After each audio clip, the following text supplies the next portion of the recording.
installation for building Minas Tirith. I'm pretty much going to jump right in here. Let me go ahead and get the stream pulled up on my laptop.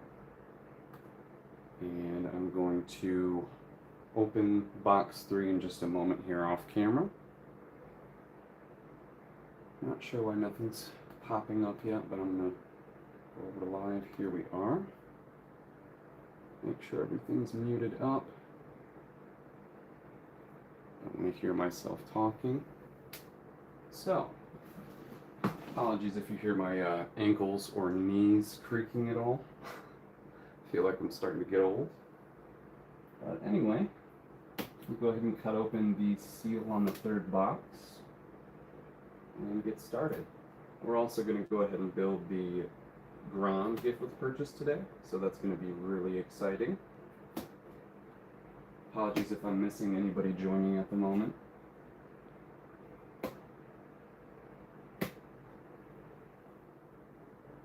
Aha, welcome in. Thank you so much for joining today. We're going to finish building Minas Tirith. So, got box number 3 almost open for me here.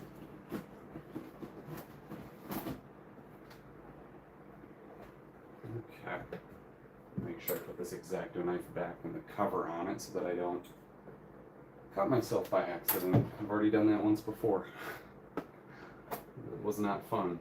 It involved 5 stitches, I believe. So, anyway, I see at least bag 56 in here, so we're working with quite a bit today. I think we ended off on bag 39, if I'm not mistaken. I'm going to start popping these out. Sorry for the plastic crinkling. On bag 40. 41. Bag 57. Okay. So maybe 57 bags total. Let's see how it goes. But alright, I'm really excited to finish this thing today. It's probably going to be another 8-hour stream. Again, apologies if you hear the fan going on in the background. It's still low 80s here where I live. So bear with that, as well as my poor audio quality. Definitely have to upgrade that here in the future. Let me just get a couple more of these sorted out so I'm not blindly looking for things later. 6. Kind of separate the 40s and the 50s here. 8. Bag 60, so 60 bags total.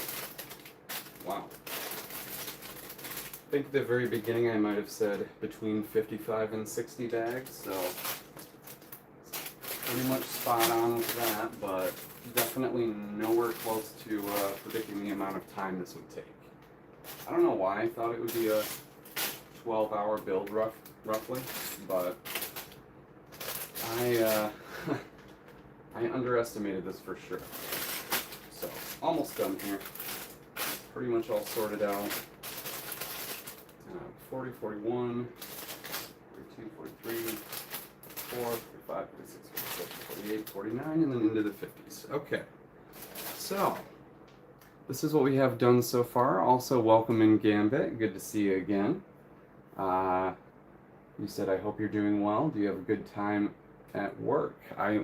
Work didn't go too bad. It was kind of a long day, but honestly, where I work, it never goes too poorly. So, got home and was a little bit exhausted from the previous couple of days streaming, but other than that, pretty good. How are you doing today? So, I'm going to go ahead and... yeah, I think what I'll have to do is either try sliding Minas Tirith to the left.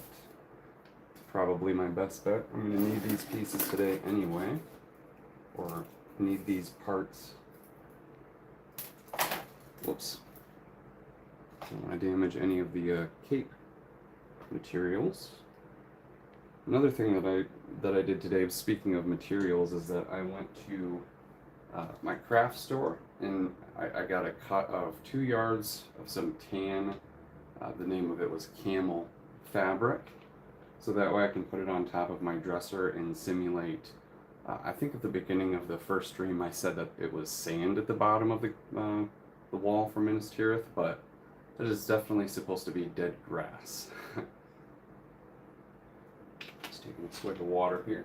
I see you've put another a chat in for me, so glad to hear you're doing great. You said you've got almost all my work done, so I could spend time on the live stream with me. So I appreciate you joining in again. Thank you so much. I'm going to go ahead and get the minifigures out of the way here.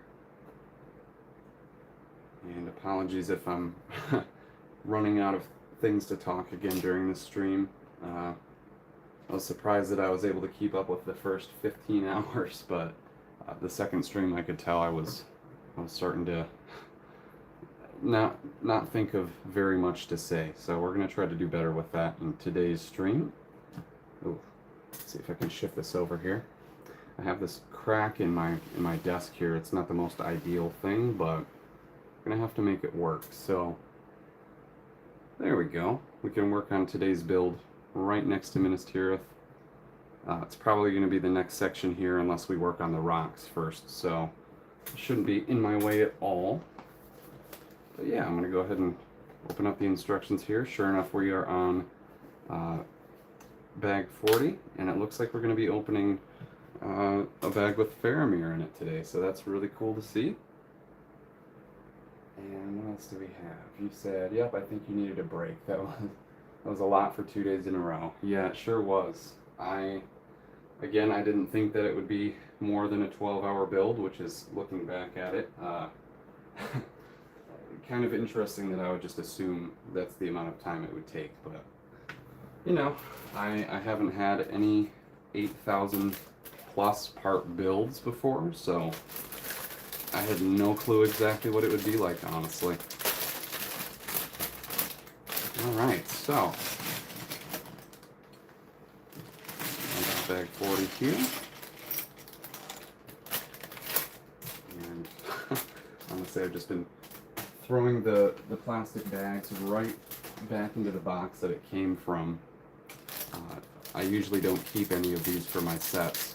I'm forgetting if I said this already. I don't think I have, but yeah, I normally throw all of these plastic bags away, but especially for the cost of the set, cost of the set and the amount of time that I've spent on it, definitely want to save some cool stuff.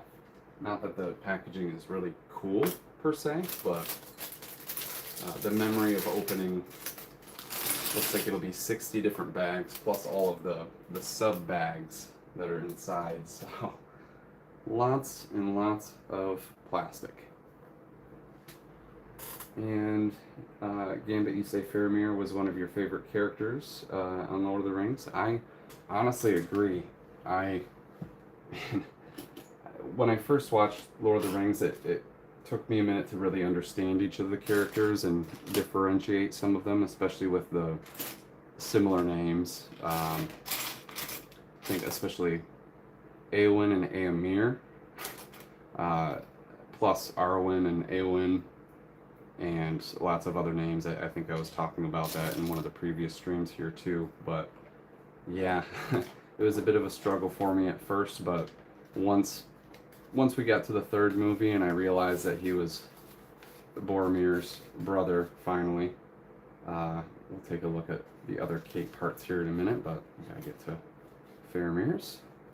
Anyway, yeah, I definitely, I think rewatching the movies a couple of times, I liked his character a lot more.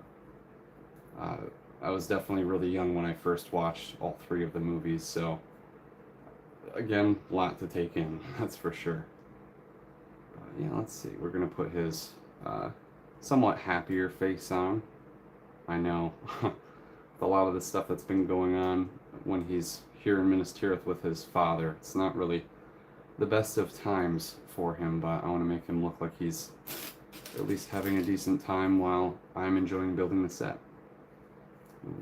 I also really like that they went back to the starched fabric capes as opposed to any of the spongy.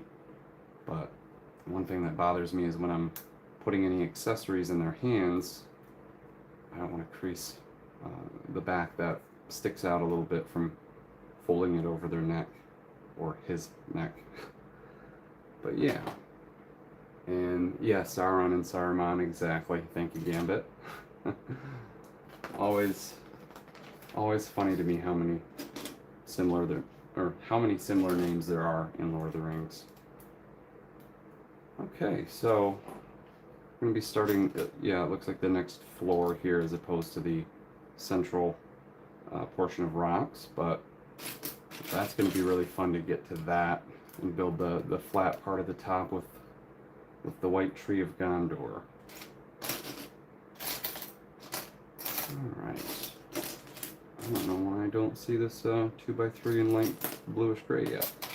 I'm seeing the one with the notch cut out of it, but this keeps happening. Not a huge deal, but definitely there it is. Definitely doesn't speed up the process. Ooh, I don't want to slide that up against the wall there too much. But yeah, anyway, I hope everybody else who's watching at the moment is having a great day. Even if we're not communicating in the chat like Gambit and I here, I appreciate you for tuning in, and I hope you've enjoyed so far. I know these have been some very long streams, so a lot of people are probably rewatching them on 2x speed, and I don't blame them. Still 3.5, 4 hour videos for them.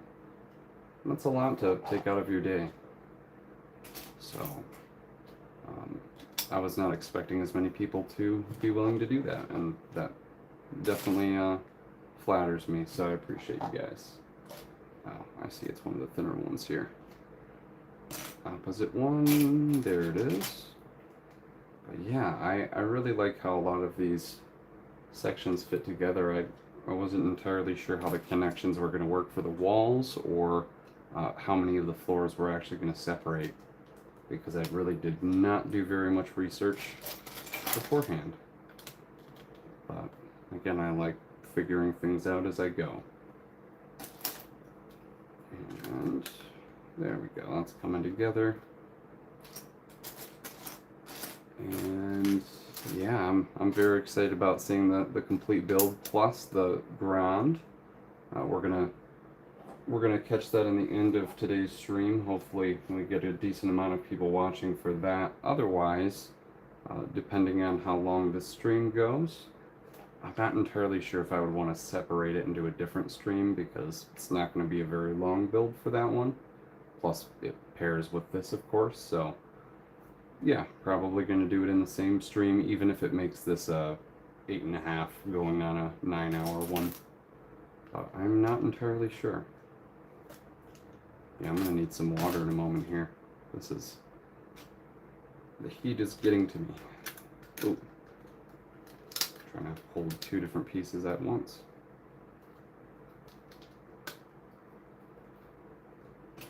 Hope I enunciated there. That didn't sound right. Oh man.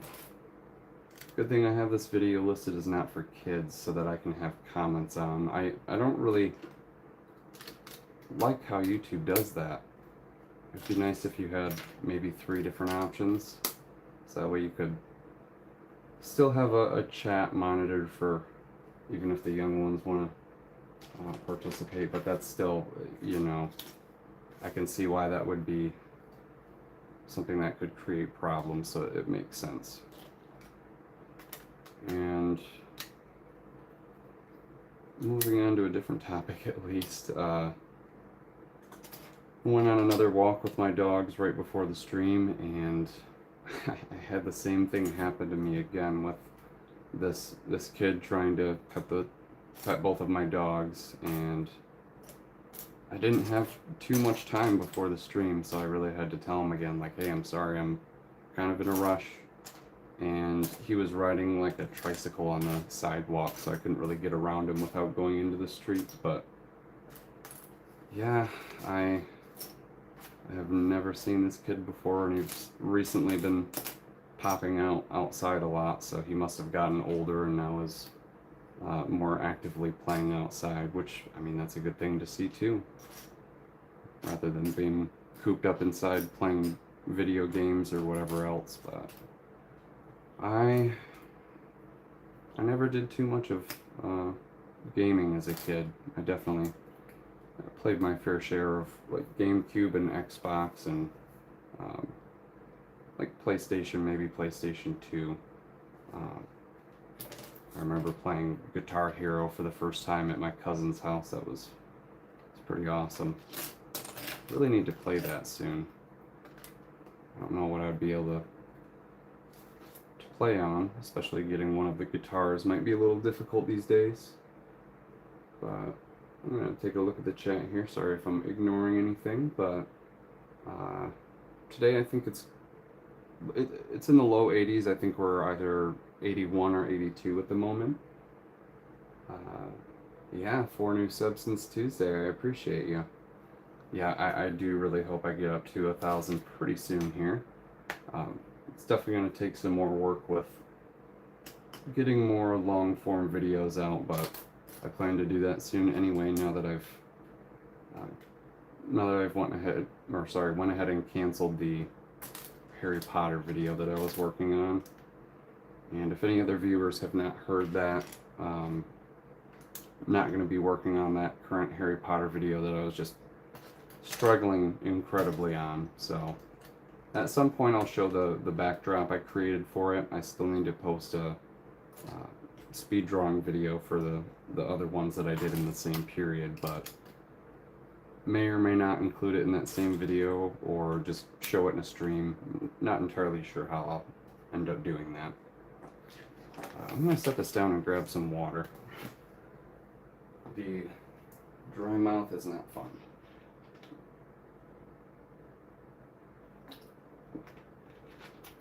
$78 for you. Oh man. And very humid as well. That's definitely the the struggle with the heat is the humidity, as we know. But I don't think it's super humid here at the moment. Definitely a little bit. Usually it's not terrible, but a little bit more humid here for sure than some places that have, of course, either zero humidity or a little bit. I'd say above average humidity. Okay. If I'm not mistaken, maybe I'm thinking of a different set, but I remember how far back these, technically 4x4, but the 2x4L with another 2x4 on it. I think those have been around for quite some time. Probably early 2000s or maybe even well beyond that. Could have been in the 80s or late 80s even. Which I know that's the same thing. That's kind of redundant, but late 80s or early 80s is what I meant to say. Okay. Not too far off from finishing the ground plate for the other half here. I don't think I missed anything on the specific pages I'm on. Nope. Alright, looks like we're off to tiling some of it here. Yeah, I don't know exactly if having a couple day break is going to help me move along faster today or just being used to the build itself, but hopefully it's not a longer stream than normal, which I know that's not really saying much when they're already long, but we'll try to keep it under, or either right up to or under 8 hours if we can. I think the first stream being 7 was definitely a little better. I know the second box had some more bags, but it seems like it's probably weighted by volume, so I'm sure all 3 of them are roughly sorted out to take the same amount of time, or at least roughly the same amount of time. Alright, let's get some of these angled plates on here. Yeah, these are really nice. I Definitely don't have too many of those. And I want to make sure I'm not skipping over any spots here. And let's hope that I'm not holding any of the sub builds too low today. I know that's been an issue in previous streams. Alright. I don't know when I'm streaming, I'm not entirely sure how many other topics I want to bring up outside of LEGO. I'm trying to think of a few things that I can actually bring up where I'm either not going to repeat myself a whole lot of times for different viewers, or, you know, especially if there's recurring viewers, I don't want to make your guys' heads spin. Here, I gotta pick up. Looks like I got two pieces that dropped at the same time. I think that has happened once or twice. Otherwise, that's a new one. Okay, back to where I'm at here. And Gambit, you say you got a package delivered today from LEGO and you're opening it now. Ooh, I'm not entirely sure. I'm drawing a blank on some of the sets that you said you were working on or going to work on. I know you, of course, talked about Minas Tirith, but you'll have to let me know what you end up getting. It might be something that I haven't heard of yet, or heard that you have gotten. So, yeah, anyway, I'm not entirely sure what other type of topics that I want to bring up, because I want to keep this mostly a LEGO exclusive channel. Of course, I'll be playing some LEGO related games maybe in the future, but I don't really have too many ideas on wanting to do that like super often. I'll probably do a playthrough of most of the OG LEGO games, and I haven't even touched the complete saga for the Star Wars game, or at least the one that's come out recently. I'm drawing a blank if it's called something different or not. But I've played the early 2000s and mid 2000s ones, so those are the ones that I care most about. And Gambit, you say, well, I got stuff for the Insiders Days. That's right. It's the Serpent airplane, Executor Superstar Destroyer, and the Halloween Pumpkin, and a few city sets. That's right. I had drawn a blank that you were mentioning that in one of the streams, so sorry to have forgotten, but yes, I do remember now. Very nice. Glad they arrived safely. That actually brings up it transitions into another thing that I have to bring up. One of my buddies was talking about a set that he had ordered, which was either, I'm not entirely sure if he got it through a different website than Amazon, or maybe it was off of Bricklink. Who knows? I didn't quite ask him that yet, but he, I guess, got some email that it was held in China for some reason, and I don't know, like, it was being released by the government at one point, so I'm not entirely sure why they were doing that for a LEGO set, but that's probably the first time I've ever heard something like that happened.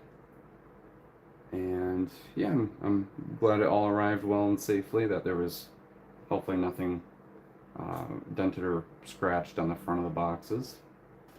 I know that just totally depends on the mail carrier when it arrives, but good to hear that it's safe. Okay. Doesn't look like I've missed anything there. I'm wondering what this empty stud spot's going to be for. But already getting close to the end of this first bag here. So we're on 40 and we have 60 total bags. So it looks like 21 that have to be built today. And cool. There we go. Oh wow. I don't know why I was looking directly at the page, but not seeing the blue hinge plate that's being placed, which is the only part on this entire page being added. I get why they do that if they have to flip it over just once and then back again, but Seems kind of strange to me, like they would maybe waste some paper doing it that way. But depends on, I guess, which side of the page something ends up on while they're putting the steps in. I don't know if that truly affects it or not. Okay. I'm also going to try to stop saying okay when I'm refocusing on this. That's for sure something I do a lot. Probably part of ADHD. Or it could be anything, who knows. Oh, we're going to put that there, and a 1x4 here. Also, I was looking back at the full set, and I realized there's not a portion on the other side for a balcony. So that is definitely going to be the room that Pippin and Gandalf stayed in, and they were looking off of the balcony on the side towards Minas Morgul. Not sure why I didn't catch that at first, but I noticed that earlier today. Oh, another thing to tell you, Gambit. I finally looked up earlier before the stream matriculations, or that's at least the word that I had pronounced it as in the early stream, but I found the proper word in the spelling for it. Matriculations with an O, so it's, I think, unless it's M-I, it's M-A, I believe. C-H-O-L-A-T-I-O-N-S. So, or I might have missed a U in there. No, I'm sorry. That's how I was pronouncing it, was with a U, is what it seemed like. So I'm sure that's playing a part in why you weren't able to find it originally. So yeah, I was looking up some castle terms earlier, even though this is a citadel. Alright, I think I have everything added. Sometimes I'm looking back and forth and I second guess myself, but I'm going to do a little sub build. Looks like, there it is, blocked by my hand. Hopefully I'm speaking up enough. I know I think I'm talking the same volume that I was for the previous streams, but sometimes I can hear too many things going on in the background, and it drowns my own voice out when I'm speaking. Especially living on a busy street. There it is. So, got this here, and a little plate. Alright. I'm hoping, I'm sure it'll end up making things humid, so maybe it's not the best thing to hope, but I'm looking forward to some more rain here, which we've been getting off and on, so it's not like we've been in a drought or anything. It's definitely been a little humid lately, but I enjoy when it's raining outside and it cools things down at nighttime so we can open up the windows without any issues. And then usually I'll shut them early in the morning. That way we keep the cool air in the house, and sometimes during the day, if it's not super hot, we'll open up our attic window and a couple of the second floor windows, and then open up the kitchen windows and let everything cycle out through the house, but not on low 80 days. I don't feel like doing that. Okay, also, I'm realizing I did not hold Faramir up to the camera closer when I started with the first bag, so I'm gonna have to do that. See if we can get him in focus here. Oh, there we are. Looking very good. Nice Tree of Gondor on his, I think it's kind of like a leather chest plate. And let's see what you have here. Gambit, you say it's probably from the tariffs, why it was held in China. I'm sure that's exactly why. It was, I'm not sure why I didn't mention this either, but he had gotten the Dungeons and Dragons set, which is going to be retiring soon, so he did not want to miss out on that. And Matriculation, medieval fortifications, and opening between the supporting corbels. So yeah, the designs on the castle were right between the wall. We have these 1x2 curved slope. I guess they're modified tiles, but those parts that are hanging down below the top portion of the wall, those are going to be the corbels. And I don't think Minas Tirith had any matriculations, because those are going to be the holes where you can actually drop stuff through, like you're saying. But yeah, actually different from that first term. I had never heard of the educational term that you were talking about the first stream, but you said that is an opening from the bottom, not the sides. Right, exactly. Which, sorry, 1 second, taking a swig of water here. Which I know the top portions have a different term. So I was not exactly thinking about that specific portion of the wall, but I was just bringing up some castle or fortification terms that I knew of, which, yeah, you're right. It's not going to be the horizontal left to right gaps. It's going to be the holes just going upward and downward so they can throw things through.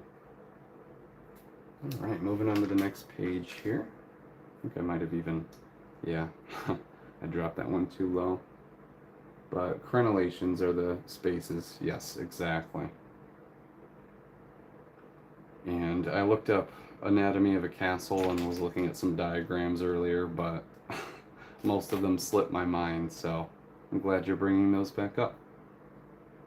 Appreciate that.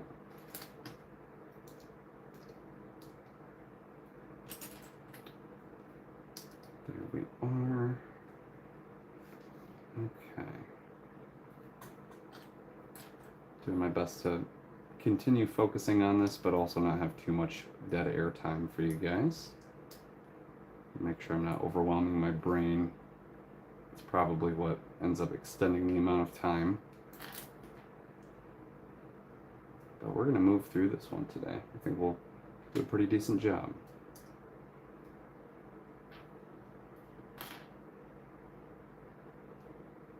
And my dogs got their walk in earlier. I've noticed when we go on the walks, at least I should say that, it's kind of funny because each time we pass through some shade, they'll stop doing their panting.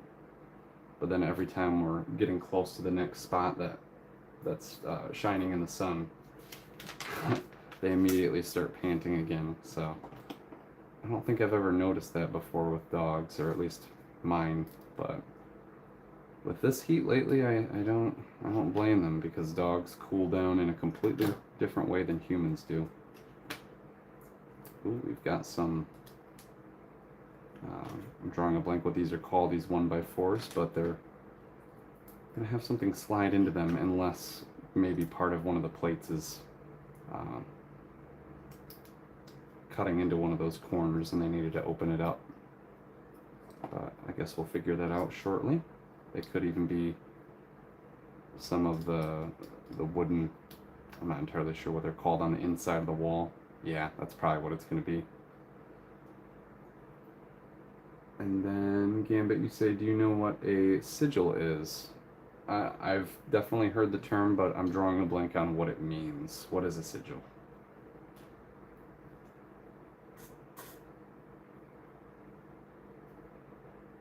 That's something I definitely need to do more of. I think I downloaded a vocabulary app at one point, but I probably got lazy with it. And I haven't opened it in a while, so I don't read too many books. And when I say I don't read too many, I hardly read books. I had never even read any of the Harry Potter books originally, but I've read through the first, second, and halfway through the third book, so I made some decent progress. Here we go. I figured I was going to miss that. The 1x1 plates go on the bottom of these guys. And we have no extra pieces from that bag, so good to know. And now we can connect this on without any issues. Looks like this is going to go right to there. No? How does that connect down? It's telling me... Oh wow. Ah, I see. Okay, and these are going to connect up somehow. There's one side here that's got a red modified rounded plate, and the other side is green on Minas Tirith, so that's where it's going to show some marker spots for lining up the rocks in the future, it looks like. And Gambit, you say sigil is an inscribed or painted symbol considered to have magical power. I kind of thought that might be what it was, but I definitely forgot that. So thank you for explaining. Did you have a reason for bringing that up? Hopefully that doesn't sound rude, like I didn't want to know, but interested what you have to say about sigils. And we're moving into bag 41 now. I'm also going to grab some of the larger parts out of the way and kind of move them, whoops, right next to the castle. And there I go again saying castle, which I'm again probably not going to go without saying until the end of the stream. And bag 41 has a couple of small bags, as anticipated. Hopefully none of this falls on the ground. So far so good. And posted a couple of shorts today. I wanted to make sure I didn't skip out on my normal short uploading while I'm doing the streams. But hopefully everybody enjoyed the Brainiac minifigure short. Again, I'm not entirely sure how many of my subs or new viewers are into the Bionicle Mask drawings, but I definitely enjoy doing those too. Those are honestly more just for me. I wanted to create every single Bionicle Mask as a drawing, because I don't have every single one of them personally, so I wanted to at least have a visual of what they look like. And even if not everybody wants to watch that, again, those are mainly for me, that's why I do it. But anyway, I hope you guys enjoyed the other short that I did for Brainiac. I don't have too many DC figures, but I try to get them every so often because they don't make a whole lot of Justice League or just normal DC sets anymore. They're usually just Batman, or sometimes they'll have something like a Superman mech, which, yeah, another mech here and there is okay, but I don't think superheroes that, you know, have basically powers of a god, I don't think they need to really have a mech. Same thing with, I know Spider-Man's had different vehicles and some adaptations of cartoons or comics. I'm not entirely sure if there's been any in the comics, to be honest, but those are always silly when they build those in Lego. Just different ideas that they want to have for kids, though, so makes perfect sense. However, they're not for me. I buy mechs for figures sometimes, that's for sure. And that's how they get the adult audience. They trick you into buying the mechs just so you can have a cheaper way of getting a specific figure that you want. And Gambit, you said it's basically the white tree for Minas Tirith. Yep, the picture on the shields. Yeah, okay. I see what you're saying. Yeah, so the white tree of Gondor being the sigil on their armor. Absolutely. I know, usually I refer to those as crests, but especially for a fantasy world like Lord of the Rings and Middle-earth, I think you're probably right that it's more like a sigil to them, especially with all the magical powers with different characters like Gandalf and other wizards like Saruman. There we go, and I think yeah, today's not too bad with the view for the build here. So I should be able to set it down for the most part. I'm going to try to do any sub builds a little higher up though. Oops. Yeah, I'm excited to see what Aragorn looks like at the end. Oh, and also Arwen's banner here, which, speaking of sigils, I don't want to do too much of a sneak peek here, but that's going to be a really nice one. And got some more tan in here. I'm not entirely sure if you caught Gambit. I was talking a little bit at the beginning of the stream, and I don't think anybody had quite joined yet, but I bought close color tan piece of fabric for up above my dresser. That way I'm not scratching the top of it. And that's going to be prepared for Minas Tirith by the end of the night here. I got, excuse me, I got 2 yards worth, so it should be plenty to cover the entire top and probably hang over the sides a little bit. But it's going to make the border around the castle look a little bit more unified. Not a complete match for the color, but I was just going for something cheap, so it's like $7 a yard. Not too bad. Drawing a blank on the term for the type of fabric, but just something easy and protective for the dresser. But yeah, it'll fill out the dead grass look. And I think, again, I'm going to make some miniature attachments for outside of Minas Tirith, like some of the orc battling rams, or sorry, not battling rams, that's really the Grond, but some of their catapults and launchers. And I think I'm going to represent all of the people or the orcs as 1x1 studs. I think that would be a relatively good size for them. I would do something like microfigs, but I think that's a little bit too big for the entire size of this, so that's also difficult to get that many microfigs, but studs, that'll be an easy thing to do. So I'm going to probably base most of them off of the actual colors for the figures. So the Gondor soldiers will be I guess it's the pearl silver color, so it'll kind of match their helmets and their well, even their legs. Technically they've got the silver legs, but I could also put the metallic silver as a secondary stud on top of it. And if I do 2 studs on top of each other, then I can represent the hobbits as just 1 stud height, so that'll create some height difference, which really it's only going to be Merry and Pippin both there if I make it towards the end battle. But definitely have to make a couple of the Nazgul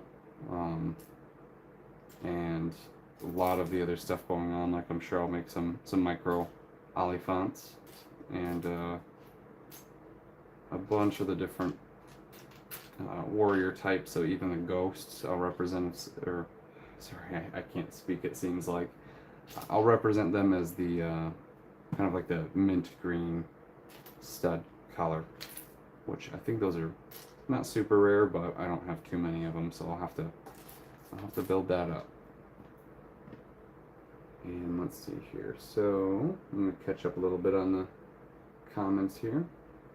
But Gambit, you said I'm going to build the City Set 60 455 police motorcycle. 65 pieces total. Not bad at all. Definitely nothing compared to this set here, which I don't know how much time that would actually take you to do 65 pieces. Probably not a whole lot, but that is it's a good refreshing build. I need to do more stuff like that. One of the things that I've been contemplating as a smaller set would be some of those baby racers. I don't know why I haven't jumped on getting a couple of those. They're not super popular sets, but they make me laugh, and you can get the different baby styles from them. So I'm sure those will be worth something in the future, and I'll regret having not gotten them for what, $5 a piece, or maybe maybe 10 at the most. I'm drawing a blank on the actual pricing. But let's get back into focus here, or at least that's what I'm telling myself.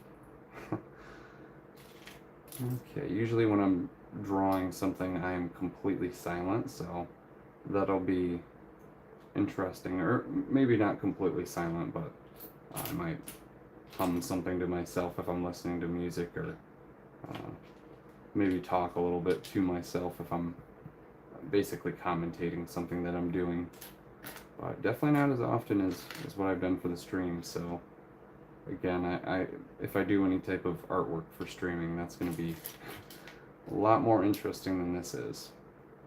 I never saw myself as a good multitasker, but I guess I've proven myself at least slightly wrong for being able to manage for the video here, or the stream. Man, where is this? Where is this one parked? Oh, another to the ground. Let me grab that really quick here. And looking for a 1x1 snap. There we go. 1x1x2, I should say.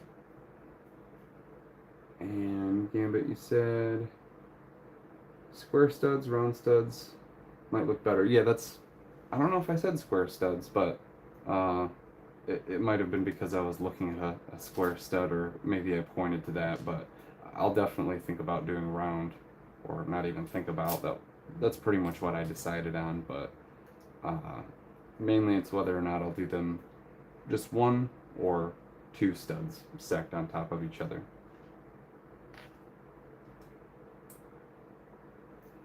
And oh, probably don't like that, do I? Is that, oh, I see, it's a brick. There we go. Not sure if the sub build's complete yet. Yes, it is. Is that gonna, I see. I missed speaking of square 1x1, missed one of them right at the top of this wall section. Now we've got it. Come to think of it, I wonder if this is just detail under the window sills for this portion. Or maybe it's not a windowsill. Probably something different. Oh man. Pay attention here. That's better. Or is it? Did I? Yeah, I did have that right. Man. Also,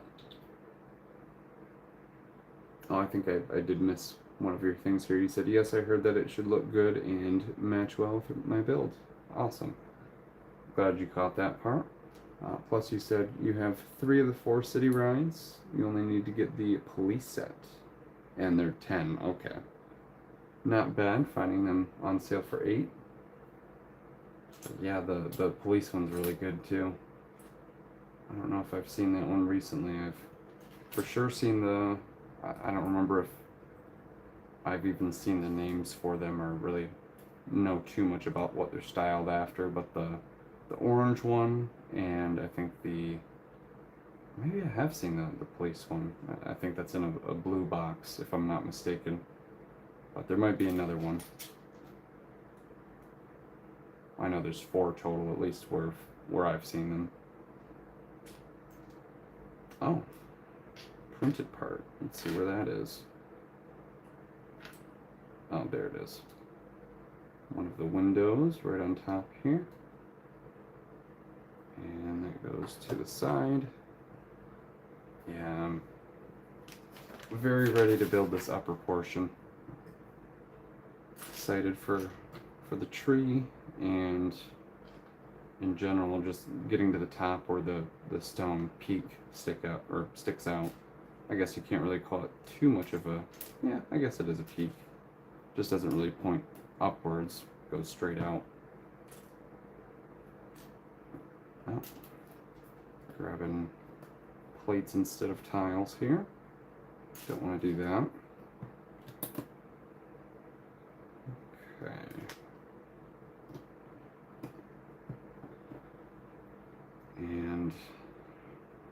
also going to be,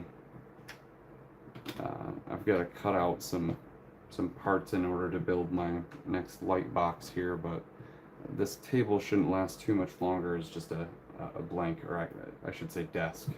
Shouldn't be blank on the top, and I'm going to have it to where it acts as kind of a backdrop, or a kind of a photography backdrop for especially being able to record some of the larger sets, some of the taller sets that I haven't been able to. Definitely want to get to Avengers Tower at some point. And I think I'm certainly going to change up my rotation of my video style here soon, where I'm not hanging up on one theme. I'm going to switch back and forth between them. Probably every single video will be a different theme, but I'll circle back around to the same ones after a few cycles, kind of like I do for the shorts. And I'm not entirely sure if I should maybe add in a couple more for my short cycles. Right now I have 5, so it's usually Star Wars, then I do Harry Potter, and then I do Marvel, or at least the early stages of Marvel were Spider-Man. So starting out with Spider-Man, and then I go into DC or Batman, and some Justice League and Superman. Other things that I don't really have too much of, so I haven't gotten a lot of the classic 2006 through 8 ones. But yeah, I think I might, aside from that, I have Castle afterwards, but I might have to add a couple more just so I can explore some more themes that people haven't seen as minifigure shorts, or especially if I haven't done them as full-length videos on my channel. I'll need to move into those at some point. Not that I'm necessarily going to review a whole bunch of LEGO Friends sets or anything like that, but I did, in the last year here, I ended up getting one of the Friends sets because it had some of the new, I'm drawing a blank on the official name, but like the lavender color piece or parts. I had a whole bunch of those for the roof, and there was a front door with like a doggy door on it in that same color. And they also have a bunch of the new warm pink parts on it with masonry bricks in the warm pink. So that'll be really good to get too.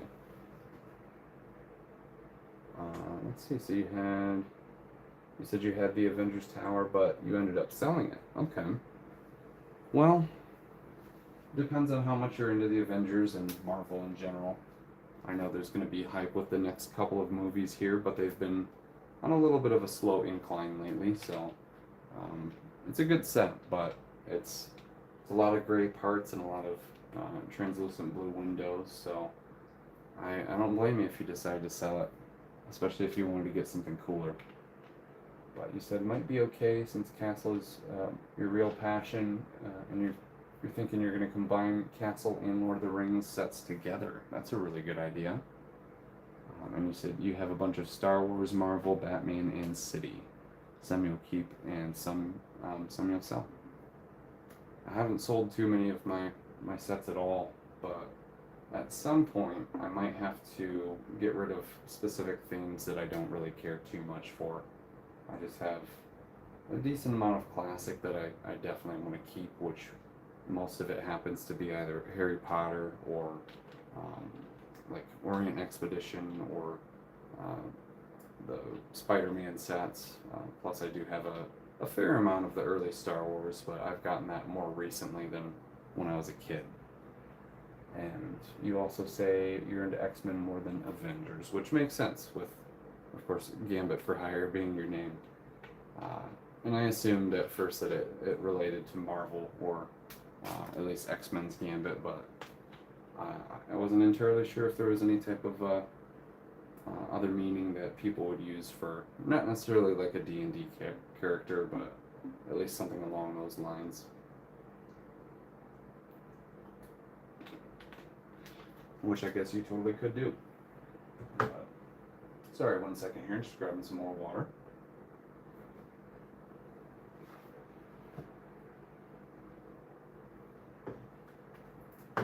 Okay. Moving back over to the, oops. Hopefully I'm not shaking anything with the camera here.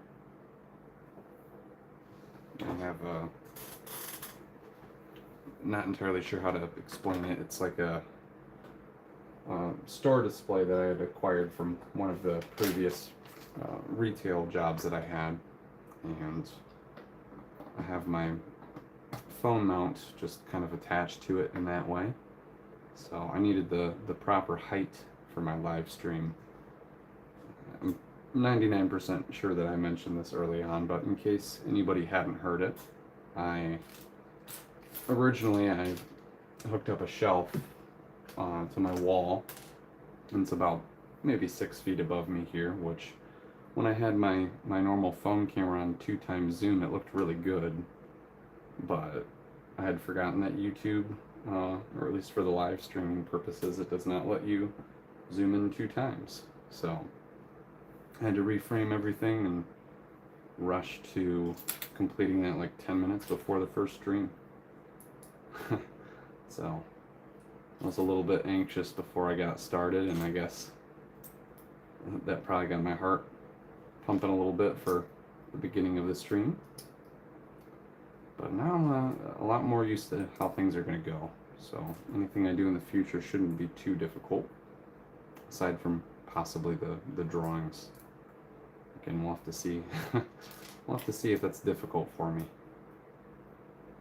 And of course, it's difficult to, honestly, nearly impossible to put any type of music on your live streams unless you have a friend who's allowing you to use their music, or if you, of course, purchased a license of some form to where you can use it. So I'm not entirely sure if that's something I'll be able to do in the near future or at all. But if so, maybe I could plan on just playing a little bit of music while I'm drawing, and that way if I do end up getting a bit silent, people can just watch and listen and kind of engross themselves in what's going on rather than having to listen to me talk, which hopefully isn't too boring. Or I know one of the things that I definitely hear a lot for my YouTube comments, or at least early on, I've gotten way better since my first few videos that I posted, but it didn't take me a super long amount of time to adjust. I did sound awful at the beginning of my YouTube, I don't even know if I can call it a career, but my YouTube endeavors, I sounded absolutely awful. People were saying that I was very monotone and that I sounded like, well, robot-like, which I guess at this point I don't disagree with. The first couple of videos, they were definitely pretty bad, but yeah, the monotone thing was the main criticism that I get a lot, which, whatever, it doesn't bother me too much, but at the same time I don't feel like I sound monotone, and that's because I know myself more than anybody else does from being on my channel. Of course, some of my friends would be watching too, but I'm also just, I guess, more relaxed when I'm on my own doing my own thing. So even that's a little bit different for in comparison to interacting with some of my friends or family members. Definitely have to do it for YouTube. Otherwise these streams would be way too boring. I don't know if I'd be able to keep anybody in here. But let's see. I'll catch up with the chat as well. You say, no, you're not boring. I enjoy your talking. You have a kind and humble disposition. I appreciate that.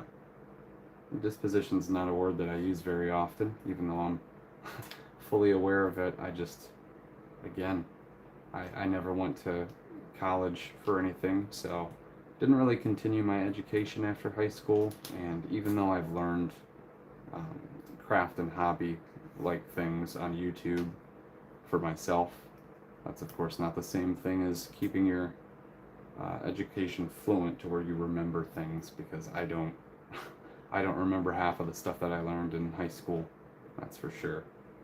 Especially not with like math and, oh man, having to take geometry in freshman year. I actually, that's something else I can talk about. There we go. Good transition. My geometry teacher was my cross-country coach as well. So the only sport that I've played is running cross-country. Never did track or anything, just long distance. And I'm a taller guy, so having longer legs, that helps, of course, with a longer stride with running. And at least I make that claim, but to tell you the truth, half the time any of the shorter people, which I don't mean that as any type of disrespect to anybody who is shorter, it's just in comparison to my height, I've noticed people that have shorter legs can run crazy fast because their stride is just so well, it's not as long as a stride, so they're not really carrying as much momentum as they're kicking their feet out. So they're actually building up more momentum, I guess, or not momentum, but power behind the momentum. When we have to, people with longer legs, we have to carry that momentum further while you're in the air, if that makes sense. I'm sure I'm describing it terribly. Anyway, I'm trying to look for pieces that I've already put on here again, but I guess, did I already? Yeah, I sure did. So I'm just missing this. Here we go. So, yeah, I didn't play any other sports. Wasn't really interested in too much of that. But I definitely did some other fun things, like I was in Boy Scouts when I was younger. I only got to first class. So I never made Eagle, like one of my older brothers did. And I probably would have stayed in it longer, but it was one of those things where, unfortunately, I don't know when or why this changed, but it seems like a lot of different extracurricular activities became more about the playing around and having fun than the actual learning. If you guys know what I mean. I'm not sure if that's really universal in a lot of places, but I've had that happen with several things. So I just got to the point where I kind of fell out of that. But I definitely did some cool things, especially with one of the campgrounds that I went to. They had a pretty nice sized lake, so I definitely did some good swimming when I was younger, and going to the beach not too far from me. So that's always been nice. There's bag 42. Sorry, I'm trying to transition into another bag here, and I'm not sure where I'm at. But let's see. Again, but you said, don't worry, I'm not offended. I'm tall as well. Nice. And you said, I always wanted to be in Cub Boy Scouts. Yeah, it was super cool, especially back in the early 2000s, being in Cub Scouts. I had a lot of fun with that, and then transitioned it over into Boy Scouts, and that's kind of more where I didn't do as much, and I wish I did. I definitely went camping a couple of times, like 2 or 3, for the different summers, but I wish I had done that a lot more. So in hindsight, I kind of agree with you, even though, like you're saying, you hadn't been in it, but I guess it depends on what opportunities you have when you're growing up and what environment you're in.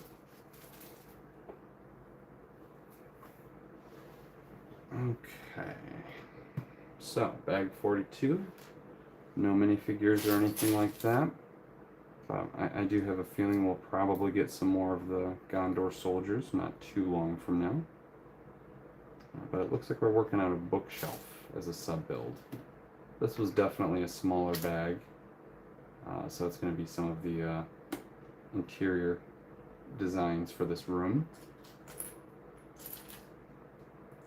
Yeah, the the cloth that I got today, it's a, I think I mentioned its name is Camel, but it matches fairly decent to the tan color. I think it's almost in between tan and dark tan.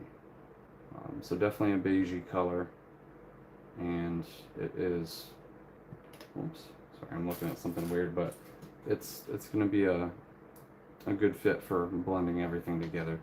I think it's going to go well. And if I do any of the other side builds outside of Minas Tirith, then I'll probably do some type of a base plate that's also tan, and replicate some of the olive or like the sand green as well as the dark tan, so that I can get some of that same stuff flowing throughout it. But yeah, I'm really excited to add some things. Normally I don't do that with sets, but for how big of a set this is, and the fact that it is a display, I for sure want to get some things added onto it. And I don't remember if I talked about this on a previous stream, but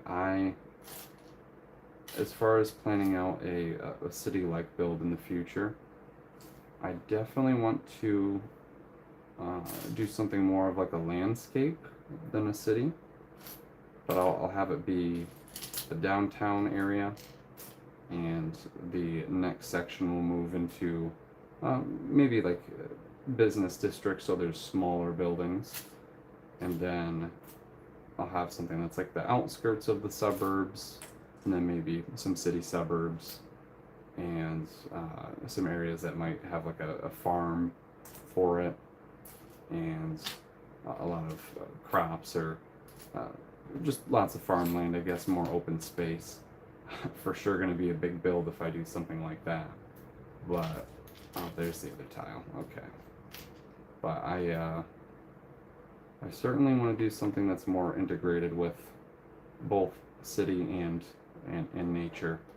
So I'm going to build some type of interlocking table system, to where probably 4 of the 48 by 48 base plates, so like a 2 by 2 grid, can be on each tabletop, and I'll probably screw them in through the top of the plate in all 4 corners, and then maybe in the center once. But since I'm going to build up on top of the plates, I'll just avoid where the screws are and build around them, and then plate everything off on the top and build on top of that.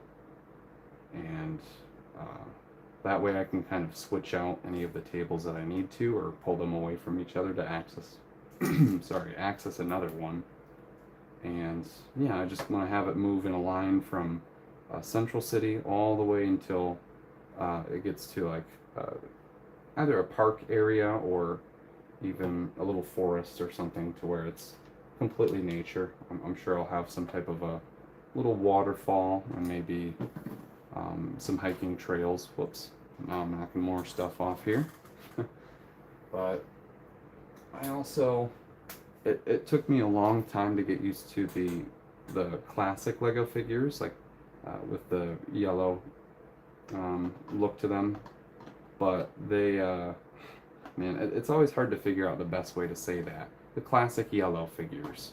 But they took a bit to grow on me, so I think, especially with all my licensed themes, a lot of them are sets that I'm going to want to store away at some point in the future.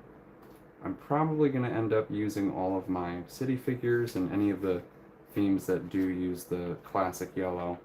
I'm going to use those for my city, so that, you know, kind of follows along with that theme. It'll be a nice nod to how, of course, Lego started out that way, but also to just the fact that most of the city sets are, sorry, I don't know why I even say most of them, all of them are still like that.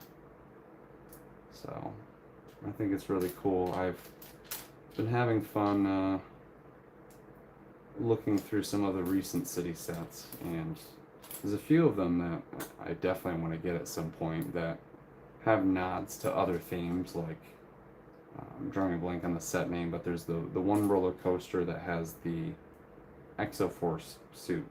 I forget if it's called like the Stealth Hunter, I believe.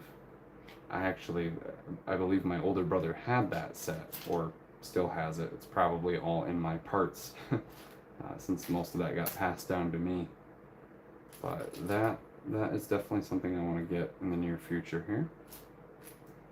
And welcome on into the stream if anybody else has joined recently. I know we have a third viewer now, so we're building the final parts of Minas Tirith here, and we're going to build the Grond as well. I'm sorry if I'm a little late on noticing that you joined in. I am still getting used to the flow with my streams, so forgive me if you've been in here for like 10 minutes or more, or like a half hour, and I haven't even seen you yet, but that has been happening a decent amount, so I feel bad. Okay, got that on there. Perfect. For a channel named The Brick Perfectionist, I should probably stop saying perfect as often as I do. But here we are. So I think these are supposed to be the different papers that Gandalf is reading through when he first visits. Excuse me, when he first visits Minas Tirith in Fellowship of the Ring. But I'm not sure if there's any other nod or reference from those. Also, I don't know why I didn't think of this, but the ring being underneath Minas Tirith, under the wall in a section, I believe that's supposed to be a nod to Isildur losing the ring in the river. I don't know why I didn't put two and two together, but that's probably what that is. Especially, I couldn't even remember what Isildur's name was.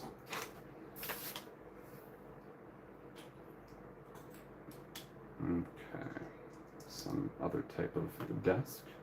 I don't know if I have one of the books in red, so that's a good one to get. Sorry if I'm holding anything too low here.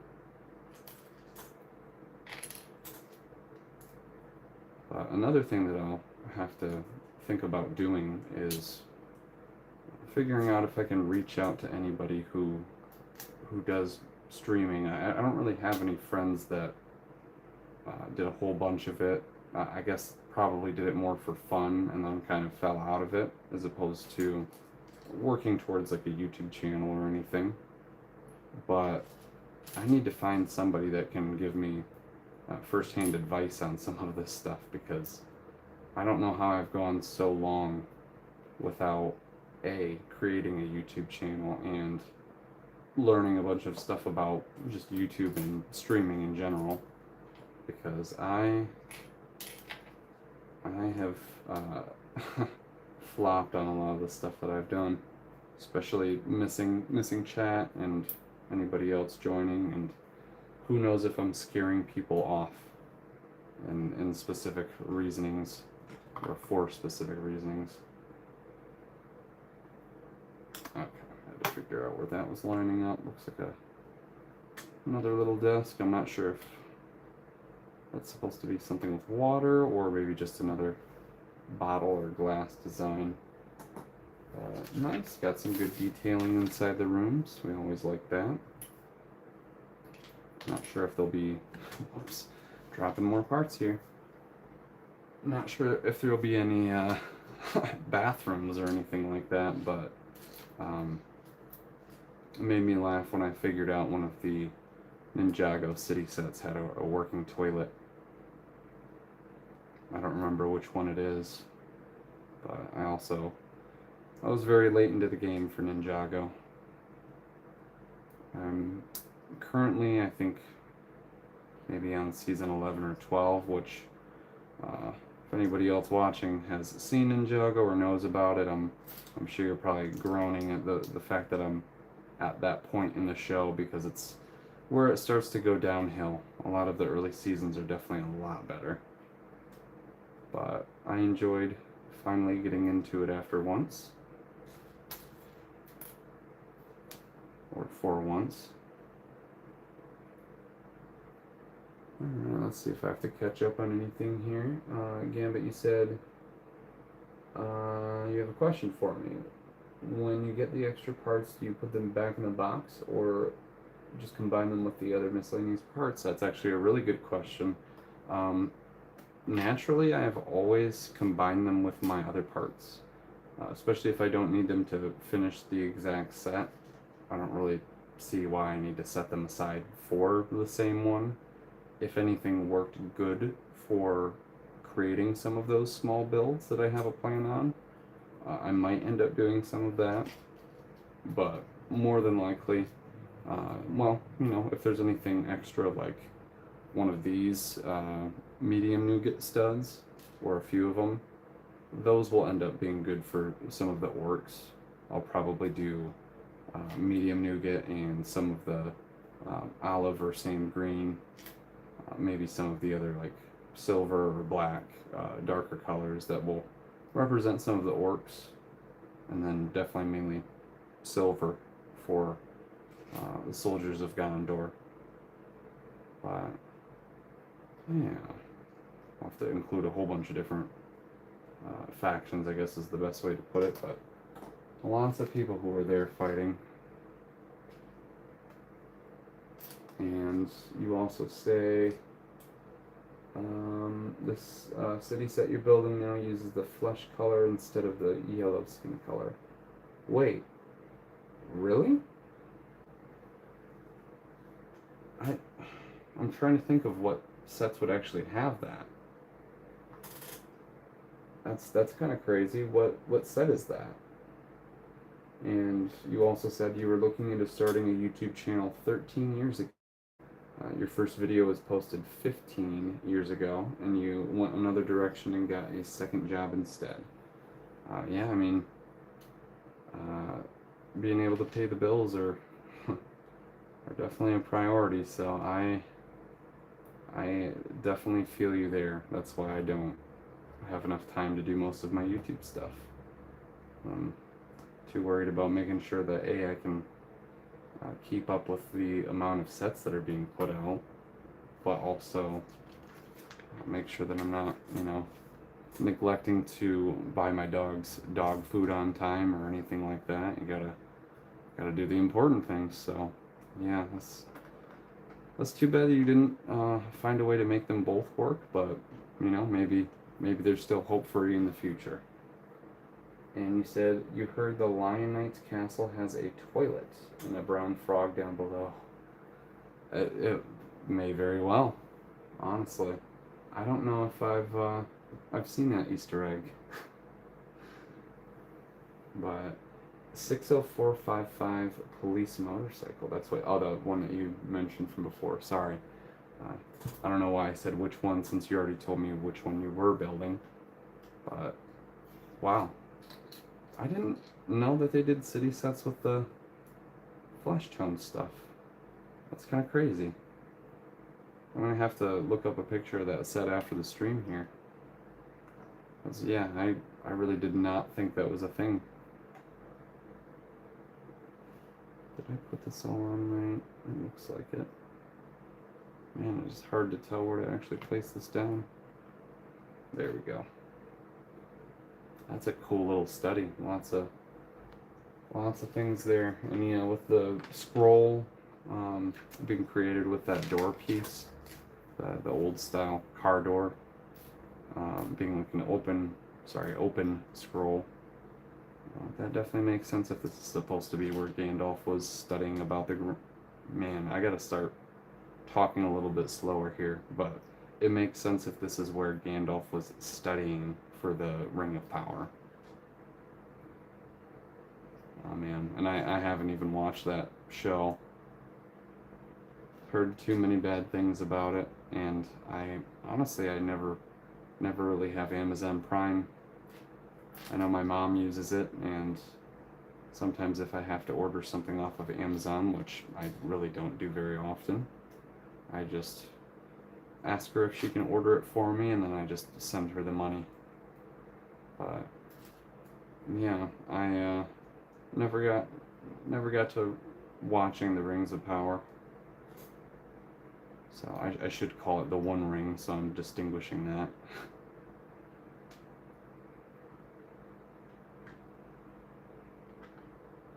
Why does this look like it's so close? That would probably be why. There we go. Nice. candelabra, if that's what that's called, I think. Otherwise, I'm completely botching that.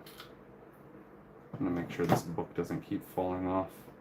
It probably will when I actually attach that to the set. Goodness, I'm gonna have to grab some more water here. Okay.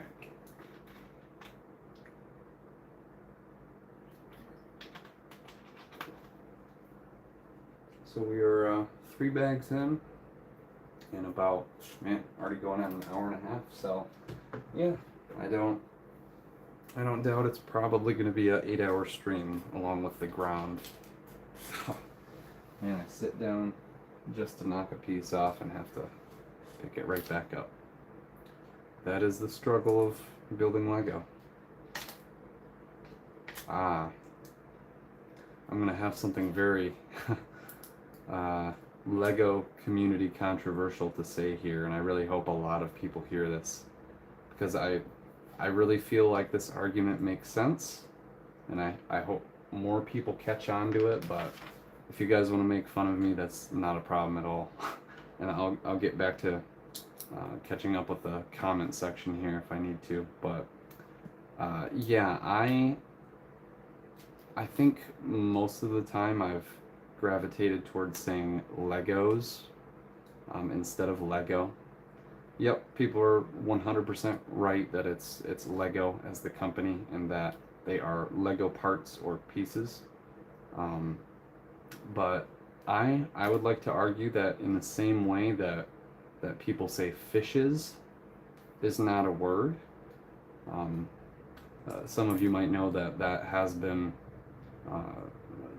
decided it is an official word, and it's basically referring to multiple types of fish groups. So it's not referring to just multiple of maybe one type of fish, or just multiple fish in general. So it's talking about like essentially a lot of fish and many different types.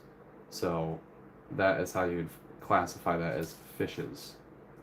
So in that way, I would like to argue that Legos would still be a proper term that essentially refers to not only your Lego minifigures or your Lego parts, but also your Lego instructions, your Lego catalogs, your Lego containers if you have any, anything, even the gift with purchase stuff that's like prints or keychains or notebooks, any type of Lego merchandise, essentially. If you have a collection of multiple different types of Lego and you're referring to your entire collection, I feel like it makes sense to say Legos. So for anybody out there who does say my Legos, I agree with you. I've said that quite a bit myself, but I can totally understand why people would want it to, just be Lego, because that does make sense. I don't necessarily disagree with that. I just think that there's a little bit more to it. There we go. I missed a little bit while I was talking about that, but I digress. Yeah, I think there's a decent way to distinguish that without confusing people too much. There's how that connects. That's a nice little tower. I like that. Hopefully it's not too far off camera. Doesn't look like it. It's also nice that the stream is delayed by maybe 5 seconds, or maybe a couple more than that, but I can just look over and make sure that I haven't just made a mistake, rather than looking over and having missed something that I had just done. So that's always a really nice tool to have. Okay, some more of the matriculations. But they're not, because those are the holes. Yeah, I'll have to re-look up the proper term for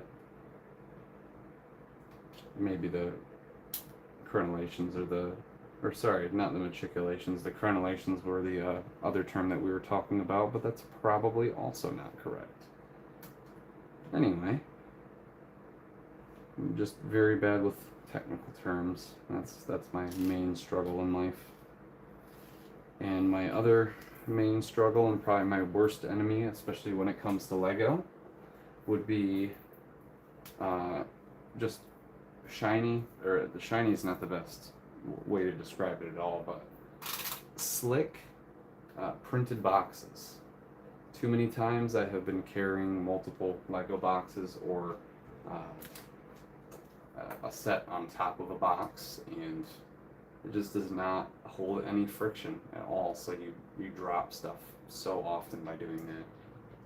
That's why it's always good to transport stuff one at a time if you're moving your Lego.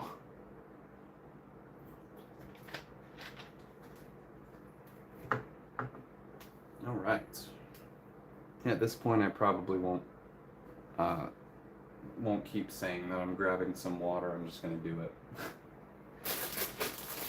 It's like that feeling of when you're at work and you spent so many years in school where you had to ask permission to leave and go to the bathroom, even in high school, especially because people would mess around during those times in between class. So I guess I kind of get that too. But yeah, I think a lot of us feel like we need to say something to be polite, but especially with having said it so many times, I know you guys get the gist. But let me catch up on the chat as well. I'm sorry if I've missed a whole lot here. But Gambit, you said it's a 4+ set. Don't know if that has anything to do with it. Maybe so. I know there were the different Friends sets that were with regular figures early on. I think those had, you know what, I'm drawing a blank if they had just the classic yellow or if they were light nougat. But you said I also have set 76335, Spider-Man versus Ghost Rider, or the motorcycle. Build that now too. Trying to build some motorcycles. Very nice. Do you have a motorcycle of your own, or are you just into different motorcycles? And you also say, is the One Ring available to watch now? I don't have Prime or Netflix, only Dish Network. I only have, well, not only. I have access to my mom's Netflix, and then I have my own Disney Plus and Hulu bundle. So recently I've been watching the Avatar live action. Definitely better than the M. Night Shyamalan heaping pile of garbage.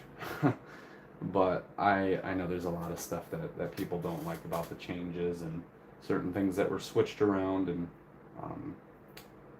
I guess helped their flow or their budget for the CGI and everything. So I don't dislike it. I think they did pretty good for what they've got, but I know everybody's going to have their complaints. But anyway, that's going into a completely different topic. I don't know if the One Ring is available to watch at the moment. I think maybe it's only on Prime. I don't believe it's going to be on anything else. But maybe someday if they have, I don't know, maybe a downloadable version of it from, I mean, maybe it would only be from Prime, I guess, but it's hard to say. And you said shrimp, deer, pants, underwear, etc. The English language is crazy. I don't exactly what you mean about shrimp, deer, pants, underwear, etc. I have said, oh, I see. You're talking about like plurals, yeah, yes. And you said I have said Legos many times in the past. Now I just say Lego sets, which I've kind of gravitated towards that too, for how many people have I haven't been called out on it personally, but I know people talk about it so often that I probably catch myself more often. And you said the word of the day, LOL.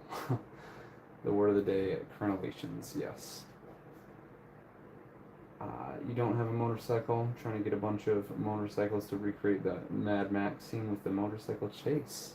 I think you did mention that from the other day. That's right. Also, Faith and Misery, welcome in. I don't know if you've maybe, yeah, it looks like you just joined recently, so glad to see you again. Definitely been a good Friday so far, and glad to hear that the workday's almost done for you. But yeah, thanks. The set's definitely coming along here. We're getting the next half of the third level on. Also, I'm going to jump back into bag 43 here, because I know I've been reading and talking for a moment.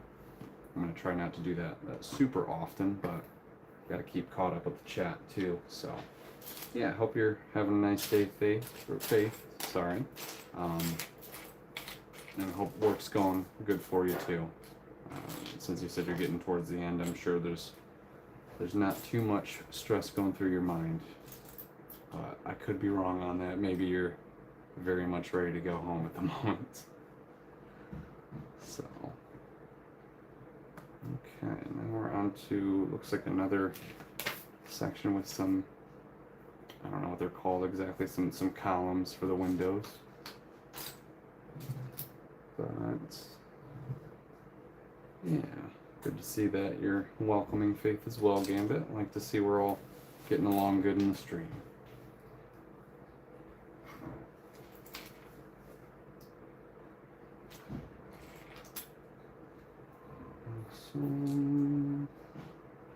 Okay. Anything else new going on with you, Faith? I know I don't really have too much new going on myself, other than doing the stream and finishing this guy up today. It's been the same old with work, and not too much has changed with my own routine for taking care of my dogs or doing some work around the house. I'm trying to organize a lot more of my belongings, and we've got some stuff in the basement that has been getting cleaned up for a while, and we just need to move stuff into plastic totes as opposed to cardboard boxes, just so we don't get any moisture damage from the cardboard, or I guess from water seeping into the cardboard is what I mean to say. But yeah, I've got some pallets down there with some of those black and yellow totes. Fairly cheap to get those. I feel like you can get them anywhere at this point. Any of the hardware stores, and I've even seen them a couple times at my grocery store nearby too. So depends on where you live, and I don't know if it's like that pretty much throughout the whole U.S. or what, but they're some nice totes. I've never really been a fan of how they taper in on the sides, because especially with Lego sets, you can't really fit too many of them in there at once, even with the 27-gallon ones. But I understand they have to be able to stack together, so that's one of the main ways they got them to do so. Okay, nothing missed on that page. And again, but you say I think Lego should have a small rounded piece to put on top of heads to make the head look bald instead of the piece with the stud on top. Always looks weird to you. They do have a it's a really elongated version of what you're talking about, which is, I'm drawing a blank on which character, one of the DC villains, like an Eggman type guy. I don't remember if that's what he's actually called, but they have that for the one figure, and I don't think they've ever used it again. And then they develop the bald heads, which have the hair going around the side of the head. But yeah, they should definitely make a completely bald one at some point.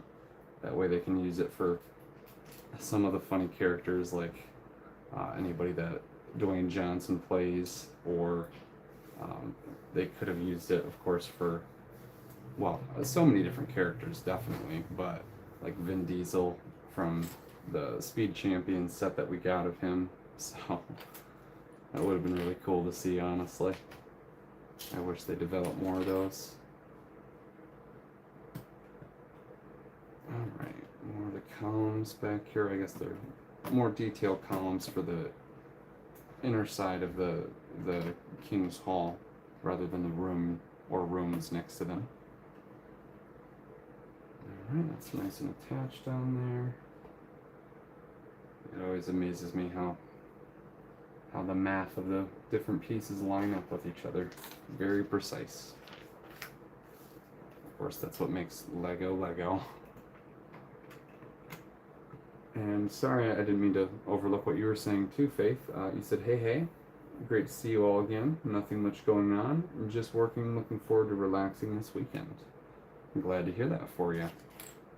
And I know when a lot of people say they're relaxing during the weekend, most of us need our recuperation time and just pretty much sitting down and resting our bodies. So I assume that's probably what you mean. It's always good to get that in. But if you do have anything fun going on over the weekend, like if you're hanging out with any friends, I hope you have a good time with that too. I do not get very much of an opportunity to hang out with my buddies from high school. We used to do a lot of things way more often, but we've all moved forward with life and different jobs, so it's getting to that point where it's only small visits here and there. It's been a while for me since I've even done that, but I mean, hey, especially with certain things like when I was remodeling my room recently, don't really have much of a place for people to hang out, so that always plays into it.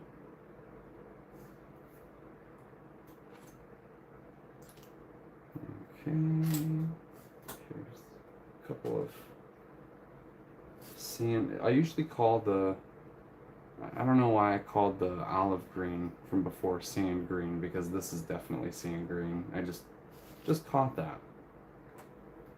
I mean, usually I'm way more knowledgeable about Lego colors, but especially when I'm being put on the spot, or putting myself on the spot rather, it's harder for me to remember a lot of the terms. Could be a anxiety-based thing, who knows? But I'm glad I'm fairly comfortable with just kind of talking to, well, obviously I'm talking to you guys. I have responses coming through on the other side, but you guys know what I mean, of course. Just talking to myself in my room while I'm watching you guys respond. So I didn't know the best way to word that without it sound like I don't know. Doesn't matter. You know what I mean by that. Now I'm just second guessing myself for no reason.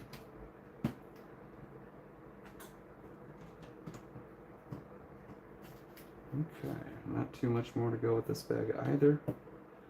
It's hard to tell if time is flying by fast, which I'm sure it probably is, or if I'm flying through the set faster. But I think it's just that time is going by quickly. I'm sure we're over 2 hours in at this point. Oh, no, surprisingly not.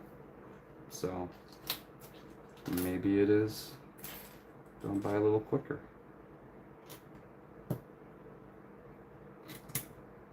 Or a little more quickly. See, that's one of the things I do is, I know proper grammar, but I just don't know, my brain doesn't like to wire it in the correct direction. And I know even saying that probably doesn't make perfect sense, but it's my natural way of saying it.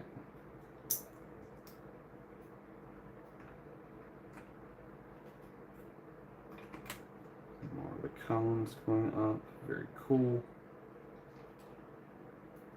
Yeah, I don't know if I had any of the leaves in black, so that's nice to get a lot of these, but again, probably not going to use any of this stuff for any type of other builds. Just going to keep it as Minas Tirith, and I'm going to keep it out of any type of sunlight, because we don't want Minas Tirith to turn into sandstone. And now Gambit, you said, I know they have the bald Jedi guy from Star Wars with the big head. Ki-Adi-Mundi, I think. And then you've seen the side hairpiece that I'm talking about, yeah. But yeah, and I think it was like 2013 or 2015. One of the Justice League sets has like an egg dude or an egg man. I really don't remember if that's his name. I really liked some of the early like Batman cartoons. Like Batman Beyond was probably my all-time favorite when I was growing up. I think mainly my older brother was watching it and then I got into it. But I don't know how many of the others I catch. Well, Teen Titans would be another big one for me. Especially like the old school version. But yeah, I also missed out on a fair amount of TV when I was growing up because I don't remember what year it was, either 2007 or 9. We got rid of cable in our house because we just didn't really watch a whole lot on TV. We watched more movies and went out to the theater when we were younger, so just seemed like a unnecessary thing, really. And let's see what we have in chat here. Gambit, you said, don't worry, I have no idea what the name of a Lego color is. I notice when you build, you leave the pieces where they land when you open the bag. I will organize the pieces. Maybe that's why it takes me so long. Yeah, I mean, it totally depends on the person. I've done that before where I do sort them out by color or a little bit by part type if there's, you know, multiple large plates. I'll set those off to the side, and then if there's a whole lot of one part type or color, like especially with Minas Tirith having a lot of white parts, I would probably set those aside, and then some of the smaller parts like the quarter round tiles, I'd probably separate those out. But the thing about going far into that is exactly what you're saying, is you just spend a lot of time doing that as opposed to building the set. And there's nothing wrong with that either, because especially with, you know, people spending money on the Lego sets, you're totally entitled to spend as much time as you want to. And that's what makes the investment more worth it, I would say. Because even though I skipped a couple of days from Minas Tirith, in total I've only spent, you know, it's going to end up being 3 roughly 8-hour streams. So 24 hours all in, you know, the span of what would have been 1 day of straight work, or you know, if I did 3 days in a row, then that's just not even a whole week. But of course I had the couple day gap to where it's, you know, 5 days that I worked on it. But other people would take an entire month to work on this and just do one bag every couple of days or something like that. Alright, one moment here.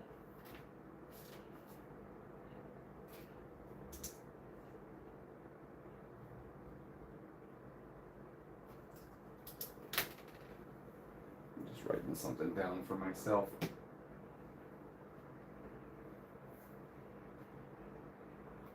And I don't think I missed anything else. Yep, you're just talking about the part sorting out.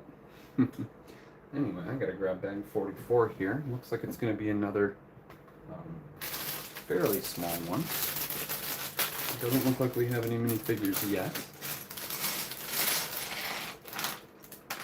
Alright, bag 44. Hoping that it'll kind of finish off this one portion of the build, but I'm probably going to need another bag or two. What have we got? Yeah, it doesn't help when I do that and some of the parts go underneath the instructions, so that's definitely a little bit of a downside. But I think for the amount of sets that I've worked on over the years, I've kind of gone to learn that Again, not that it's a waste of time in any way doing that. It just takes more of it. So, especially if you not are necessarily in a rush for the day, but if you've got stuff going on and you don't want to spend as much time on a build, that's usually something a little easier, is to just go bag by bag and dump them out and work on it. There's obviously a little bit more of a struggle finding the parts, but I've found with myself personally, sorting out the pieces beforehand, I even still have a little bit of a struggle. Maybe an ADHD thing. I don't want to bring that up as an excuse every time, but I have a feeling it's hard for me to look at stuff when there's a lot there. It's like my eyes have to look at everything so I can distinguish what I'm not looking for from what I'm looking for, rather than just going straight to what I'm looking for. So yeah, I always have to look over all the pieces and then, oh, there it is. But if you're sorting it out by color, sometimes it's a little easier to memorize the positions that you've set them out in. Also, I apologize if you hear any creaking from up above.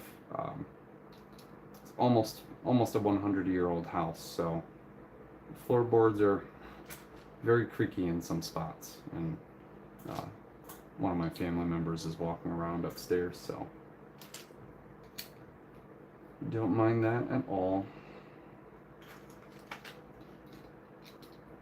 Yeah, one of these days I will have a better mic, or sorry, not a better mic, I'll have a mic, and I'll make sure that I have some form of noise cancellation where there's not too much of a fan going on in the background, because unless I either win the lottery or become monetized in the very, very near future and become one of the biggest LEGO channels, which I severely doubt, I don't think I'm going to be able to afford installing a central air system anytime soon.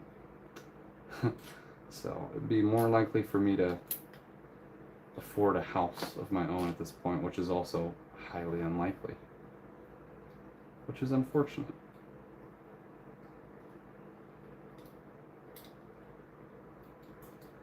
And Gambit, you said when I was growing up, did I have numbered bags?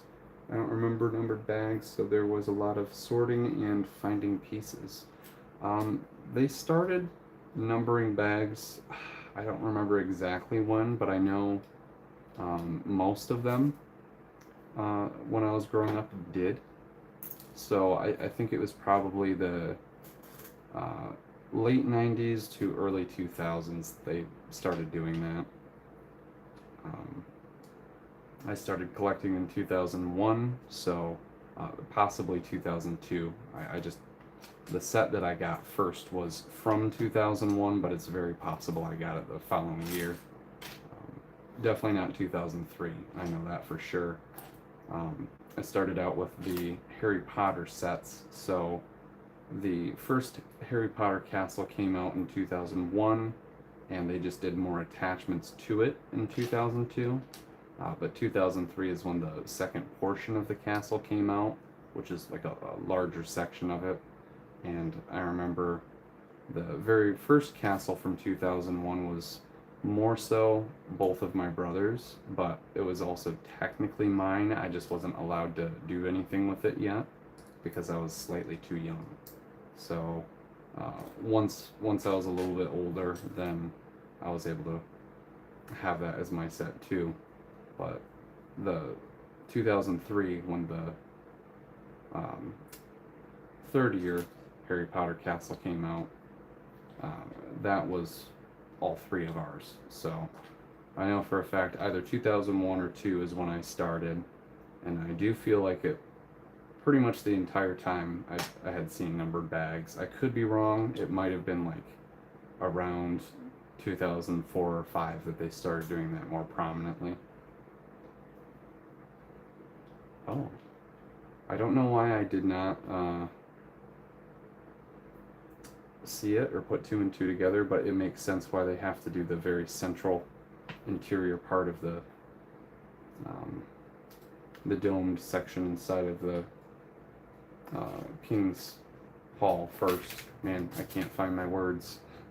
But yeah, I was like, why are we already building more of the stone? That would be why. So yeah, hopefully that makes sense. I know that was probably a long-winded description for what I experienced during my childhood, but from what I remember, I think it was all pretty much numbered bags. But yeah, especially with some of those old castle sets and pirates, I know a lot of those would have had the cool boxes with the cellophane, and I don't remember if I ever experienced too many of those, to tell you the truth. So yeah, I think it was pretty much numbered bags. Okay, that's all good, and we've got 10 piece to go on top, as well as, oh, was I supposed to put those on both sides? Sorry, one second.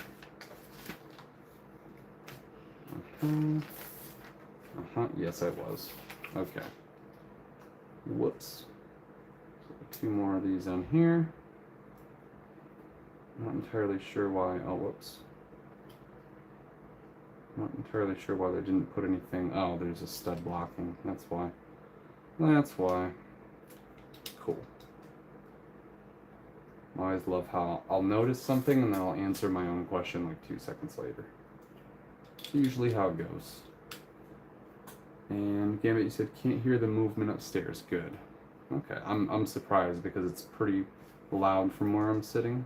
It hasn't happened anytime recently, but other than when I mentioned it.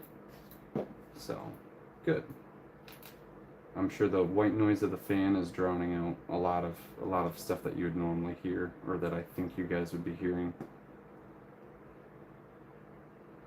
And you said, have I ever seen the boxes with the flip up flap and then look inside and see all the parts? Yeah, like the cellophane. I don't think I did see very many of those.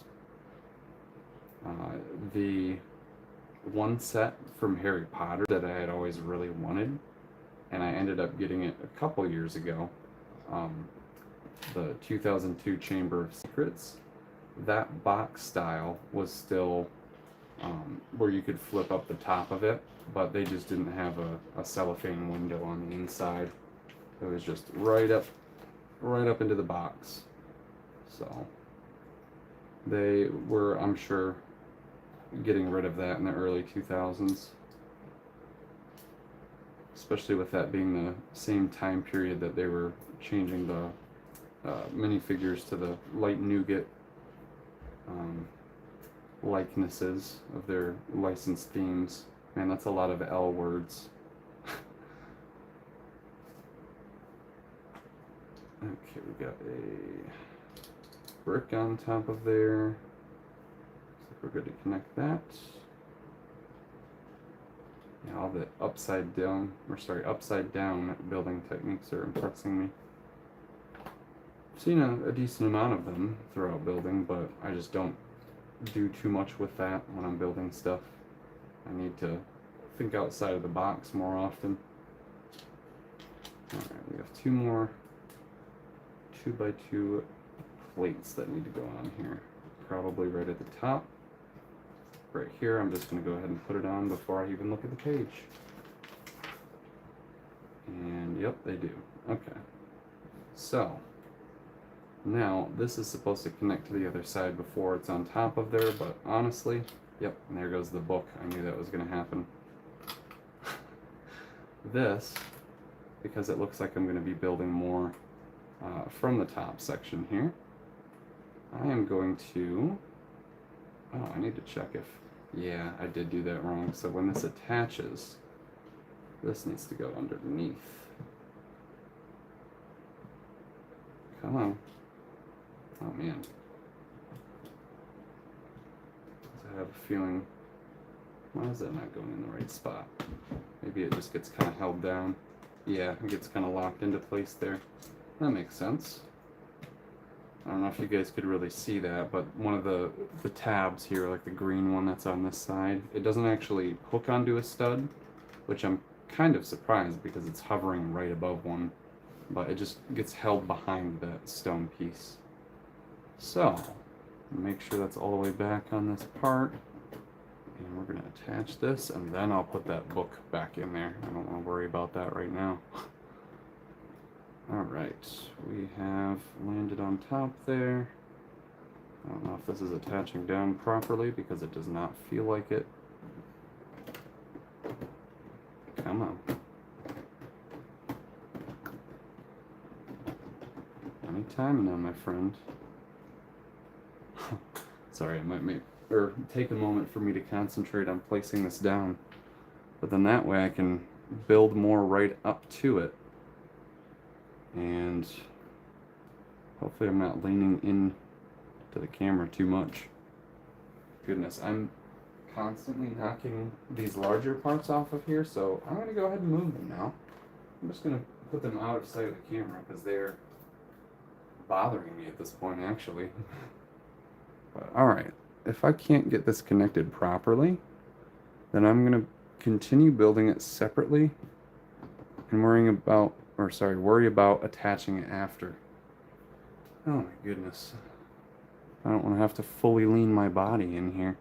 It just does not want to place itself down where it needs to be without me moving this whole thing. Yep, we're going to go ahead and worry about that in just a moment here, because that is not super important right now. This piece can sit there. And, you know, this book, I'd love to set it on there, but that's going to continue to give me issues. So, that's going to go with the figures there, and I'm going to start with bag 45.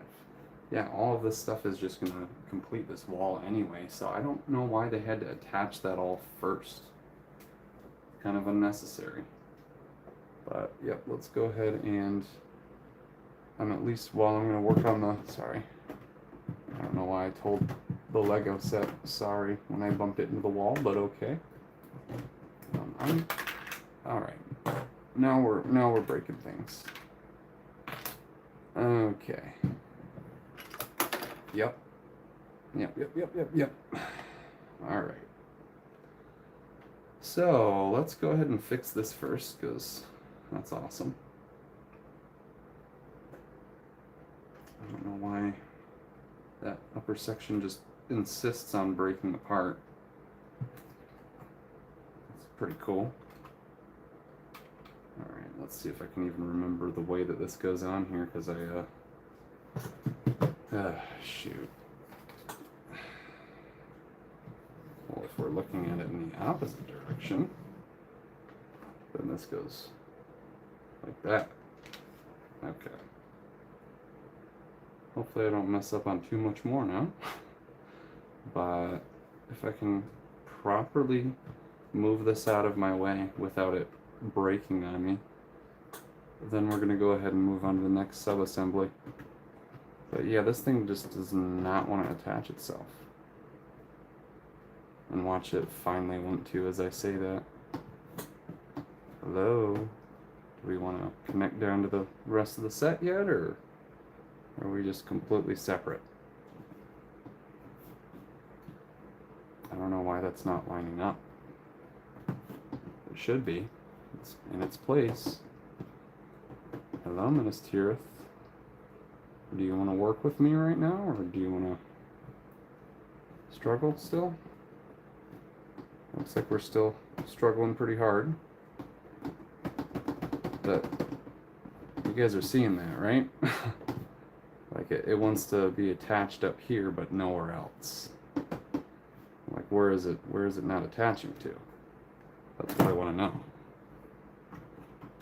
The weird thing is that there's nothing below here that would cause the studs to not want to line up. There's no reason for that. I don't think the wall is in the way at all. I really don't believe it is, but alright. We're gonna opt to fully moving this out of the way. Maybe not all the way out of the way. I'm not sure where that other little piece went here. Oh my god. And now the front wall is just like, hey, I'm ready to fall apart too. So at this point I have to come all the way over to the side and see if I'm missing anything that fell down in, because I can't really get into this area here without reaching my entire body over where the camera is. Oh, you gotta be joking. Well, this is great. It seems like mainly this is all that fell, but what part came off? And also there's a random stud on the bottom of this that came from the lower section. And of course the first thing I do is drop that on the ground, you know? But that came from here, it looks like. Oh goodness, this is actually kind of annoying at this point. What are you doing, Minas Tirith? What are you doing? Okay. I don't believe there's really anything else that fell off down there. Maybe I'm crazy. But I really hope I don't find that I'm missing a part. I think we're good, but I'm gonna try putting it on this way. I don't see why we're finishing the wall on top of the other walls. I would much prefer putting the rest of the set, or the rest of this part together without this problem happening over and over again. Like, dude, there's literally nothing blocking this from going down, but it just does not want to connect. Okay. Neither does that part right now. And this is fully swiveled into where it needs to be. It's just like either something with this wall is blocking it. I know I didn't build anything wrong there. Okay. Yeah, at this point, this is giving me so much trouble, we're just going to move forward, because now I'm starting to get frustrated, and I don't want to do that with the stream. So, yeah, we're going to move Minas Tirith back here. We're going to not worry about that, and this entire thing is just getting moved to the side. Because apparently it's not worthy of actually connecting down to the set yet. Okay, bag 45, that should have been started like 15 minutes ago, probably.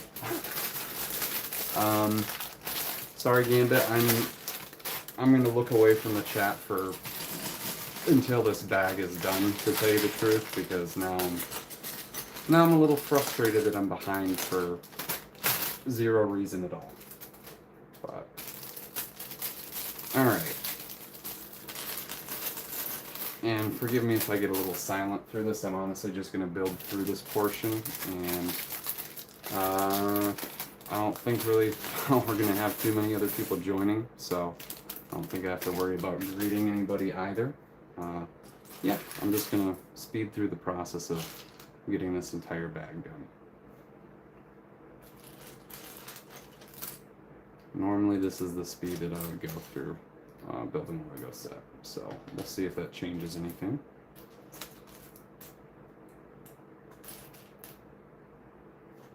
Yeah.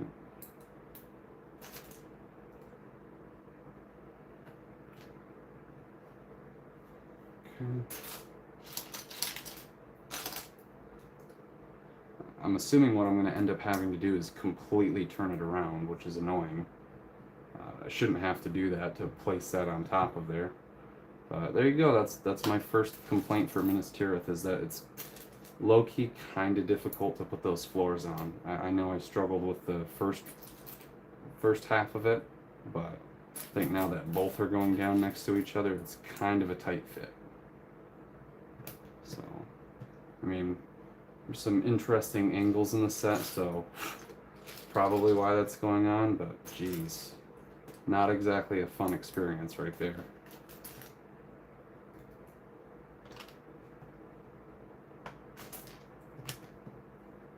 Okay.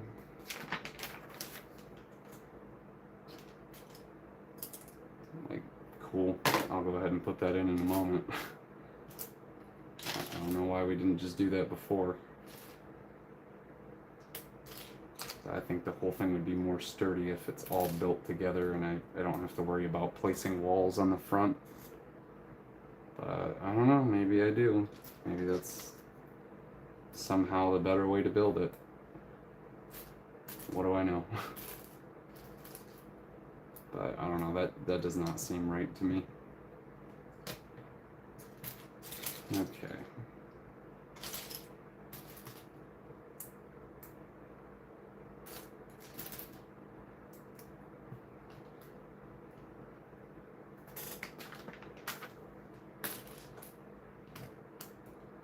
Definitely lots of bookshelves.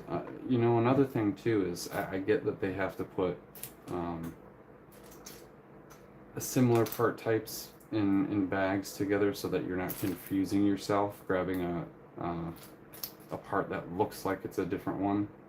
I really wish that they would make the bookshelves look a little bit more unique, because they have the same exact colors that they're just going back and forth between, and then this is the first variation that I've ever seen where there is a book leaning on its side a little bit.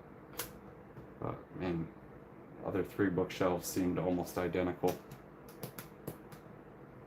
Yeah, I mean, material-wise, I'm sure they're going to be bound with very similar, like leathers and stuff like that. But I don't know. Who knows? These are going to be, grab the actual part that was giving me trouble. So we've got one bookshelf. It's going to be facing this way. Really? I don't know how that was giving me trouble. That's kind of ridiculous. There we go. Oh yeah, and then we'll just knock the candelabra over. Good idea. Good idea.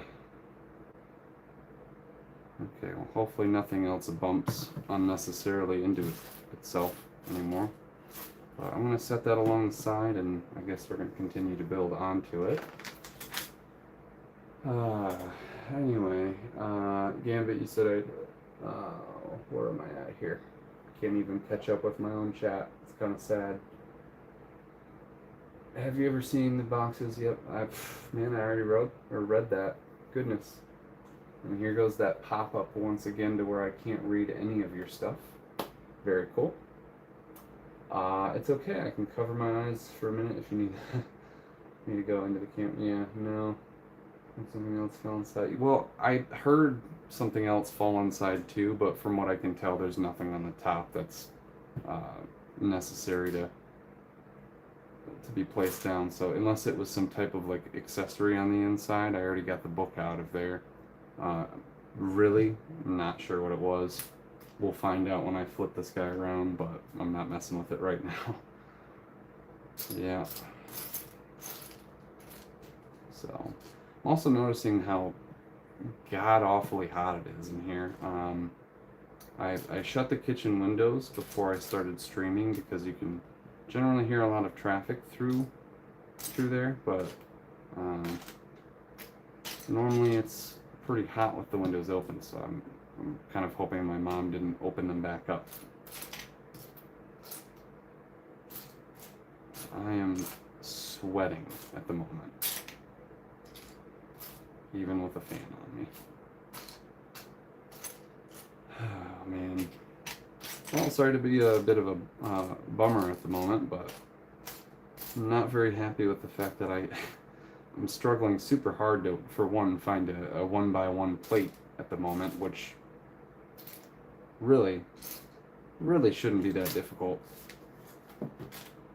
But I'm pretty irritated about the all of this going on. And usually in life, it's when one thing goes wrong, it's back to back to back to back to back. So I'm gonna try not to complain too much and just move forward here. But my goodness, where is this other thing?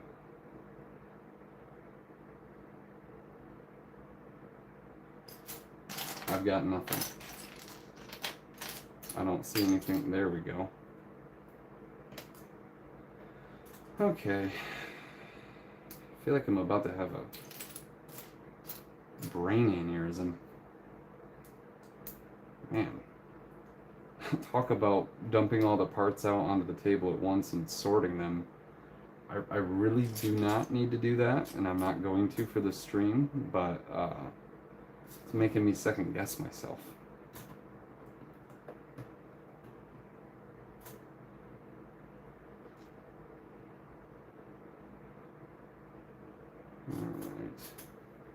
Alright. I appreciate you saying that, Gambit. Thank you.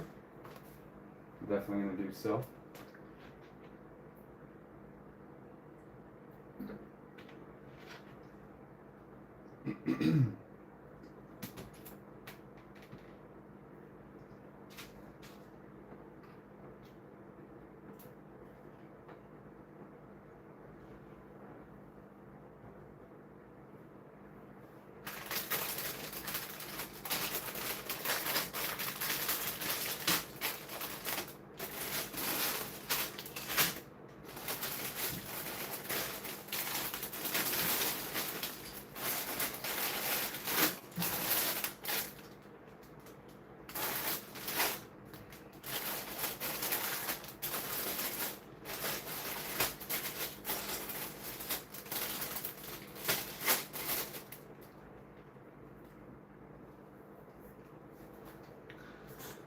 Alright. But yeah, I'm just gonna keep powering through this bag here and hope that we don't run into any more issues like that, because that was not fun. Yeah, I don't know about all these people that are claiming they're missing parts from Minas Tirith. Again, I don't want to judge and just call people out for something that I don't even know. For all I know, there are people that are missing stuff, but almost to me seems like a little bit of greed going on there. Especially with people that like to do their army building for stuff. I would not be surprised if people were making claims that were false. Yeah, this is a slightly differently built wall. Normally they have the pins connecting them all together, but it looks like that's the main reason why they didn't build it like that from before. Okay, let's see. Got this here. I do like the alternation between the 1x6s and the 1x3s. Giving you enough brick patterning detail, but it's not too much to where it's really hard to look at and involving too many pieces that are unstable. So I like that they do that.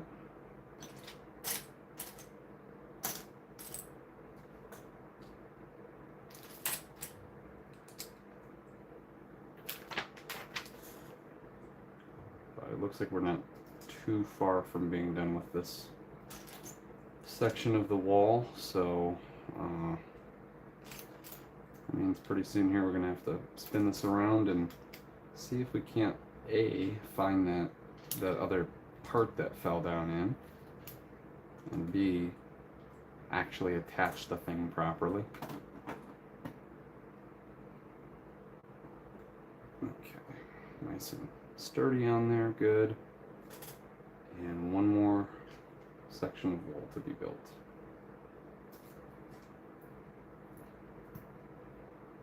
So, apologies for getting a little frustrated with the build there, guys. Of course, can't really control being frustrated sometimes. It just, obviously that's a natural thing to happen. What matters is how quickly you get over it.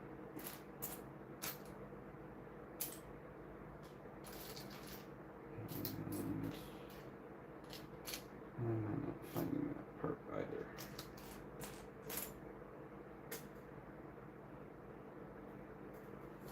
It makes me think things are hiding below.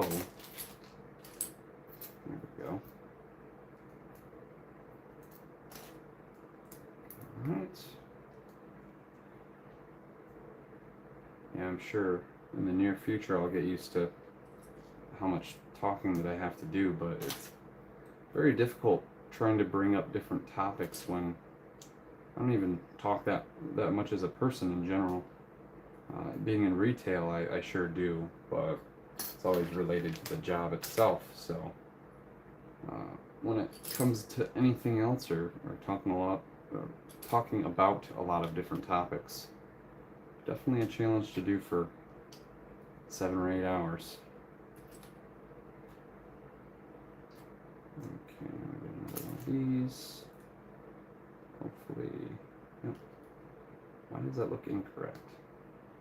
No, it's got to be correct. Sometimes the angle of the page, you can't really tell the proper height of how something's stacked, so you really got to pay attention to how many bricks there are and how many layers. There we go. Oh, looks like I missed a 1 by 2. Let's get those flush together. Oh, we got an interesting side build here, or a sub-assembly for building this sideways, is what I should say. Okay, 1 by 2, great. And these 1 by 3 panel parts are also really nice too.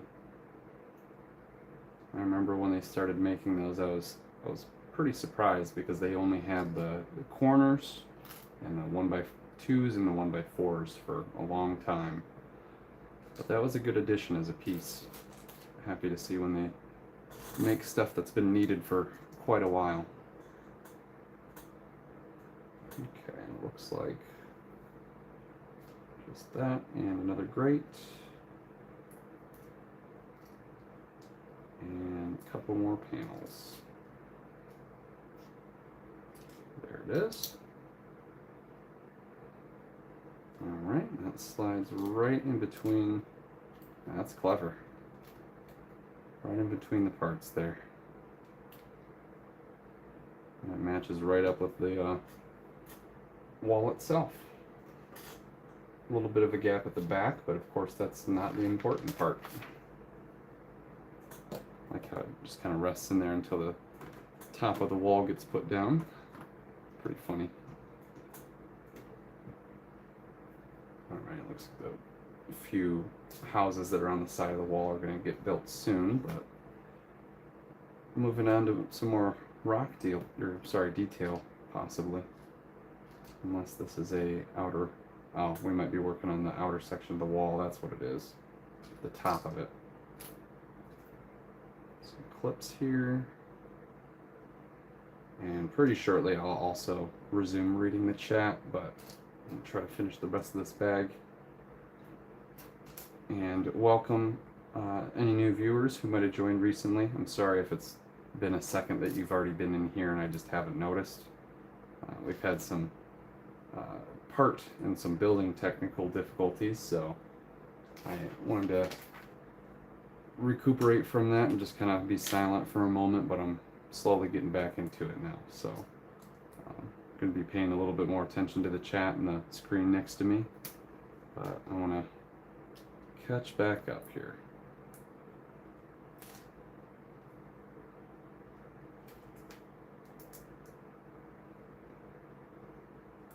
Oh, there we go.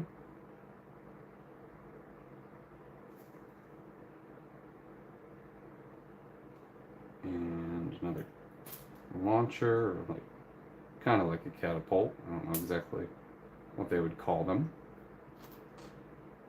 Might have to use some of the extra parts to make some rubble pieces, especially if there's any extra windows. Absolutely going to have to do that. That way we can place them on the, I think what are supposed to be the flags. There we go. I think we got that all built properly, indeed. Fits on there nicely. A lot more sturdy. Okay.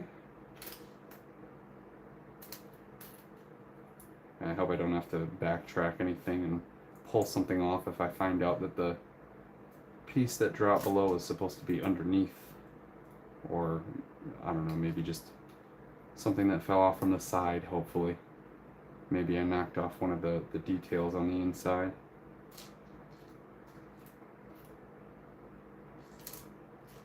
I have always thought to myself, how many total Lego pieces have been created? And not necessarily that I would go into every single variation of a mold, because they have to be updated over the years. But just counting like the part type itself, like for example the 1x1 with a clip on the side, the modified plate, I would say there's been the version where the clip is skinnier. So I don't necessarily need to count that as a completely separate piece, but I wonder how many differing parts that there actually are. I know ballpark there's been some numbers, but it'd be interesting to know what the exact number is. I have no clue.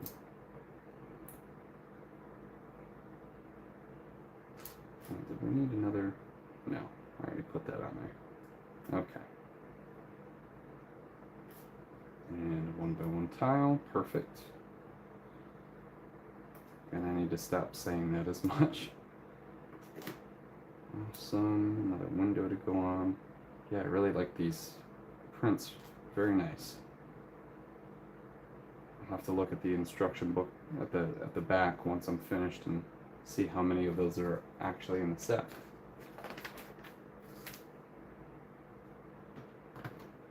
And last section of the wall.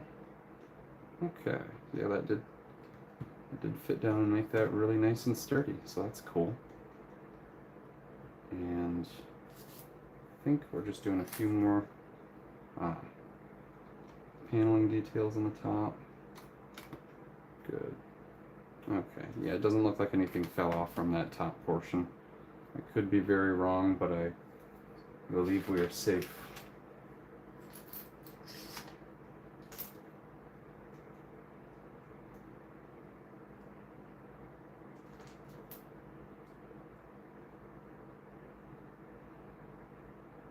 Okay. Yeah. Day 3, now this stool is starting to get a little uncomfortable, but not to the point where I'm not going to be able to finish the stream, that's for sure. I just need to figure out a more comfortable chair for any future streams.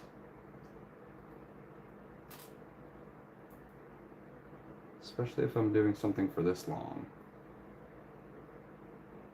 Also, oh, I see now. Okay. So how did that connect there? There we go. Very cool. Okay, and then apologies if I'm just commentating to myself at the moment.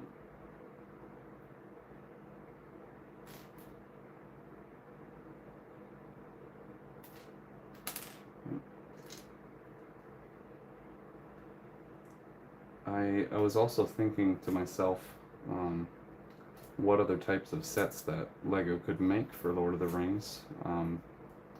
Ones that will be larger like this.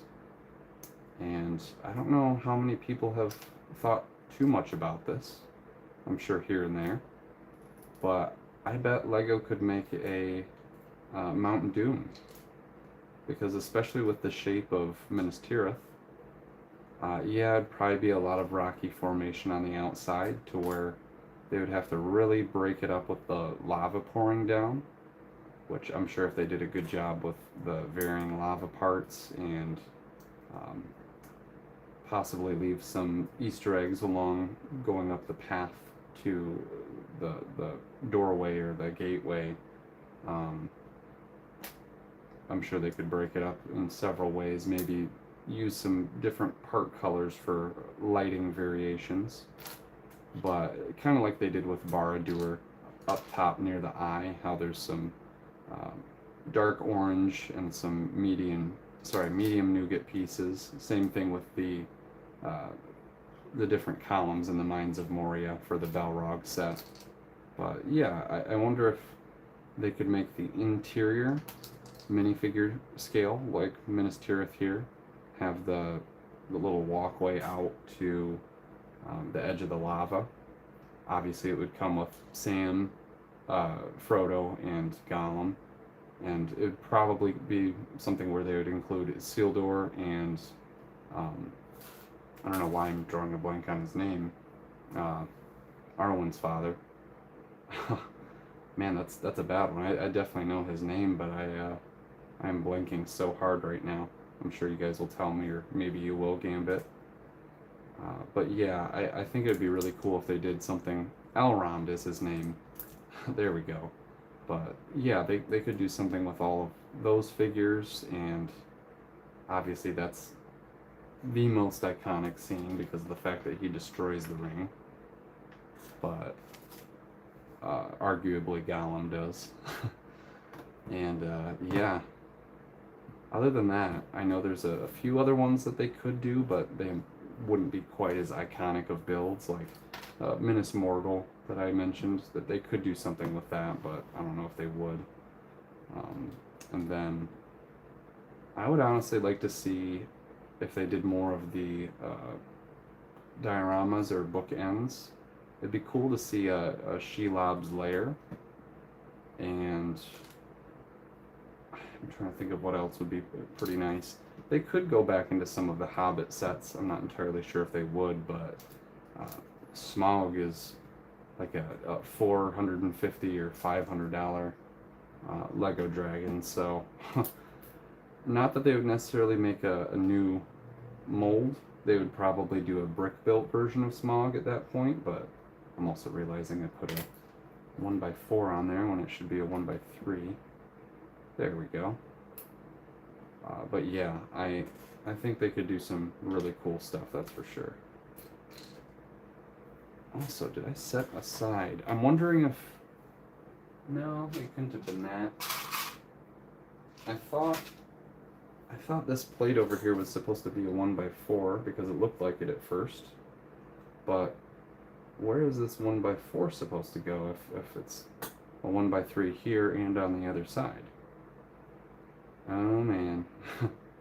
Hope we don't have another issue of something that I need to take apart, but where did the 1x4 come into play?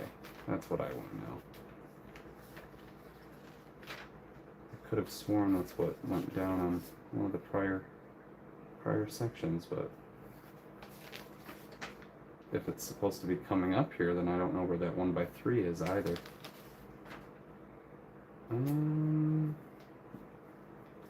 There's no tiles here. There's no tiles at the beginning of that, or on any of the walls. I imagine, yeah, it's more than likely going to go on the side of the wall like here. Maybe no, the 1x6s will go there. Huh. Struggling to figure this out. 1 second, guys. And then I'll be back to monitoring the chat here. So sorry about that. Yeah, I don't know why that looked like a 1x4 at first, but it's certainly not lining up correctly. So that's proper, but where is the other one? 2. That's very confusing. And it's definitely not a 1x4 that goes over on this side, otherwise I'd be able to tell. So for now, I'm going to have to grab this guy and put it over here. We'll figure out what went wrong with that part, but I don't remember seeing anything on a different section here that would have done that. Huh. Man. That is an interesting issue. It'd be kind of funny if they accidentally gave me a 1x4 and it was supposed to be a 1x3. But it's very, very possible that there's a different spot from recently here that I was supposed to put the 1x4 on. I'm just not entirely sure where that would be. Very weird. Yeah, especially because I just went back in the instructions and looked for 1x4s and I'm not seeing one. Other than, that's a 1x3. This is way too far back. We were definitely, well, this is bag 45, so it can't be any sooner than bag 45, I know that.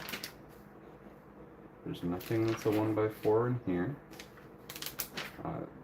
A white tile 1x4, I should say.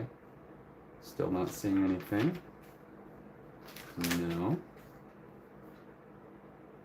And yeah, at first that looked like a 1x4, but it's not.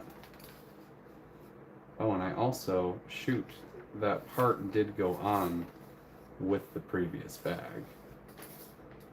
So, with that being said, maybe it is in the previous bag. Shoot. Alright, this might be a little fun expedition here.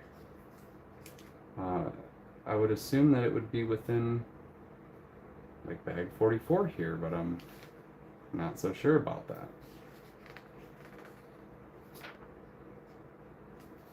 Okay, I'm not seeing anything here either. Forgive me if I skipped over anything that you might have spotted it, but I don't see anything. Oh, and this is all the way back to 42. There is a 1x4. Okay, I see what I did. I'm so glad that I was able to spot that. So right in the corner here, I don't know if you guys can see that at all, but where this wall actually attached to, I'm gonna pull it off with the stud there. This is where I put the 1x3. Oh my gosh. Alright. Yeah, usually I don't have a super hard time finding stuff like that, but it can definitely be an issue, that's for sure. Something is very much getting knocked over here though. There we go. Should be all back together, except for knocking that top off now. This one specific section of Minas Tirith has probably fallen apart more times than any other portion of the Citadel, so if any of you guys are curious, this is the most fragile part of the build, 100%. Because I have not had really this much of a struggle with any of it. It's all just now. Like, even just moving my hands around to try and fix this stuff, I'm breaking more. Okay, I think that's back to normal now. I hope. Like, wow, look at that. I pinch one part to give myself some stabilization and boom, another one comes off. This is also definitely not connected. There we go. It was rough. Man. Yeah, you can barely pinch the top parts of the wall, because if you do the battlements, or what, no, those aren't called battlements. I think those are the towers on each side of the, like, gate entrances for castles and stuff like that. But anyway, found the 1x3 after all of that searching, and I think we're all lined back up here. I'm already not looking forward to finally attaching this up here, because it's been that bad. But okay, I think we can move forward now. And it has been so long since I've even looked at the chat here. Thank you so much, whoever joined recently. So sorry if I just have not been paying attention. I'm really trying to get better at looking over, but for some of the things that went wrong recently with the build, I had to kind of resituate myself, so bear with me. I hope you're enjoying the video so far, or the stream, and I'm somewhat struggling with things to come up with as different topics. I'm not the most fluent speaker, but you know, trying my best, trying to get better at it. And yeah, I see you've definitely said a decent amount here, Gambit, so in a moment, once I'm done with this bag, I will go ahead and respond to anything you've said. I also appreciate you being understanding of needing to focus for a moment. Oh yeah, and I gotta find this to put it back on. That goes right here. Cool.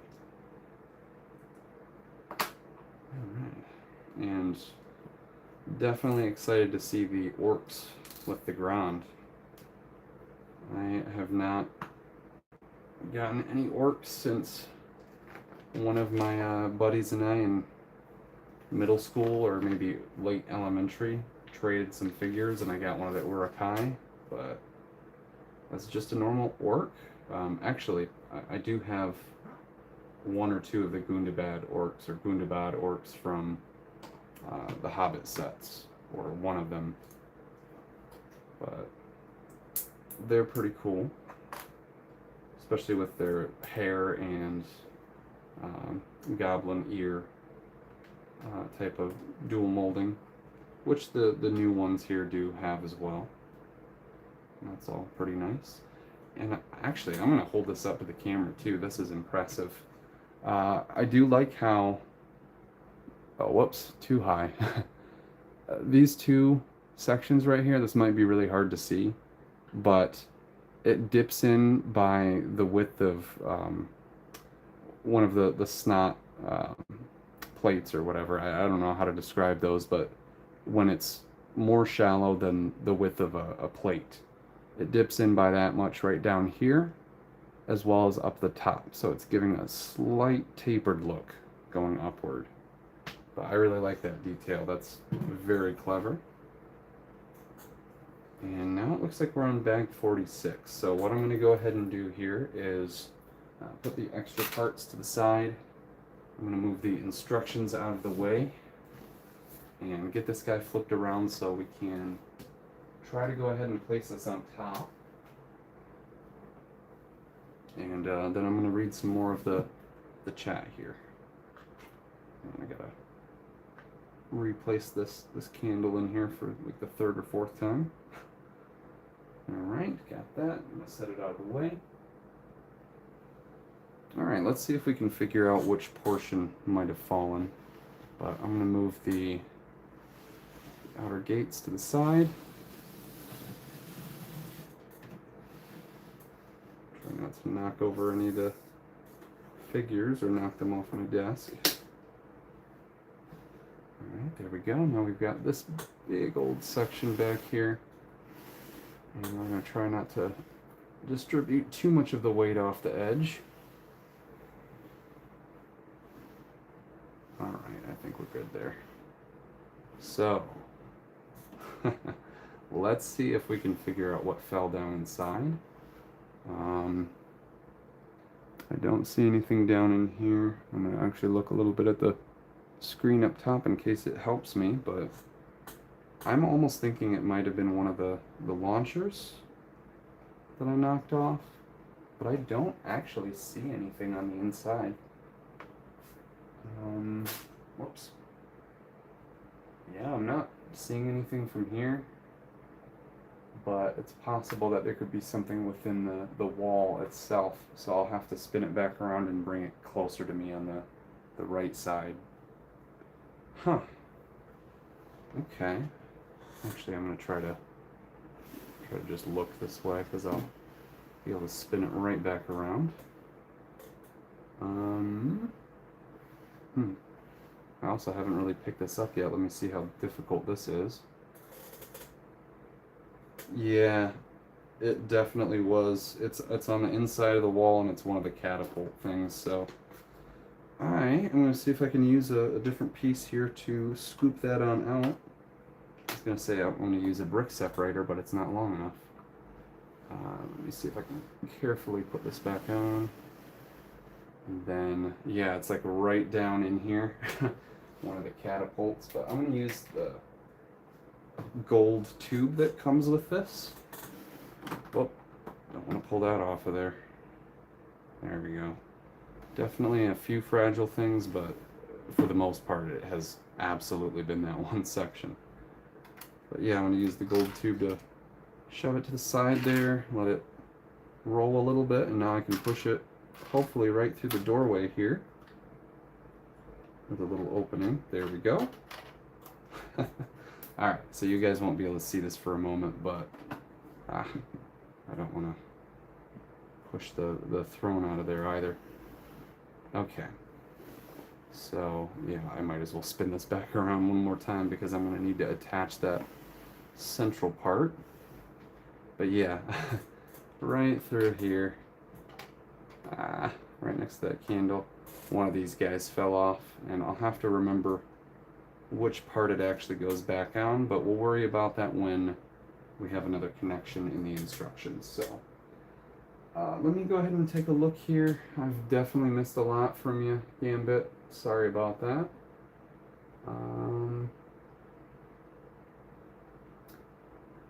And you said there may be something still needed since the directions are not saying to attach it to the main build, which, yeah, that could have been it, but I'm assuming you're either talking about the missing part or the 1x3 that I couldn't find, which we're all good now.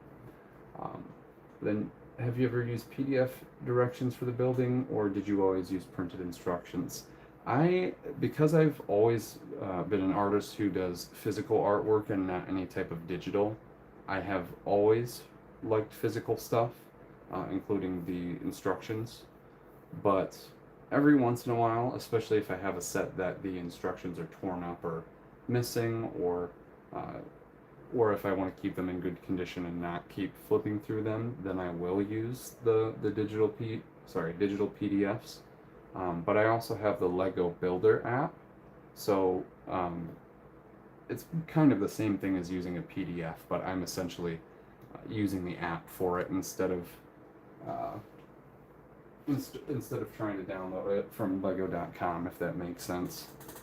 The app itself is sometimes a little hard to navigate, and there are a few of the sets that are not even listed in there, which is kind of a bummer, but you have to search them up, and sometimes they do still come up, but they show like a blank white box. Okay, so now that lined up a little better. There we go. Now we've got the back lining up. There's definitely a little bit of an issue with that at first, but whoops. That I know for sure fell off, just the 2x2 tile that was going to connect up above. But now we're good to flip this back around. We're looking solid with that upper portion. And I'm just going to find where that fell to. Probably right back on the desk here, maybe. Oh, there it is. Alright, and I'll attach that in a moment. But I'm going to try to go ahead and put the front gate back on too. There we go. Okay, so now this is looking fairly solid and attached. That's good to go back on. Very good. Okay, looking a lot better now. Caught back up. So sorry about the different struggles going on, but I think we're on our way to being good now, so that's much better. Okay. Yeah, that's looking very cool. Awesome. Alright, and then Gambit, you said that you have both motorcycles built. I think the sets were a good buy, considering they're at $9.99 each and come with 2 minifigures. CMF is for $4.99 and is just 1 minifigure. So yeah, that's a good point. And then a large set for Lord of the Rings would be the Great Hall where King Theoden lived. Yeah, so Eridus and Rohirrim. Oh, I see what you're saying. Okay. Yeah, and then also maybe the swamps with all the dead bodies and ghosts in it. Yeah. Also, I should, again, be careful with some of the words that I use. I gotta not repeat some of that stuff, but yeah, with the ghosts that are in the swamp or the marsh. And the prancing pony would also be really cool too. That's a good one. Isengard would be cool. Before and after from when Sauron had them tear all the trees down. I would love to get another Treebeard figure. That would be cool, or like a buildable fig. And then you said like the Mount Doom idea. Absolutely, that would be so cool. But I feel like if they do plan on doing that, that's going to be one of their last ones. And then you said I would like the Ring Race too, but more than anything, I would like some trolls. Yes, I agree with that. So another Minds of Moria would be awesome. Not sure if they would be able to do that, but if they're able to at least use Troll with one of the catapults that's used in the battle here with Minas Tirith, that would be very, very awesome.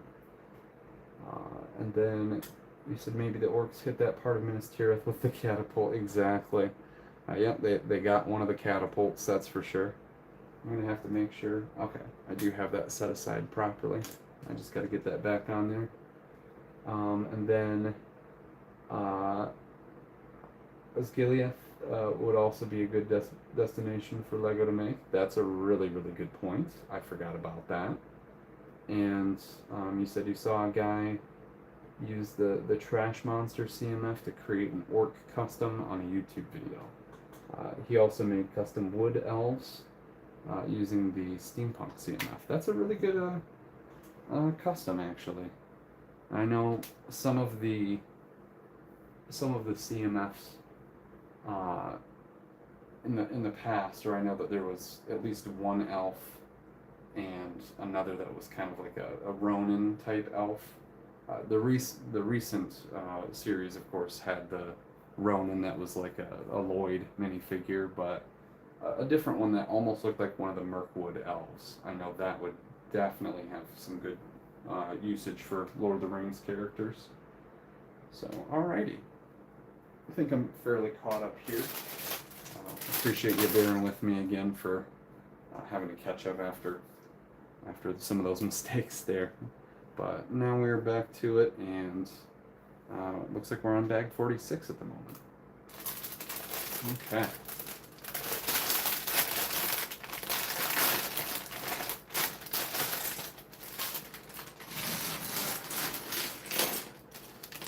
Whoops. Well, it's already a lot nicer not having the instructions right on that portion of the table. But it's kind of hard to use them right next to me too, so I'll have to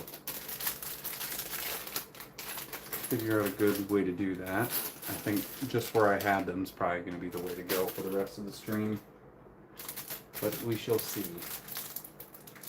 And Gambit, he said he reversed the torso on the steampunk figure to create the wood elf. Okay. Makes sense. I'm having a little hard time picturing the figure at the moment, but I think I know what you're talking about. I know obviously it's the figure that has like the golden chainsaw type weapon, but I don't remember exactly what the torso looked like. Oops, gotta connect a couple of these pieces down a little better. There we go. That's a lot more solid. And that's in the correct spot. Good. Okay, yeah, I'm excited to build more of the actual stonework too.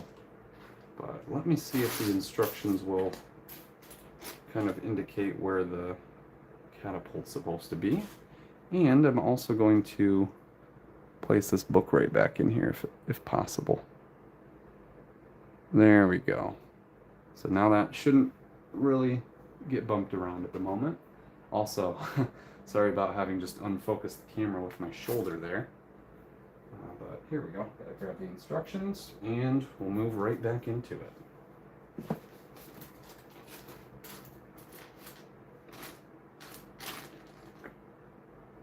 Okay.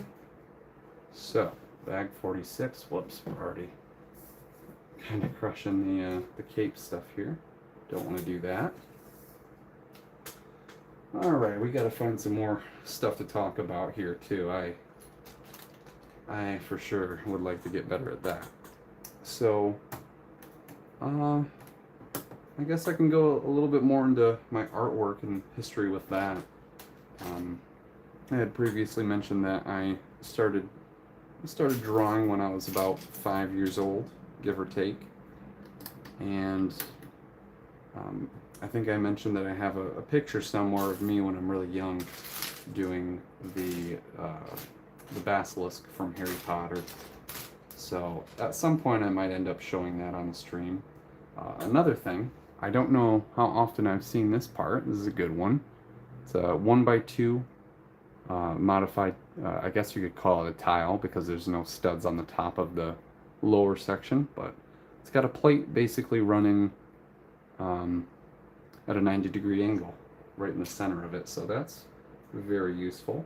I know there's been some 2x2 versions of that with just a 1x2 plate on the top, kind of sideways, but that one is very, very nice.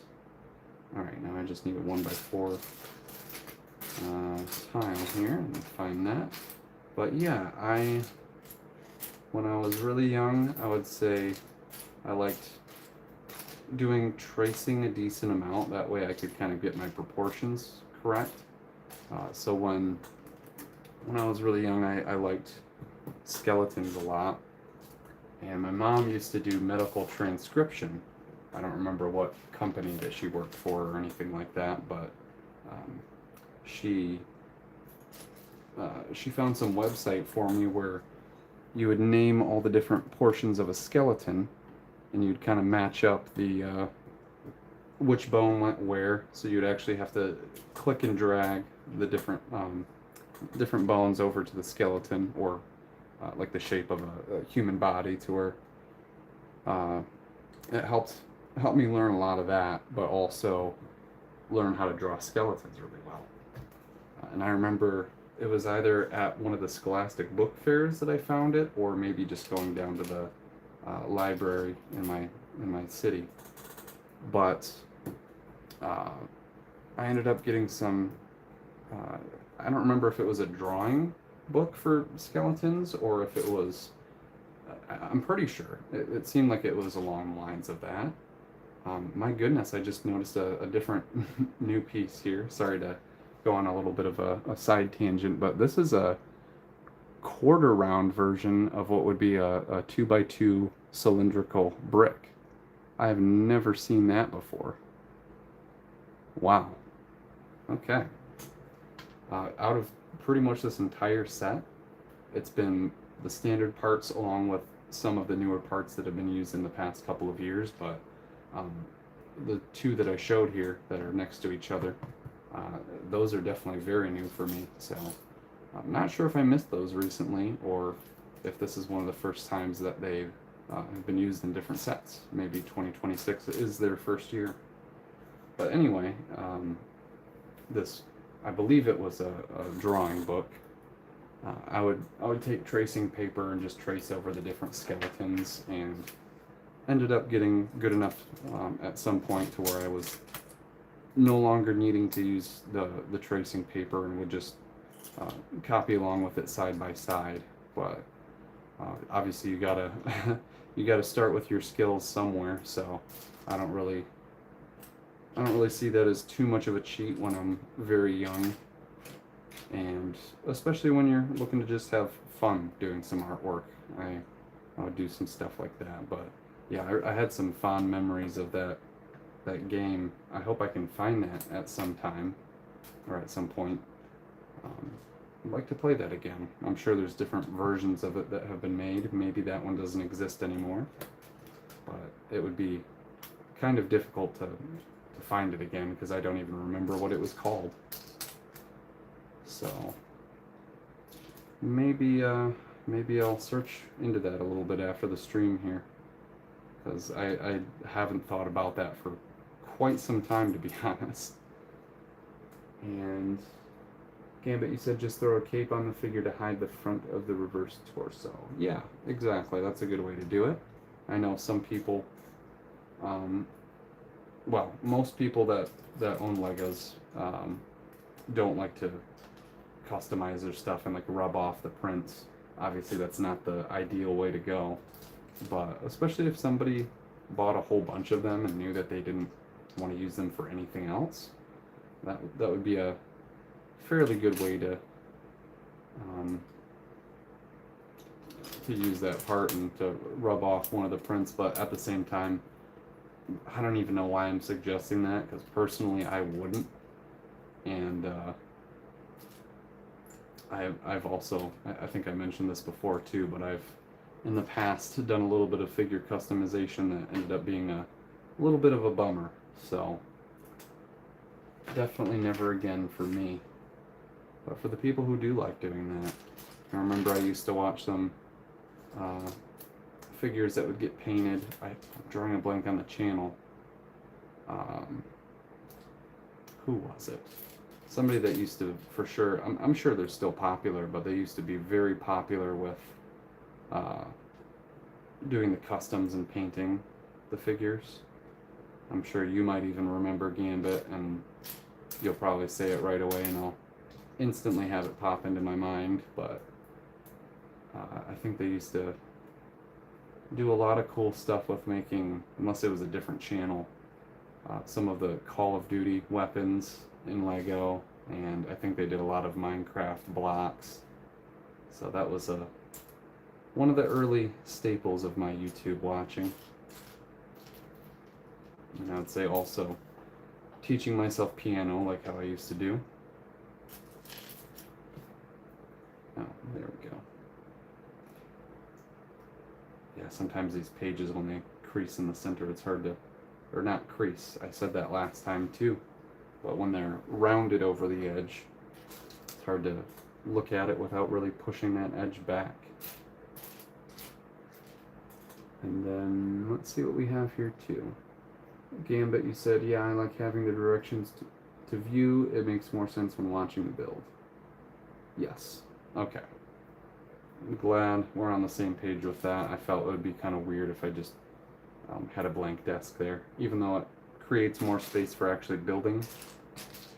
I guess I should have thought about the sizing of my desk and how I was going to be dealing with that.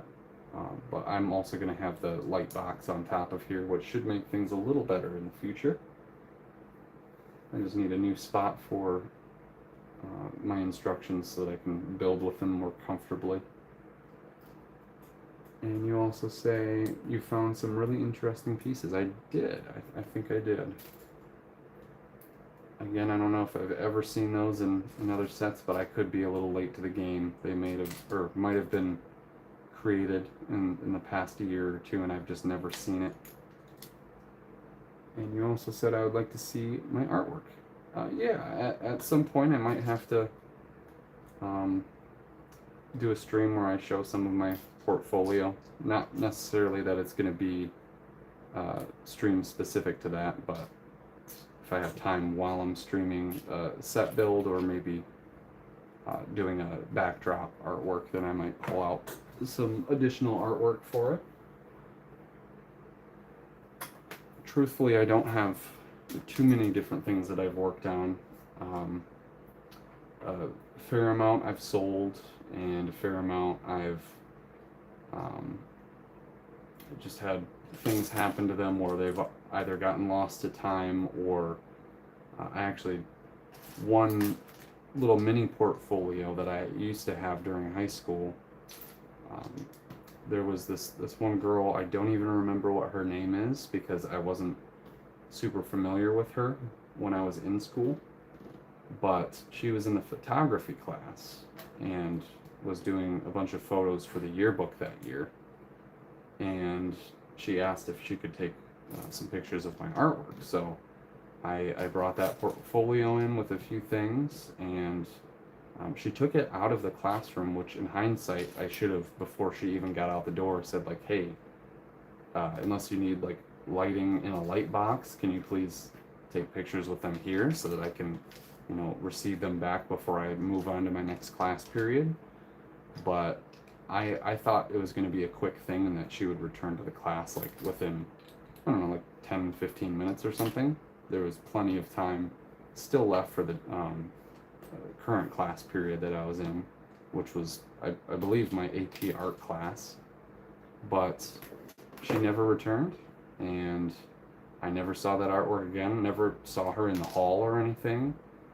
It's not like she was somehow like a non-student who had snuck into the school and specifically come to steal my artwork from me, but I don't know why she never returned it. She clearly knew of me and that I was one of the artists in the school, so she should have returned it back to either my art teacher or one of the other teachers who could get it back to me, I guess. But no, never did that. And I had some cool stuff in there. I had like a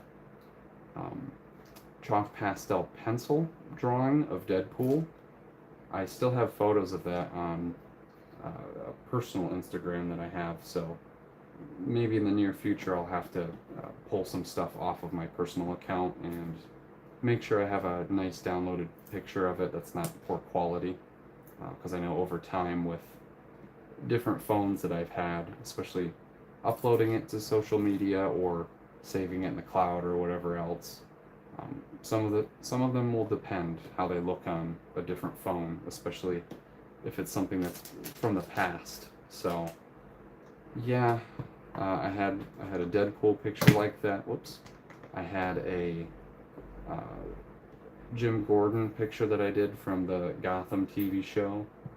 That one was really cool, and a couple others in there that really I was pretty disappointed that I never got back.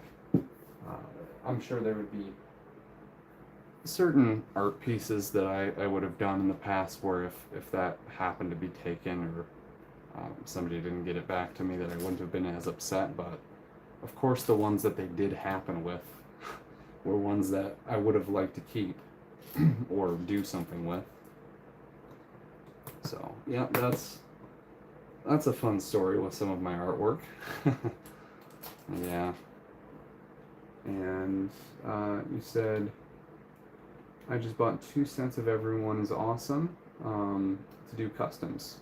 Price per minifigure is $223 plus all the tiles too. That's not bad at all.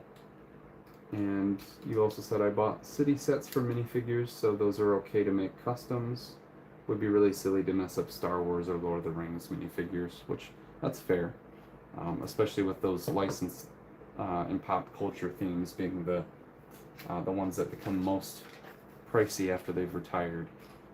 One of the sets that I do absolutely want to build fairly soon here would be the Black Pearl. I actually have the original version of the Black Pearl. I'm fully drawing a blank if I've mentioned this, so sorry if I am repeating myself, but I did get the original version of the Black Pearl when that released. That was the only Pirates of the Caribbean set that I ever got. I'm glad I got a good one. But unfortunately, one of my older brothers was upset with me, and I had it displayed on top of a old desk of mine, and he knocked it off the top and tore one of the sails to it. And I immediately contacted LEGO, and they were able to send me new, like a full pack of new sails. So I had pretty much 2 full sets minus 1. And I have zero clue where either sets of the sails are. So that's a huge bummer. I want to be able to do something with that. I don't think I'm going to necessarily compare both of the Black Pearls. I might, since that's kind of how my channel was running at first, so I may every once in a while throw in some comparisons when it's like the Black Pearl's only been made the 2 times, but I don't need to compare every single Hagrid's hut or every single X-Wing, etc. So yeah, I unfortunately can't find the sales to that, but as far as the new Black Pearl, I also did get that, so I very much want to build that here in the near future. It'll probably be for a stream, but that one, yeah, I have a feeling, especially with Davy Jones being a part of the first Black Pearl, I don't know if LEGO's ever going to do anything more with Pirates of the Caribbean, sadly, but if they decided to for any reason, I'd love to see Davy Jones, the Flying Dutchman. Of course, they've made the SpongeBob version of the Flying Dutchman, but that's not the same. And that's so weird. I don't know. Oh, okay. I did put that on upside down. Never mind. I was asking myself why that looked weird, and now I know. Okay, that one. Yeah, I wasn't entirely sure how this domed upper part of the King's Hall was going to be built. Excuse me if I'm literally building it off camera at the moment, but I saw the shield pieces just being a part of it, and I wasn't entirely sure if there was going to be some type of an actual domed structure around this area, or if they're just, I guess they're making it look round on the inside, and then the archways in the front are going to create the rest of the domed look. Because that would be pretty pretty hard to build with different parts. They'd have to have some large inverted domed bits, which they have made for the new Great Tower of Hogwarts. They did make some very nice large roof pieces. So if they were able to do something inverted of that sense, then that could work. Oh man, I almost forgot about one of these. There we go. Oh, nice. Yeah, I also never even thought about the area where they'd have to pass through the rocks. Oh, I see what we're doing here. Very cool. Also, I must have missed this somewhere. Where is this supposed to go? Huh. I don't see that up top yet. No, nothing there. There's something that's supposed to go. Yes, okay. I missed these. There we are. Anything need to go in between that? Does not look like it. Looks like we just go ahead and attach this. Oh, I see what they did there. That's clever.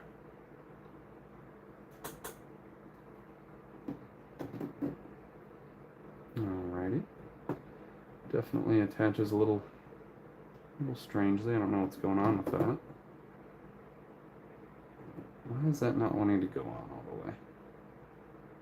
Oh, I'm sure it's because of the angle that I have these walls. Yeah, because they actually have to attach. What am I doing? They attach down to the bricks on the side, and I thought it was just the middle section that did that. Whoops. Oh wow, yeah, it's starting to get taller. That is for sure. We've got the center of the next wall section done. I'm wondering, oh yeah, it looks like we're already working on more wall sections. Very nice. Sorry if I'm missing anything here, Gambit. You said that is horrible. She took your artwork and kept it. Yeah. Yep. And you said I was interested in the Black Pearl, the Shire, the Goonie ship, and the USS Enterprise, but I passed on all four. Just too many sets to get. That's been the problem lately. They've been pumping out way too many good sets, and although that's obviously a good business strategy, so I do not blame them for doing that, it sure is affecting the way that people have to prioritize which sets they get and when. Because, yeah, nobody's made of money like that except for, you know, I'm sure there's certain people that have a whole lot of money who are just able to spend a lot of it on Lego, but truthfully, I feel like most of the people who are very much into Lego either have some form of a YouTube channel where they're monetized and or receiving the free stuff from Lego themselves, which I envy that a little bit, I will admit, but I'd love to work my way to that point so that way I don't have to worry about catching up on getting things or not being able to review something for my channel because I just hadn't gotten it.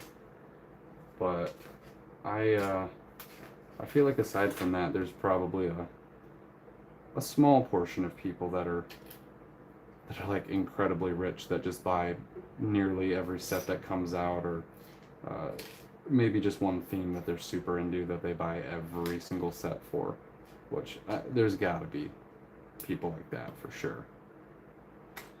Not me though. I've been working very hard. Not that those people aren't working hard, that's a terrible way to put that, but I've been utilizing a lot of my time and effort to be able to get some things, which most of us know how that feels, so I shouldn't have to elaborate that at all.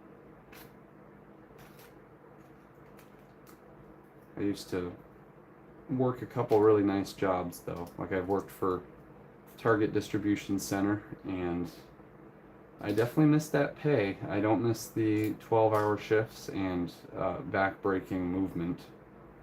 I was a package picker for the warehouse, so they expected 1,200 packages per shift. So essentially, like you're literally doing one every minute. Or wait, maybe I'm doing that math wrong in my head. If you're there for a 12-hour shift, then you're doing 1,000 an hour. So how many is that per minute?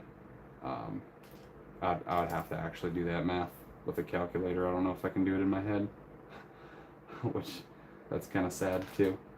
But anyway, I digress. Let me see if I can focus on where this goes on the citadel. There I go again, trying to say castle. Did I miss a? Yes, I did. Well, 1 by 1 plate goes on there, and now it should line up. Very nice. Okay, so it's really just this front section that's going to be like that, and either the sides will fit in as another build you can take off, or maybe they'll just be built separately, because there's nothing above that as a plate right now. So I'm assuming it gets roofed off with something, another floor. Alright, where's the 1 by 3? And a few studs. I have been slowly working on a collection of purple, blue, gold, silver, and I'm drawing a blank if there's one other color, but I believe that's pretty much all of them. Working on a bunch of studs as a collection so that I can make a I might buy like a Lego wallet or something like that, and then do a little nod to the Star Wars games, and well, I mean the Lego games in general, most of them have the stud collection, or maybe all of them do, to be honest. At least in that color variation is what I'm trying to say, but I definitely want to do some funny type of Easter eggs like that, displayed on my shelves in my room, or I might even create a little one of the, I'm drawing a blank what the builds are called, but the little packs that were in the Star Wars games, not like the booster thing, I don't remember what they're called, but the cylindrical doodly bob with the red and, sorry, red and green lights on them.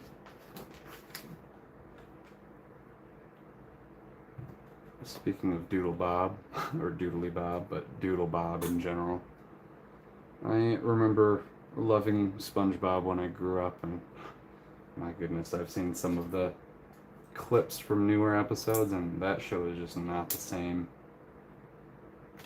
It was really something special back in the early 2000s, and some of those movies, like the original SpongeBob movie that had David Hasselhoff, that was speedboating through the water on his chest, and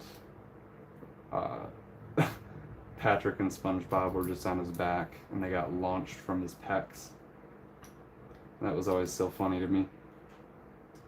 And even funnier too is I wasn't even super familiar with who David Hasselhoff was back then. I just knew of him.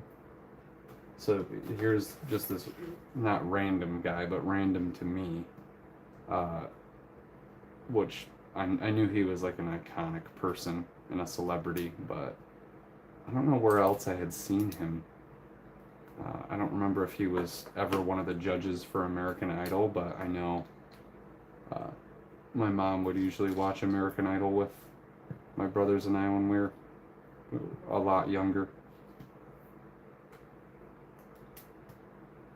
Oh, okay, that must be, I see what they're doing. Indeed. Ooh, first yawn coming in for the all 3 streams. I could be wrong. Maybe I did yawn for a different one, but that's the first one I remember.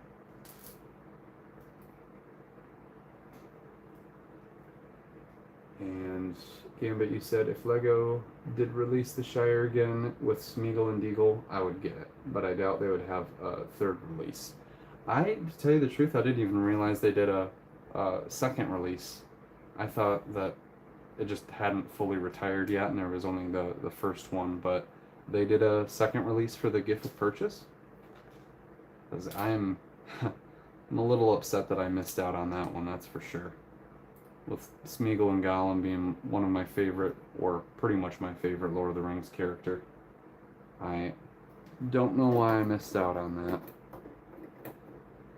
Alright, next wall section. Oh, of course. I did the exact same thing where I didn't put a 1x1 plate on the bottom of this. Okay, now that should work better. Although that doesn't want to line up great.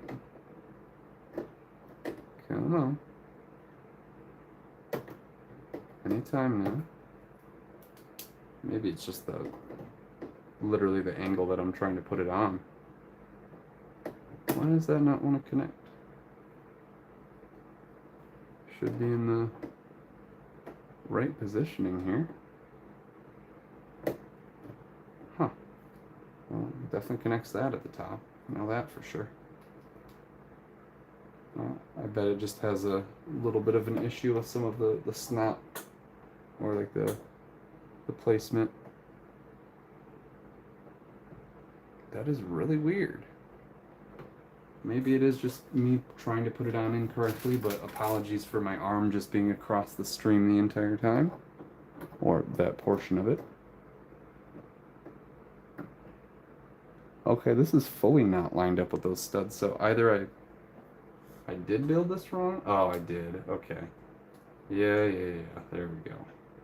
It's supposed to go one of these, and then 2 of those. I think the other one was built with a plate on each side of it rather than both on top, so wow. Oh, well, that went on 10 times easier, huh? Maybe I should pay attention. Let's see. Duckbricks has one of everything. His house is unreal. Oh yeah, he is. I have to be completely honest. I don't care if this ends up making its way to him at some point in the near future, or not near future. I don't think it ever will. But anyway, Duckbricks. I used to not be very fond of him. I'm sure it was mainly of jealousy. But it used to drive me crazy. Like, how is this guy literally walking backwards down his steps to his basement and not tripping over, or at least bumping into something on the wall? He's got that place mapped out in the back of his head. Well, obviously he lives in that space, so he knows it well, but to be able to navigate that backwards like that is pretty crazy. And I think I would just kind of make fun of that because of jealousy, and find every reason I could to essentially make fun of whatever he was doing. But as big of a Bionicle fan as I am, when he ended up meeting one of the co-founders for Bionicle, that's where I gained so much respect for him, and especially the amount of time and effort that he went into sitting down with the guy, and it was cool to see some of the plans for the theme, and what the original story Bible was like, things that were cut from it, or just original ideas, stuff I would have never known or most Bionicle fans would have never known if he didn't do that. So gained a lot of respect for sure, and I definitely like Duckbricks. He's a good guy. For sure, a insane amount of Legos though. He has, like everything. Yeah, I'm still gonna have to figure out where that catapult goes. I'm assuming it's probably here or here. In fact, I'm gonna take a guess that it's on this side, I'm gonna place it down, and we'll see if I guess correctly on that.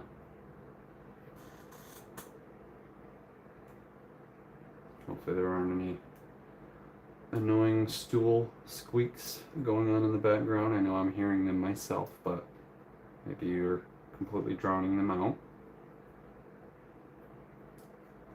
Also, welcome to anybody new that might have joined in recently. I haven't looked over in a little bit of time, so I apologize if I hadn't noticed you join me.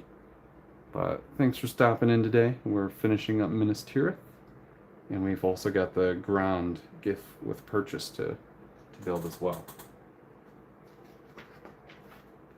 Okay, this one piece had to have gone somewhere. But where? I bet. Yeah. That's where. Good thing I spotted that before I move forward, but yeah, that was supposed to be. Here we go. Oh, almost did that wrong. Supposed to be a plate before the cheese slopes. Make them a little bit more stable. Whoops. And to pop out a little bit more. I don't know if it's supposed to be like a thatched roof or probably some type of a tile roof. I know most of them were. And actually, I'm kind of surprised they didn't do. Whoops! I think I knocked the book over on the inside. We won't worry about that. I'm surprised they didn't do the medium nougat color for a lot of the rooftop pieces. I feel like that would have made a little more sense for that type of color, like doing this. You guys probably can't see that, but the medium nougat there. Okay, so got everything there. Looks like we're moving on to bag 47 finally. So, yeah, moving by a little slowly, not terribly, but hopefully the Grond doesn't take us to like a 9-hour build. If that happens, not the end of the world either. I'm just excited to get it done in general. And let's see, anything new from you, Gambit? I have to go for a bit, be back soon. Sorry if I missed that. If you've already had to leave before I'm actually responding. But I will see you again soon, man.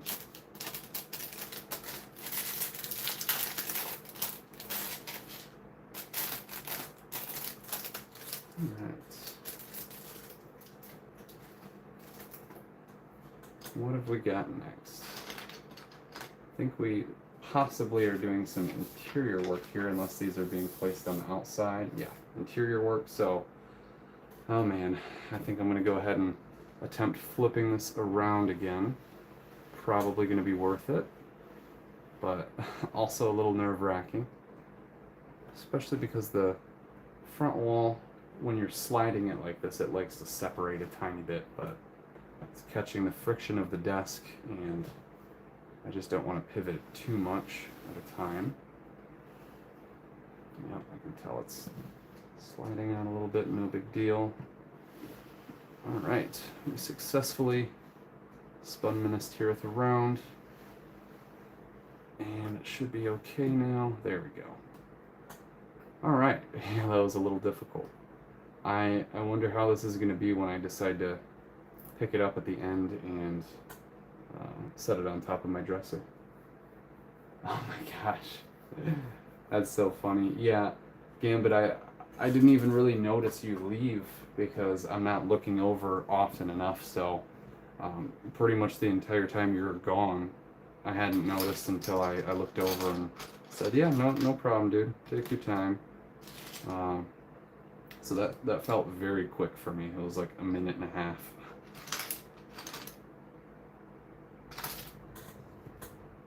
Yeah, we're working on a little bit more of the interior.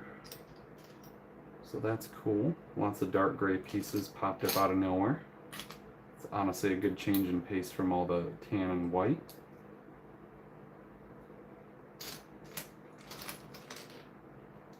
Alright. definitely glad for there to not be any stickers in this set. Would not have felt like placing any on.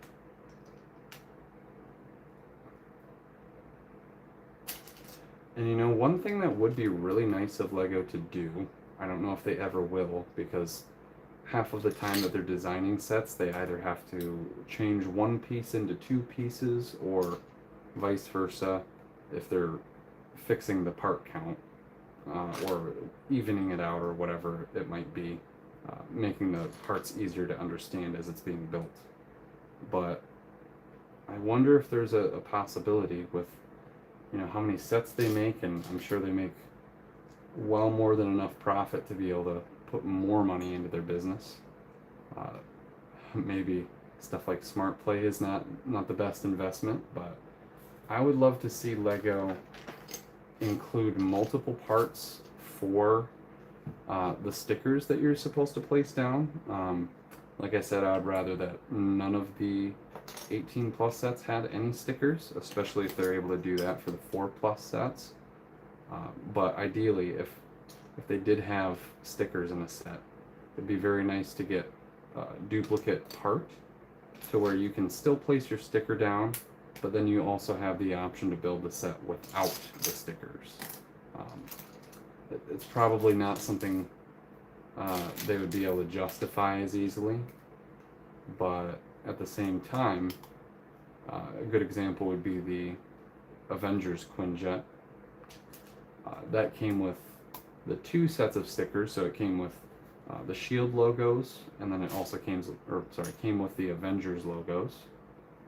So you could choose which way you wanted to build it, but the only problem is if you put the stickers down, you can't build it the other way without either ordering the other parts and then placing the stickers from that same sheet onto it, or if you got a secondary version of the set used without figures or whatever it might be, and then took all the stickered parts from it if it was built the opposite way, and then having like a full spare.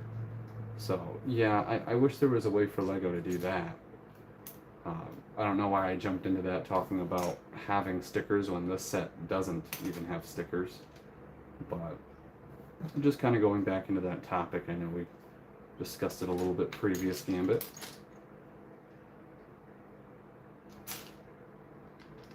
And David Hasselhoff was on Knight Rider back in the day. Yeah, I don't know why that didn't pop into my head. I for sure was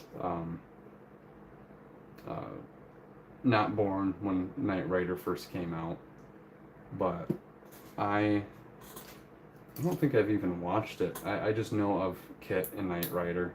I don't even think I know the car's personality at all, or how any of the storyline for that goes. I just know that it's Kit and Knight Rider and David Hasselhoff. But yeah, he's funny. He's definitely done some memey stuff after his... I don't know if he ever had like a super serious career, but it seems like at least serious enough. Why is this... How does that make any sense? So this is like that. And this goes, oh. What? Okay, that's what I'm doing wrong. Never mind. Sometimes the sandwich together plates, especially if they're going back in like a different pattern, throws me off. I did not need this at all. Okay, I wonder what that is going to be connecting up to. I'm sure we'll find out sooner than later. Now we're looking a couple of 1x1 plates. Yeah, I definitely find it interesting that you can watch a current stream in 2x speed. I always thought that when you're watching a stream, whenever you pop into it, is just whenever the current part of the stream is going, and I thought that if you would leave, that it would not like, I guess, save that spot of the stream for you. I thought that it would essentially just pop you right back into where the current part of the stream is, but I guess I learned another new thing today. I knew as far as watching it back afterwards, like when I make them public on my channel, I knew you could do 2 times with that, but it's weird to me that you can watch something live at 2 times speed. It just seems not possible. But obviously, I'm sure it stops on its own once it catches back up. Maybe it doesn't. Which, I don't know how that would be possible, but...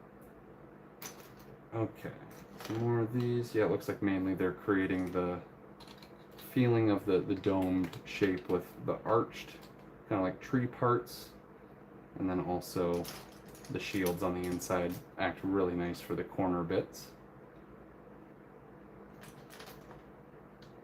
I remember the first time getting some of these. I believe they would have been in the, well, definitely a few in the 2001 Hogwarts Castle, but also maybe it was 2003, unless it was 2002, but the Werewolf Ambush LEGO Studios set. That's one that my brother has, or had. It's pretty much mine now. But yeah, that was definitely one of the first sets that I would see that in. And of course it got used plenty of times before that with the castle and the pirates sets. Make sure I'm not missing anything here. Doesn't look like it.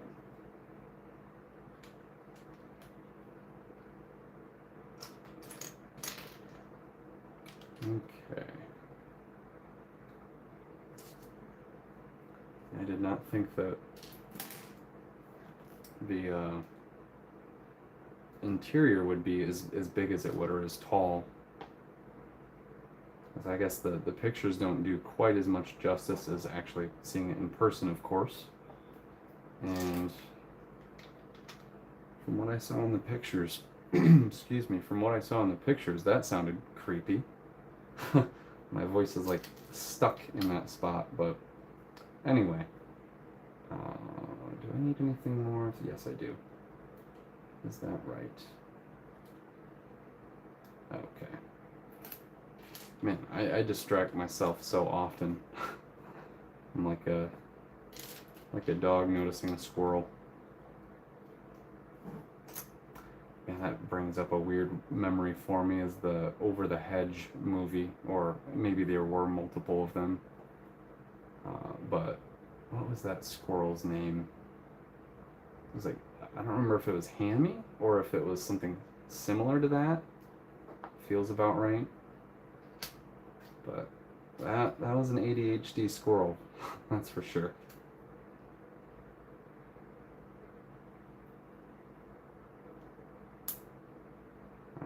I'm drawing a blank on who some of the people that voiced in that were, but I believe there were some pretty iconic people. Oh, nice, nice, nice.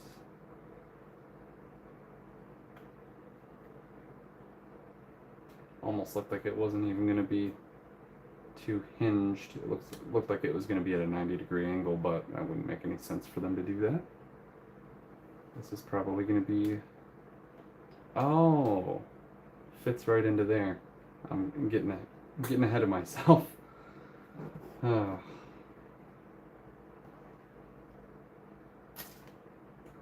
But yeah, I apologize again for being a little silent today. I didn't necessarily have a super long day at work yesterday, but I think it's just the combination of everything throughout the week where I've maybe not burnt myself out or overwhelmed myself a little bit, but it's quite the contrast to my normal weeks. It's probably a good thing though, because I, again, was not doing any long form videos for about a year and a half, all because of the phone issue, and then not Not really being happy with the way my short was, or not short, edit was going. So, definitely need to get back into it. Need to do some more artwork other than the Bionicle masks. And I need to figure out a good way to,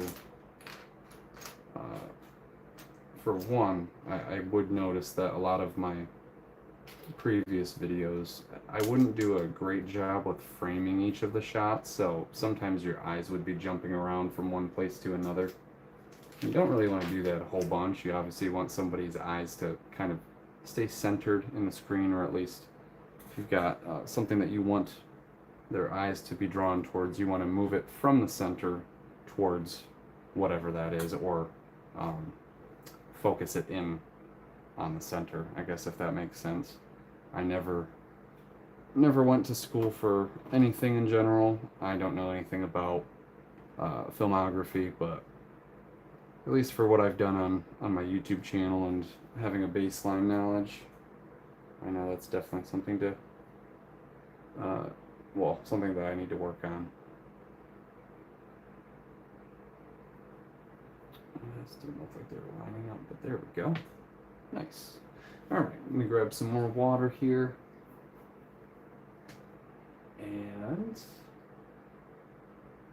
he said he had 3 serious TV series: Knight Rider, Baywatch, and America's Got Talent. Oh, okay. That's why I was for some reason thinking American Idol was something that he was on, but yeah, it was America's Got Talent. That makes so much more sense. Yes, I think you're 100% right. And he said, okay, I have you live again. Nice. The Great Hall looks so good. Thank you. Or like the King's Hall, absolutely. And which I'm sure those both go hand in hand, honestly. And then you said you're the type of guy who goes big. You took one of the biggest sets LEGO has made and did that as your first live stream, which, yeah, I figured if I was going to be doing my very first live stream, I wanted it to be at a special time, but also be for something special, so I couldn't think of anything better in regards to wanting the set as much as I did. I felt like it was the perfect fit. Also, again, apologies if I've not noticed anybody who has joined into the stream. Seems like maybe there's a new viewer currently, so so sorry if I haven't acknowledged you. I am just fully getting used to how this all goes. But we're making our way through Minas Tirith here very nicely. We'll see if this ends up being a 9-hour stream. I'm kind of feeling like it's going to be 8 for sure with the Grond, but it might go a little bit above that. All right, now we got some more of the domed interior. Yeah, LEGO has come a long way with the shaping of things. I probably wouldn't have been able to guess some of the stuff that they've come up with, especially when I was a kid. I just kind of thought, well, you know, obviously you'd notice getting newer sets that there would be a piece you had never seen before. Not that I thought, oh, this is just something that I've never found and it's not new, it's just new to me. I'm sure that would happen every once in a while, especially like here with this set. Definitely happened a couple times. But yeah, I never would have imagined how many parts have just blown up recently, as far as the amount that have been produced. Because I know they have a not a full limitation per se, but I think a lot of their sets, depending on the theme and the licensing, they're only able to do a certain amount of the set, so they have to kind of prioritize like what figures they're going to do, or what molded pieces they can use for either a new part or a new figure. And most of the time what ends up happening is that you have a figure that's going to need a custom head or hair piece or something like that, or possibly an accessory that hasn't been used before. And I believe each of the sets are allowed like 5 new molds. So technically, I guess, yeah, there is like a baseline for figuring that out. But I don't know if it differs a little bit for certain themes / sets.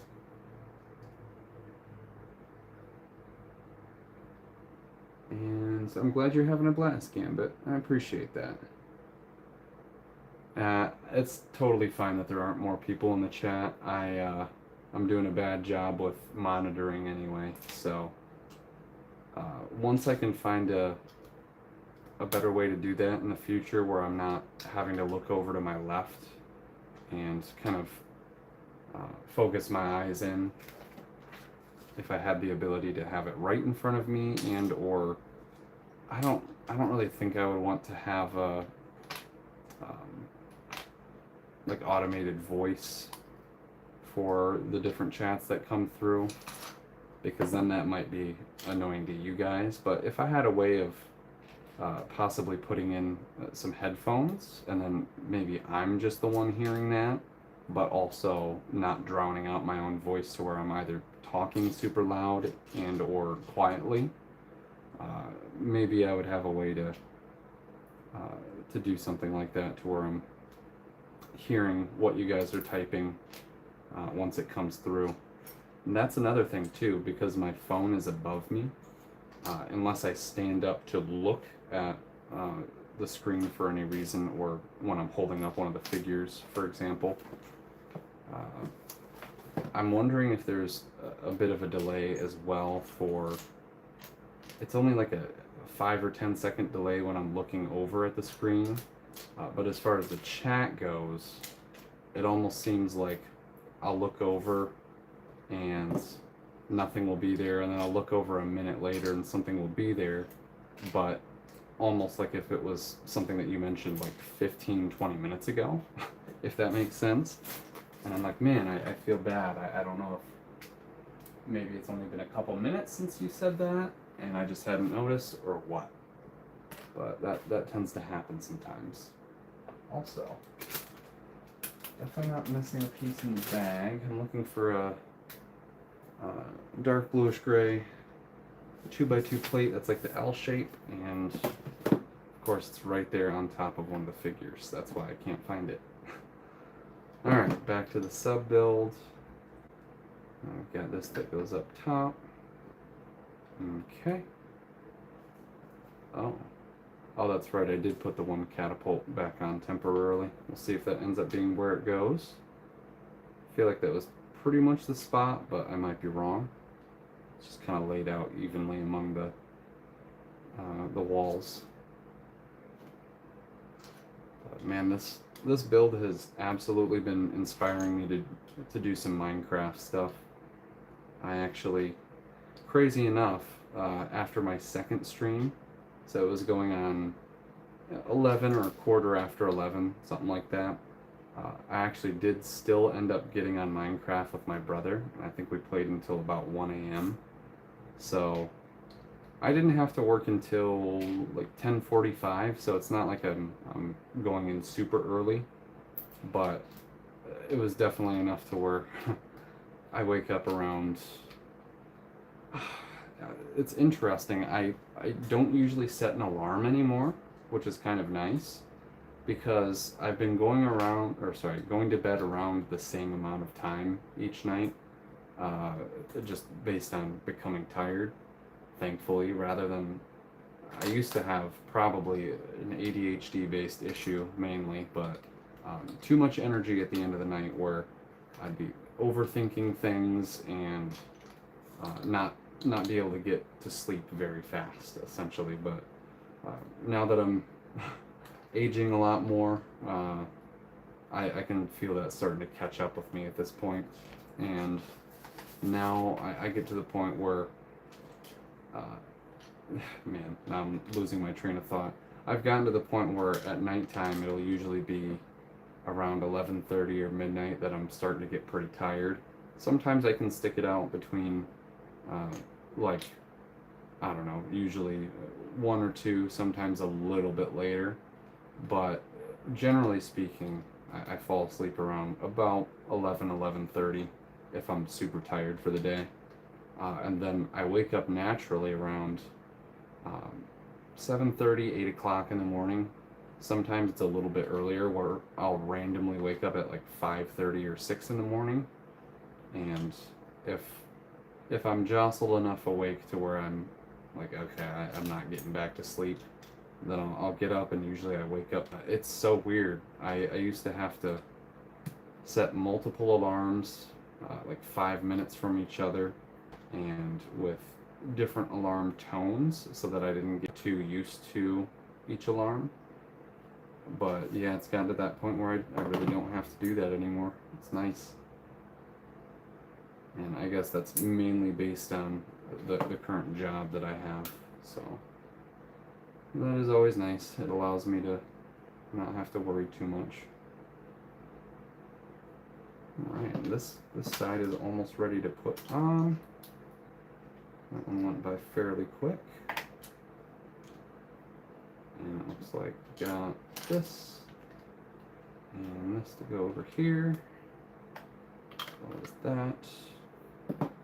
And assuming these both go over here. Hopefully I'm not putting them on too soon. Nope. And right up top. Now, just need to figure out where both of these go. I'm assuming they attach on after this all goes together. Oh, I almost missed this though. Is there not? Okay. There we are. Now I think I'm seeing how everything's going. All right. Time to connect this up. Very nice, very nice. Apologies if I bumped the camera at all. I'm not entirely sure if I did. And I also need to double check that the camera isn't like slowly settling as the stream goes on. I feel like it has a tiny bit. That's probably much better as far as room on my desk that you guys can see. But yeah, I apologize if that was kind of out of the way for the moment, or starting to make things be out of frame. And now this goes all the way across. Makes sense. Oh, there we go. Aha. Bag 48. Still 12 bags away. 13 including this one. Alright, and Gambit, you said, do you know if there's a new way, if there's a way to find out if new pieces come out in a set? You know, I don't know where I saw this, and I would love to be able to know. On Bricklink, usually I can just find whatever set that I look up. It's gonna of course bring up that set, or you can click the little blue link up above, or I think it's just blue when you click it, but of the theme or the sub theme that it came from, and it'll list a bunch of the sets. If you look up Bricklink color guide, it is the most glorious thing ever. You'll love looking into that. Shows you all the different part colors, and then every piece that's available in that part type, or part color, sorry.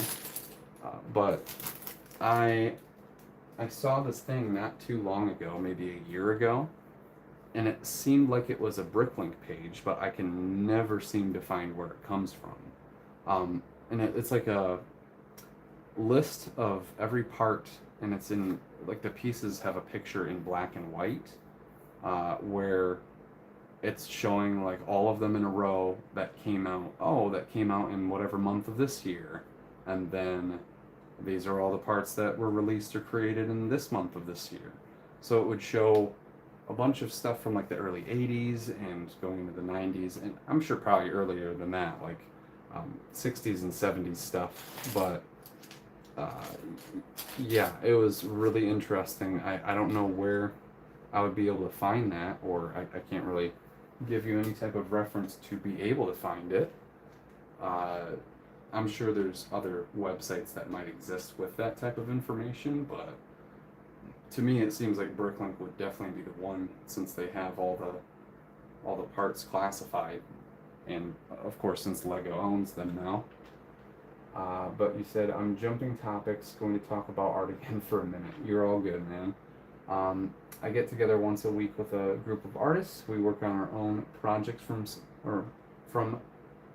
sorry. I was reading that as our own projects from time to time, but you just said our own projects and sometimes, goodness, we'll have a class. I've really learned a lot over the past few years. I've been in this group. Wondering if there is a group you could join or start in your area. May help you grow even with just getting inspiration. That's a good question. I've taken a few classes at one of the art museums that's downtown in my city, and the classes that I've taken have helped me out, especially with different mediums that I've never used. Like I did a watercolor class not too long ago. Excuse me, just grabbing some water. But even in doing that, especially with having my YouTube channel and my couple of dogs, my time is just filled up too often to where even like going to a class on a Saturday morning for 2 hours, 2.5 hours, that's not super hard to make time for and to do, but little things like that build up, of course. So if you're doing multiple of those, sometimes it's definitely overwhelming, and that can lead to burnout with me as well. So yeah, I mean, I wouldn't be opposed to joining some type of group like that, especially if it was a little more subtle, and maybe a group of like, 4 or 5 people, or maybe even a dozen people. But for example, the class that I had taken for watercolor, I think it was maybe a dozen or a dozen and a half people, maybe 20 at the most. But yeah, I'm not opposed to doing something like that, but I guess I've never thought about putting in the time for it, just because of all the things that I have going on. Yeah, I'm just gonna grab some more water here. Apologize.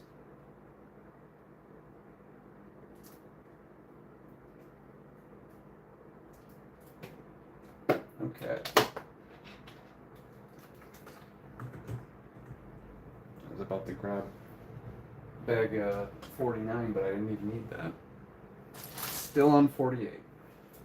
Also, I've been looking at these, but I didn't really mention anything about them. Very cool getting the newer shield piece in just that medium nougat color. And right now we're finally going to need those other large parts. And yeah, we're onto the nice detailed section with the golden clamshells. Okay. Ooh, and 5 of those. All right. 1, 2, 3, 4, and 5. And we'll clip all these together. Oh yeah, lots of small parts in this bag. But yeah, wow, this is really getting to that point where the scale of it and the height of it are really starting to I'm starting to get a better grasp of it in my mind, because once you don't have those upper sections on yet, it's kind of hard to determine exactly where that pointed tower at the top is going to end off, or the flat section at the top where the tree is going to be.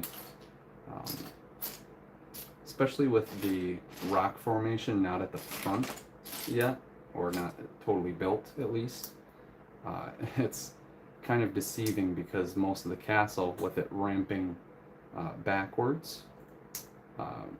Not having that part jutting out at the front, it feels very different because you're very used to seeing Minas Tirith with that on the front. But yeah, it's kind of funny because I don't know exactly what I'm trying to say. Even though I know the measurement or the height of what the set's going to be, it's still hard to gauge as you're building it, which is a little ironic. Oh, that's very cool how they rounded these off. Very nice build technique there. I was not expecting that, that's for sure. But you could do so many different things with that right there. I still need to place some of these side teeth on the top. Yeah, that looks wonderful. Okay. Yeah, I was wondering how the clam shapes were gonna be added up there. But yeah, it looks like they go right on the front. And okay. So yeah, and they're not like attached to anything on the sides or on the studs. They're just attached to the clips on the ends. Very clever, very clever. It's kind of funny too because really the only major talking that I've done when I've built my own sets before would be if my middle brother, he's usually the one who tends to be more interested in the Lego stuff.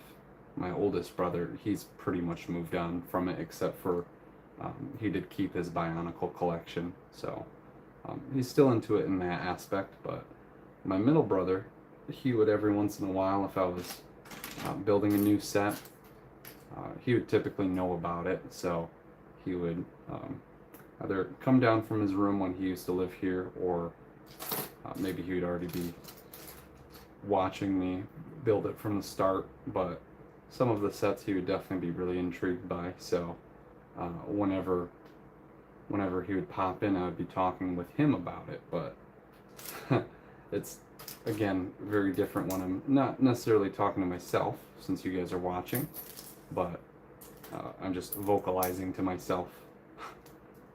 So yeah, it's really weird, the difference there. Oh, nice. These lock up really nicely. If there were a couple more studs out, then they would probably stop on each other, and not that it would be the correct diameter for what they're trying to get with the set here, but it'd be kind of cool if that was the case.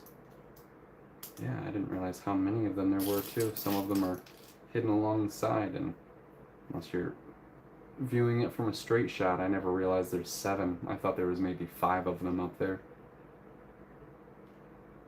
Okay, and then I'm missing one of the tiles on the ends. 2 of them, rather. Now I feel like at some points I'm mumbling a little bit, so sorry guys if I'm starting to talk quieter in different sections of this, but trying my best with that too.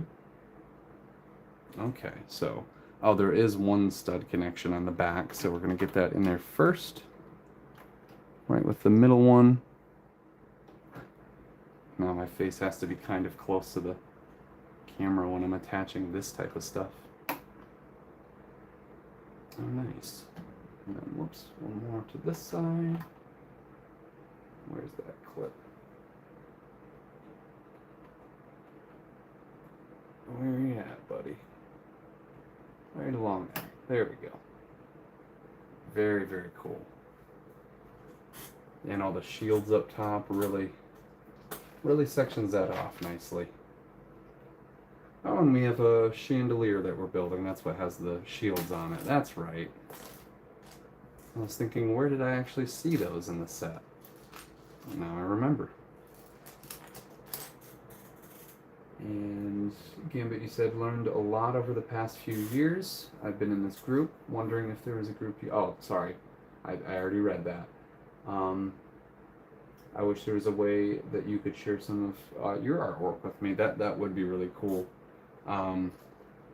it's interesting to me how you can do pictures in the comment section for videos. So not that you would have to like next video that I post if it's something completely unrelated to an art topic aside from my backdrop drawings. If there is some type of a video that I post on my artwork in particular, that might be a good one to where you can leave a comment as long as you're comfortable with other people seeing your art. Otherwise, I would say maybe in the near future I'd be up for DMing people, but I also obviously you already understand about the whole identity thing, that I don't want to reveal my name or anything like that. I don't care, again, if you guys know that I'm 27, so age is not really an issue to me. But yeah, I maybe at some point we'll do some DMs to where you guys can send me different things, especially if I create like a website for prints of my backdrop artwork in the future, then I'll definitely have a way for you guys to get in contact with me aside from just placing orders. So yeah, I would love to see some of your artwork at some point. That would be very awesome. And I'll definitely have to share some more of mine on either, again, a stream or whatever it might be. And then you also said that's looking really good. I didn't realize there were 7 clamshells either. Yeah, they do get kind of hidden in the pictures. And also, another thing that I did not show, which I'm realizing now, since I kind of jumped into the set build at the beginning, I just, again, cut the box off camera, cut the tape off, but I never actually showed the box 3. So the very first one was, I believe, the front view, and then we got a side view on the second box, or sorry, no. The second box was the back view of the King's Hall on the inside, but then the third box here is going to be the top view down, so like a bird's eye view. Very nice. I like how they did that. Oops. And it's always been cool to me how they have like the little blueprints that show you the height measurements and different things, detail information about the set. Always a very cool addition. But yeah, these shield pieces are very nice. I think, if I'm not mistaken, this is the same shield mold that they would have used for the Legend of Zelda sets. So for Link's shield, I'm pretty sure the Triforce was printed on it and not like a molded into the front, because obviously these are a very good shape of shield, and they can use them for plenty of different things. It's just a matter of if they decide to go back to any pirates or castle or like classic space. They have, you know, like the Serpent ship gift with purchase that we're talking about recently and what's going on this weekend. Unfortunately, I don't have any other sets that I would want to buy at the moment to receive that. Honestly, last night I was debating. I have every one of the Sam Raimi Spider-Man figures except for one version of Mary Jane and one version of Peter Parker. The Peter Parker comes in the studio set from 2002, unless it was 2003, but I digress.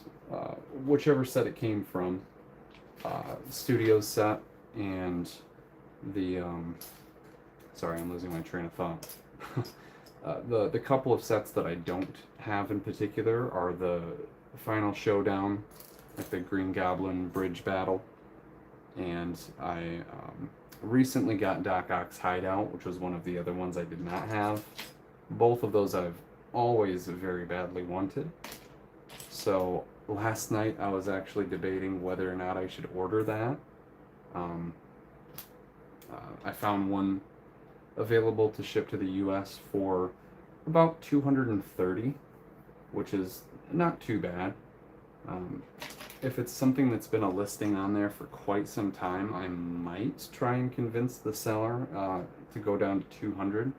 But that's really something that I would only try if that has been sitting for a very, very long time or something like that, and they just want to get rid of it and finally have that over.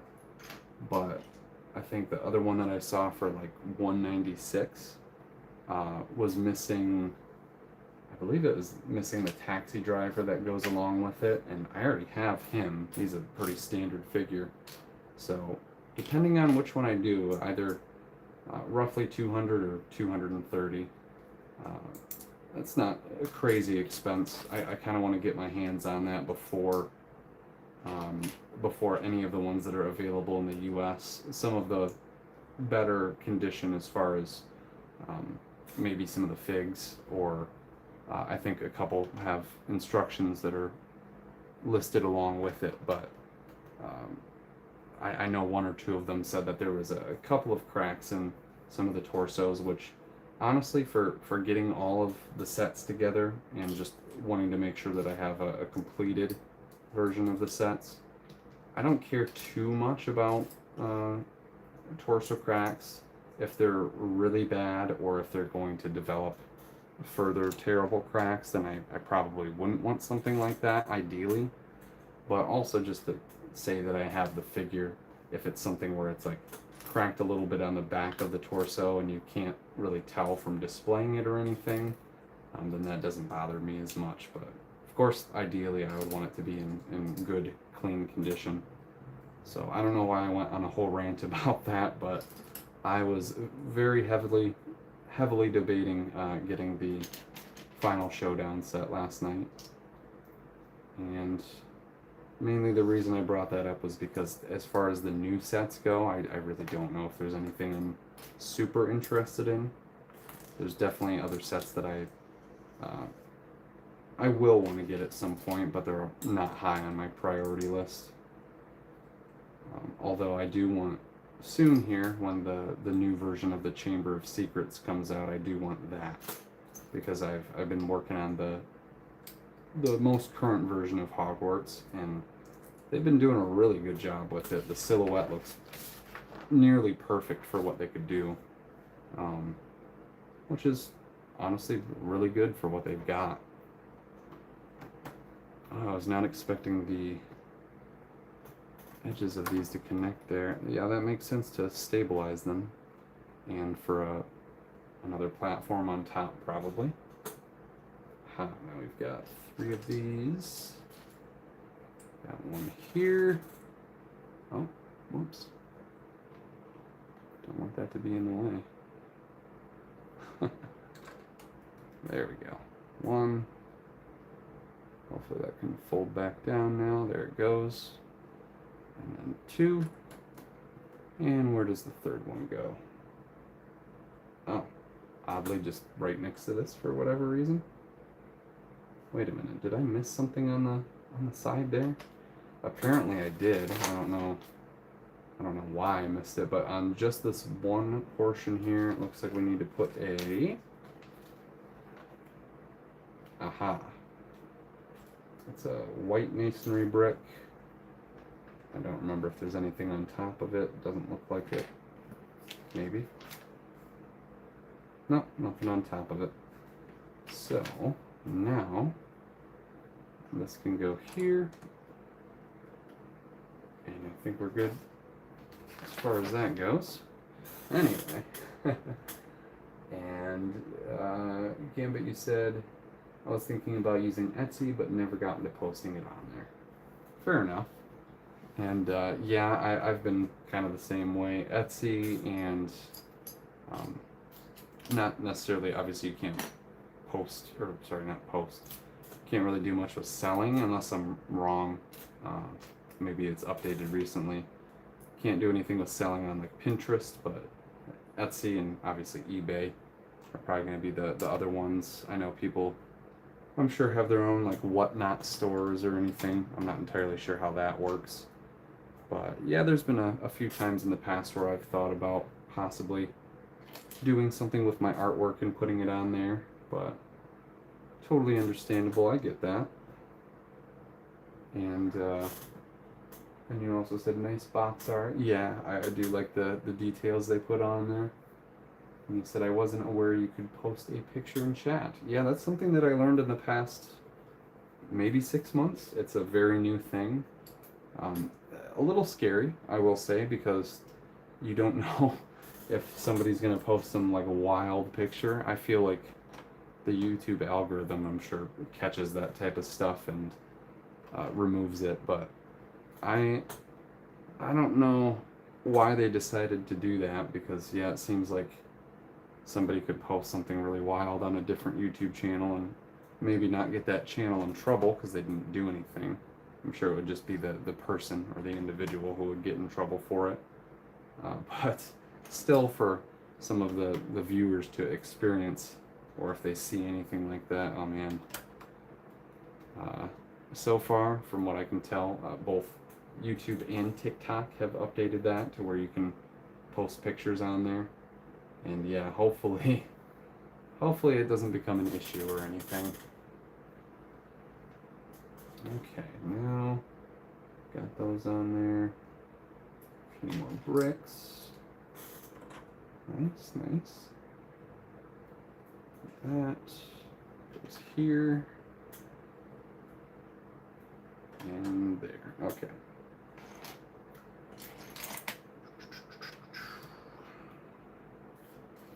You guys ever make random noises to yourself when you're just not bored? I'm not bored at the moment, but just not entirely sure what to say. Especially if you have coworkers or anything that you're comfortable with, and there's like an empty storefront, or depending on what type of a job you work, maybe you're in like a warehouse or something like that. But it's funny the type of moments that people have with their coworkers, and there's been a couple of jobs where I've even had some of my buddies working with me, and I would get to the point where I wouldn't go overboard if there were other customers like in the store. If there were just a couple of people, and maybe not that I noticed them as regulars per se, but at least figured they were chill enough to not care. There's been a couple of jobs where like me and one of my buddies have made random noises, or like said something funny back and forth to each other, like across the store, and not even really cared about what other people have heard. Not like we've said anything really wild either, but just mainly the noises, and people probably thinking like, what the heck, what are they doing? But also definitely not something that I've done like super frequently either. It's more so when I'm with one of my buddies or whatever else. But I have not been working at a job with any of my friends for the past few years here, so it's been a while with that.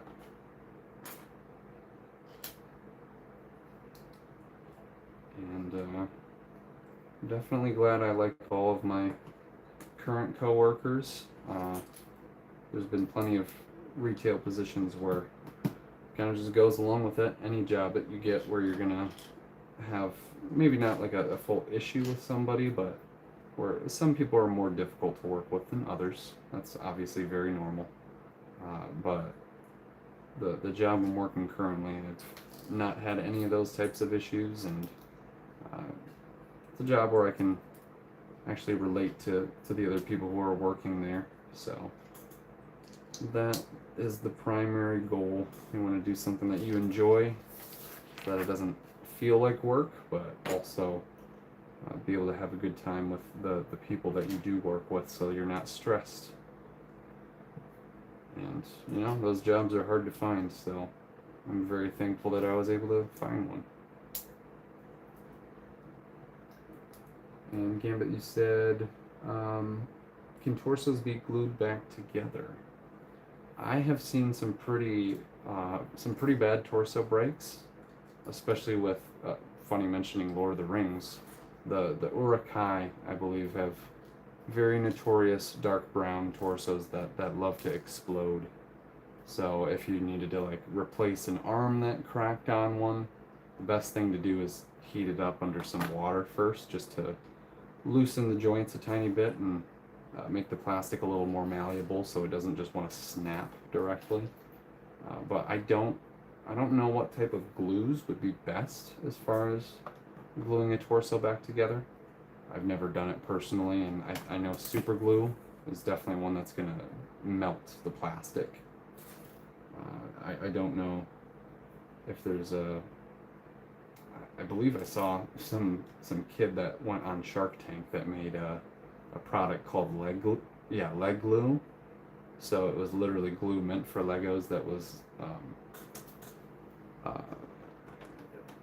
what's the word I'm looking for? Not biodegradable, but it was soluble, so you could get it to unadhere was the word I'm looking for. And I don't know if that, I think it ended up getting pretty big. I don't know for sure if it's a popular used item in the LEGO community, but if I have any chance to get my hands on something like that, I might have to try it out and do a little bit of a review. I'm not the type of person to want to glue my LEGO sets together.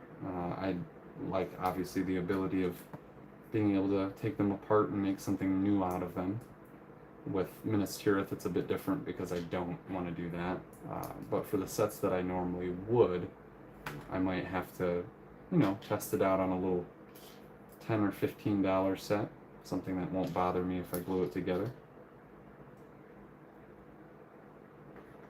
But I'll tell you what, probably some of the best value sets at the moment, I think, are more than likely Minecraft has been doing really well.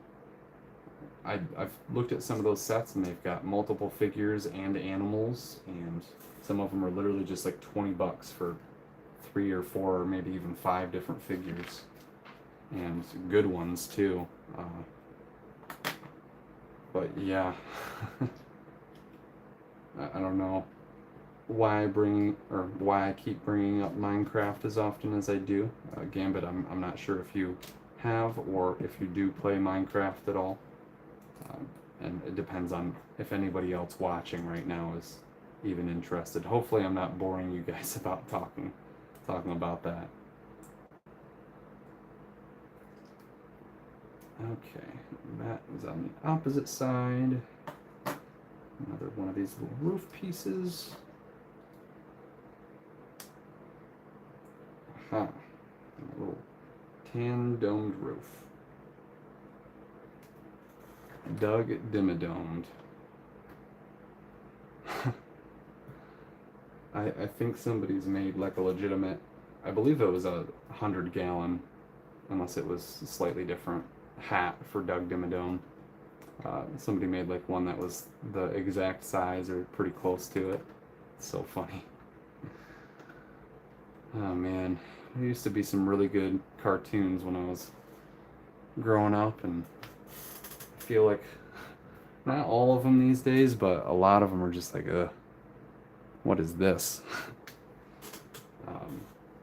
We need to bring back, there's, I think, a lot of nostalgia kicks going on lately where, some of them are good, some of them are bad, but it just seems like a lot of the content is not new lately. It's a lot of reboots / reimaginations, like Harry Potter HBO show. We got Hunt for Gollum, which I don't remember if I said this in one of the previous streams, but honestly, I've grown on Jamie Dornan being cast for Aragorn. It was mainly just like either AI or Photoshop picture that I had seen of basically him being dressed as Aragorn and having the longer dark hair, and it looked pretty decent. Like, I'm not mad about it. I just wish that Viggo would have been up for playing his role again. But I understand if he's getting a little up there in age. And aside from that, we got these other things happening too. Like, I actually... Oh, Did I place that on backwards? I think I did. I didn't watch too much of regular show when it was originally airing, but it's good to see that they at least have a spin-off or kind of a reboot series for it, so I'm sure that made a lot of people happy, and there's apparently pretty good humor in it too, so I might have to check it out soon. I don't remember what it's actually streaming on, but oh, speaking of streaming on, I saw in the last couple of days here that they did announce the, I think it had already been announced, but they released it early, unfortunately, just for streaming, the Avatar, I forget what the actual subtitle is, but the new animated series for Avatar that's available now, I believe. I think it's just on Disney Plus or maybe Disney and Hulu, but I, of course, have a package for both, so I definitely want to start watching that here. I hope it's not a little bit of a letdown. I'm thinking, especially with it involving Aang and the other main characters, that it's going to be a good one. Oh, did this not even need the... Yeah, it didn't need the one part. Whoops. Adding extra pieces here when they're unnecessary. Let's see. I'm just catching back up here. Gambit, you said I always make random noises. Yeah, it must be a a universal thing that maybe a lot of people don't like to admit to. I'm sure it makes people look immature at times, especially in like a workplace setting. So that's why it's obviously not best to do that in the wrong moments. But aside from that, yeah, that's pretty funny. I figured there'd be a lot of people that do that, especially noises to themselves. But aside from that, I see, what else did you say here?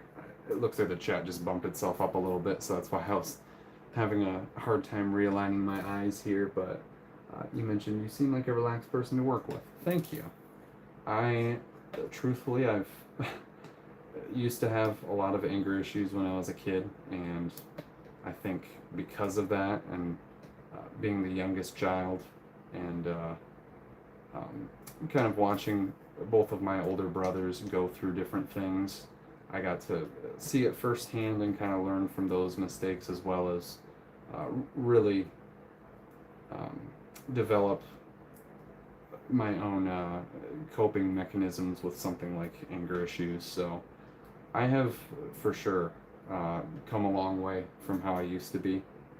Definitely haven't always been a super positive person or anything like that, but especially lately, I try to be that way. So thank you. I appreciate you saying that. And you also said, oh wow, I thought super glue would be okay to use. No, super glue, once you put it on there, it melts the pieces together essentially, so there is a slight chance of being able to pop it apart from itself, but the parts, both of them together, will be fully damaged to where they're not really usable on their own again.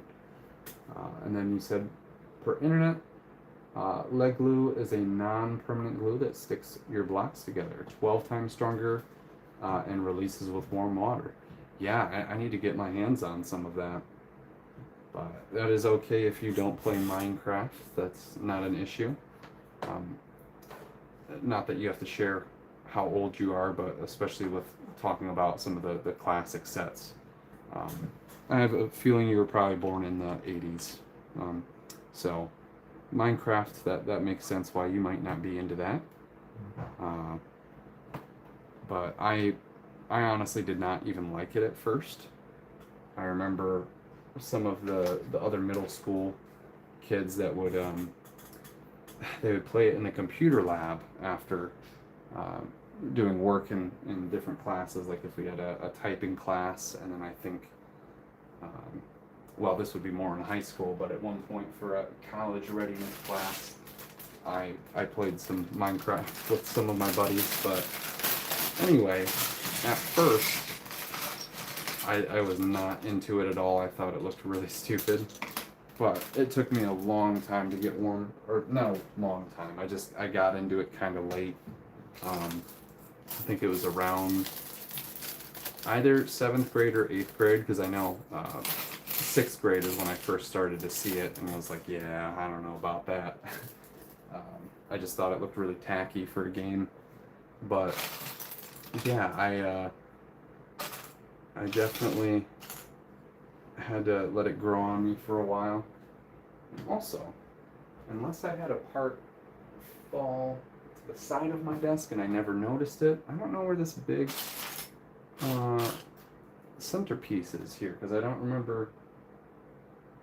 Oh, you know, I opened bag, I literally just did the same thing as one of my previous streams. I opened bag 50 instead of bag 49 like I had meant to.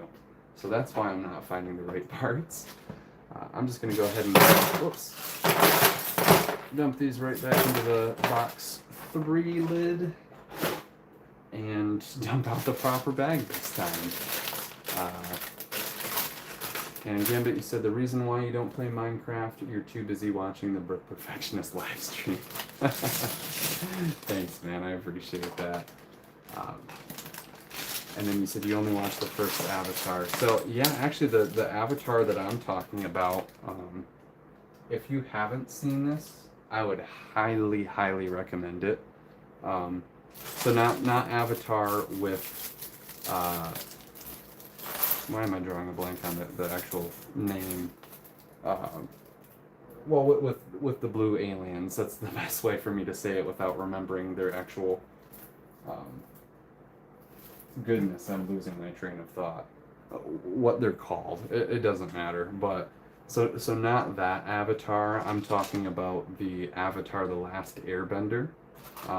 So the one with Aang, essentially the monk kid that has the blue arrow on his head. So Avatar: The Last Airbender, they originally had 3 seasons, or like 3 book parts is what they were. They weren't actually from a book at first. They were just supposed to be book 1, book 2, book 3, rather than season 1, 2, and 3. But yeah, it's about 4 elements: fire, water, earth, and air. And Aang is an airbender. I'm sure you probably have heard this. Maybe I'm just over-explaining myself, but that Avatar, they have branched into a new storyline that covers more of the main characters from that show. So the show ended originally with all the main characters still being roughly teenagers, essentially. But then they came out with another show that jumped way ahead in time. Maybe not way ahead, but essentially the main characters were elderly, and some of them were already passed away. So now they're going to be doing a spin-off series that is revolving around those main characters when they're in their adult years, but like in their 30s essentially. So, or maybe like late 20s, early 30s. Some of the flashbacks that were in Legends of Korra, which was the first spin-off series, some of the flashbacks do include those characters, but they never fleshed it out. So I think it's definitely a really good idea for them to have done that. But I actually watched some YouTube short earlier today that was super funny, because they were talking about like, oh yeah, you guys like the show that blah blah. I'm not going to explain through the whole thing, but they were like, okay, so then we're gonna go ahead and like, I wouldn't be able to repeat how it goes without hearing it again. But essentially, he was making fun of all the times that the creatives have decided to either release something too early or take too long to get to it, and all the fans who are like really interested in seeing more from the universe. It just feels like they're not a slap in the face necessarily, but like, come on guys, get everything together, and if you really want to do more with it, maybe wait until there aren't a whole lot of creative differences, because they just kind of went along with making the Netflix series, and then immediately after they're making another animated series, so it feels kind of soon for that, but maybe it's also because people have been slightly unhappy with the animated one, so, or sorry, not animated, the live action one, which I honestly do feel like they did pretty good for it, and even though there's stuff that's definitely like it shouldn't have been changed, or that, you know, they could have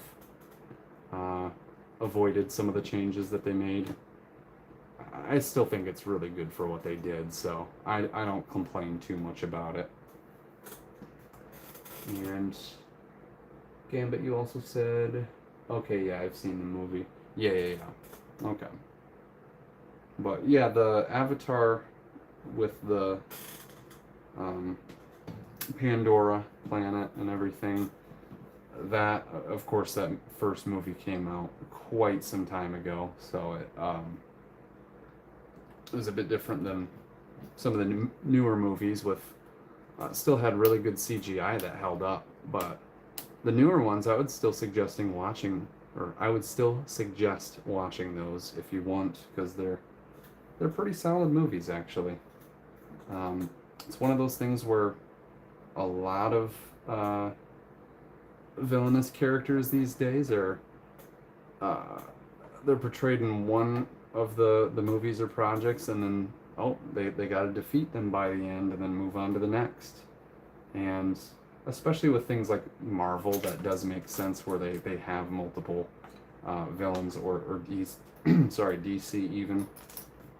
But for something like Avatar, I actually really respect that choice of, I don't want to spoil anything for you, but they do bring a lot of the same material back into it, and it feels more of like a complete story in that sense, rather than, here's the next big bad. So I don't want to reveal anything, especially if, like you said, you haven't seen the new Avatar movies, but even if it's been quite a while since you've seen the first, then maybe that's not going to really spoil anything for you, or you won't remember some of that information from the first one that would end up spoiling it. So yeah, definitely a pretty good trilogy so far. I'm just upset that they never made more Lego sets for the third movie. They could have made some really good stuff. Oh man, yeah, this is really starting to take shape. I didn't realize it was getting to the point where the top of Minas Tirith is now right at the top of my frame. So what I'll end up having to do is definitely, like, the front gate will get cut off a little bit. So I'll lift the camera a tiny bit, make sure that you guys can see the top of it as I'm building. Because right now it is calling it close. It's kind of funny too. There's been some speed builds that I've done for previous videos where I kind of have to gauge just before I even start building how it's going to be framed out, because I do try and center the full set build once it's complete. But I think it was one of the Hogwarts castles that I was building where during the speed build I did not frame the camera to where it pointed up enough, and as I kept building I had to reposition the camera a couple of times because the peaks at the top of the roof were just going out of frame. So that was a good learning curve. I have to make sure that I'm not leaving anything out from view. And even though I've had to move around some stuff on the desk here, and Minas Tirith is basically all over to the side now, I can tell I'm starting to be a little bit more comfortable with the muscle memory of holding things up in the view of the camera and not way down off camera. So I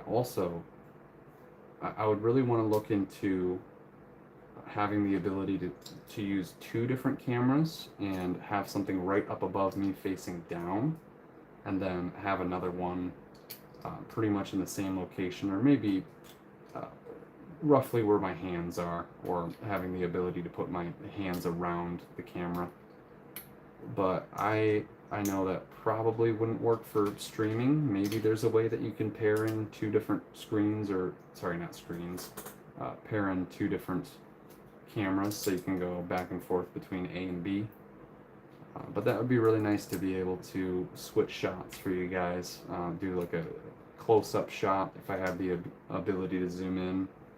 Unfortunately, it seems like I can't do that on current streaming, but maybe that'll change in the future. Oh yeah, now we've got a nice solid foundation for the upper section to rest on. Just gotta make sure I'm lining that up with the proper bricks. Where does that go? Something right there. Come on now. Well, I wanted to attach them that way, but not totally. There we go. I'm surprised that's not more connected with studs towards the base, but it looks like that's how they're going to connect it there. Okay, and then we have another 2x6 plate up top. I'm really happy that they've made larger size plates over time. Oh no! Speaking of which, I just dropped a 1x4 plate all the way to the inside. So now I'm going to have to flip this at least a little bit around. Starting to get a little easier as time goes on though. How far down would that go? I can't feel it. Hello? Trying to reach you about your car's extended warranty. Oh, nice. I can see a hair of mine that got built into it. Where did that other tile go? Why is this evading me at the moment? Oh, it almost went back into the rear wall again. That would have been bad. Oh, goodness. Let's not have that happen again. And again, but you said looks really good. Thank you. I appreciate you saying that. I'm absolutely happy with how it's looking so far. I think some of it's hanging off of the side. I don't want that to break. There we go. Okay. Hopefully that's nice and back into view for you guys. Looks like it's okay. And I think we've got all the tiles on that. So moving on to the next page. Aha. Some more of the front-facing rocks, it looks like. Aha, it's definitely coming along at this point. I think the past couple of bags I've felt a little bit of a shift in the build. Well, definitely the build style. Obviously they have to change as it goes along, but something else feels different about it too. It feels like the steps are moving along a little bit faster, like more is being filled out. That's probably the main thing, is a lot of these parts up top are the bigger sizes and less smaller plates. So yeah, I would imagine that's the main bulk of it. It's also very weird too, the dark bluish gray roof topper pieces that are, I don't know how to describe them, but that's okay. I thought they looked like just gaps before in between the rocks. I didn't realize that they were a solid piece that filled in the gap perfectly, but also it looks like it's still a gap. Like it looks like both of these pieces just have a gap in between it. It's a little bit too contrasty for me, but I see why they chose to go that route. So I'm not too upset about it. And yeah, Gambit, sorry if I'm reading any of your messages late and kind of like backtracking to something that you said, and or talking for so long about it that it just ends up consuming my brain for a moment. I'm also surprised that this is built at an angle outwards, and I wonder if they were intending on it attaching like that at first, but then they realized that upside down it actually angles a little bit better. I could be wrong. But that's really nice. And that, sure enough, attaches very sturdily. Alright, what's next? Which parts are we putting on here? That's something I haven't seen in a while. A light bluish gray hinge brick with the top of it being dark gray. I really don't know how often I've seen that. Usually they either use the same color as the hinge brick part itself, or sometimes they use a light gray one on a black, or dark gray with the black top. And I just don't know if I've ever really seen the light gray and dark gray combination before. Again, that could just be me completely overlooking something that's been done before. Oh wow, that's impressive how that attaches as well. Rounds out quite nicely. But okay, so yeah, just two of these. Whoops. They both mirror each other, like so.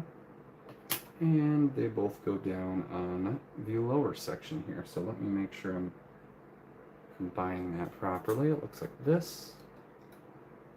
There we go. And same thing on the other side. And then we're on to bag 50, where I was trying to open that before. I don't know why I did that. That's twice now that I've taken a different bag that I didn't even need.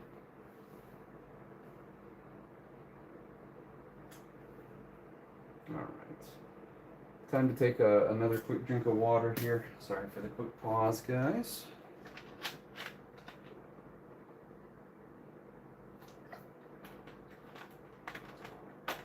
Alright.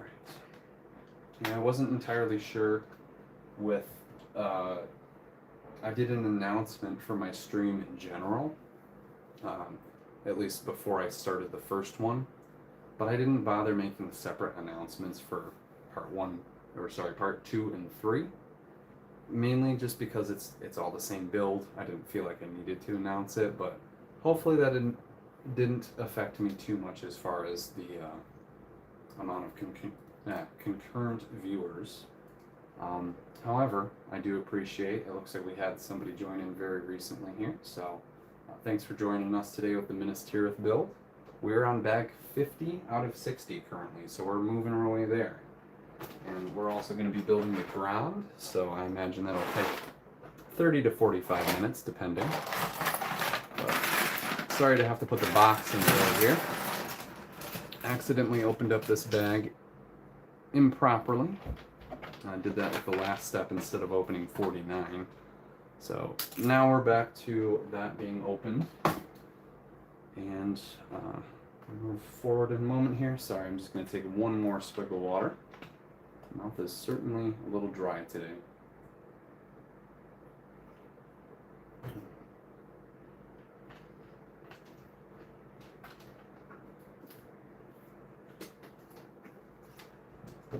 There we go. Okay, bag 50. And where are we at? We're at about 4 3/4 hours, so honestly not doing too bad. And honestly, this bag too seems like it's going to be pretty easy to put these together, so this should move along fairly quickly.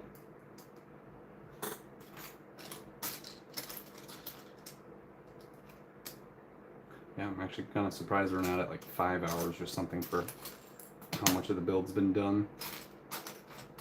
Why does that look like, oh, is that really tan? It looked like yellow. That's another thing, is sometimes the instruction booklets will be inconsistently printed. I've noticed different splotches on pages, like a darker splotch, and aside from that I've noticed some of the colors either looking too washed out or too saturated. Goodness, where is that one part? There it is. All these different angles.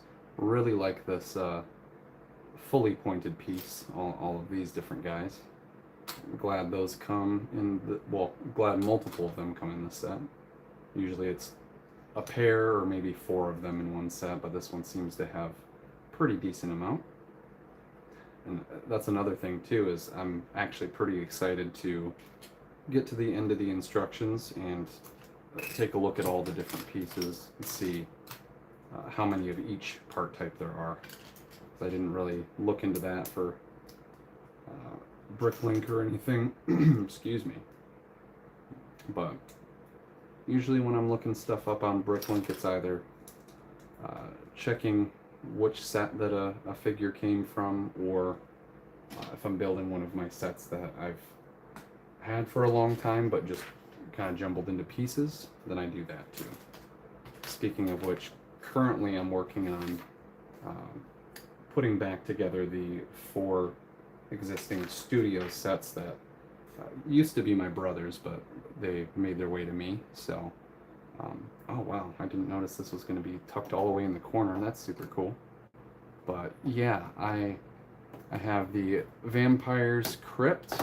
I think it's called the, or no, sorry.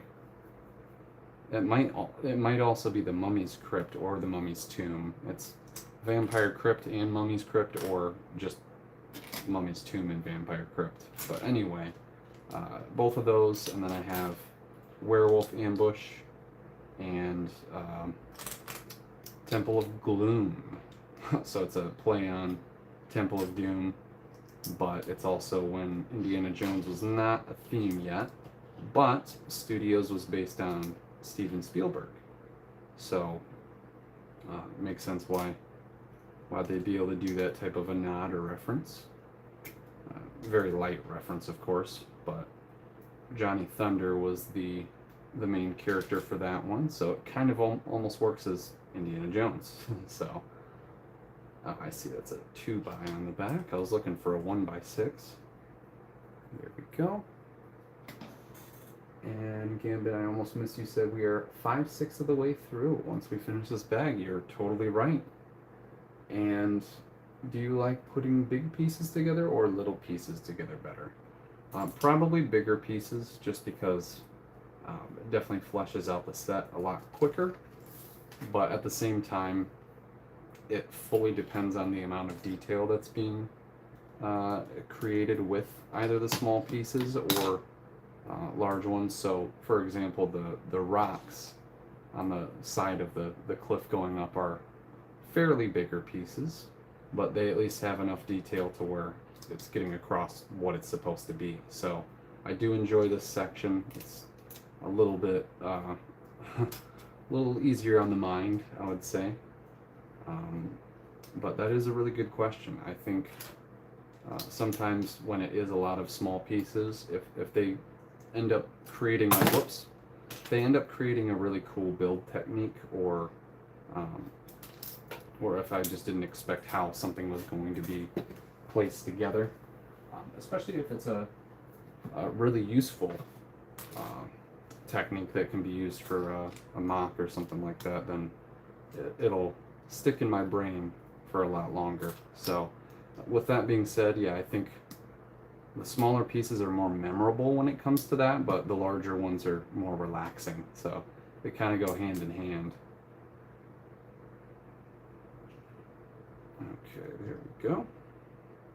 And what about you, Gambit? Do you like, same question to you essentially, but also to add on to that, are you a fan of getting the bigger display sets, or do you like being able to have more part variety so that you buy small to mid-size sets?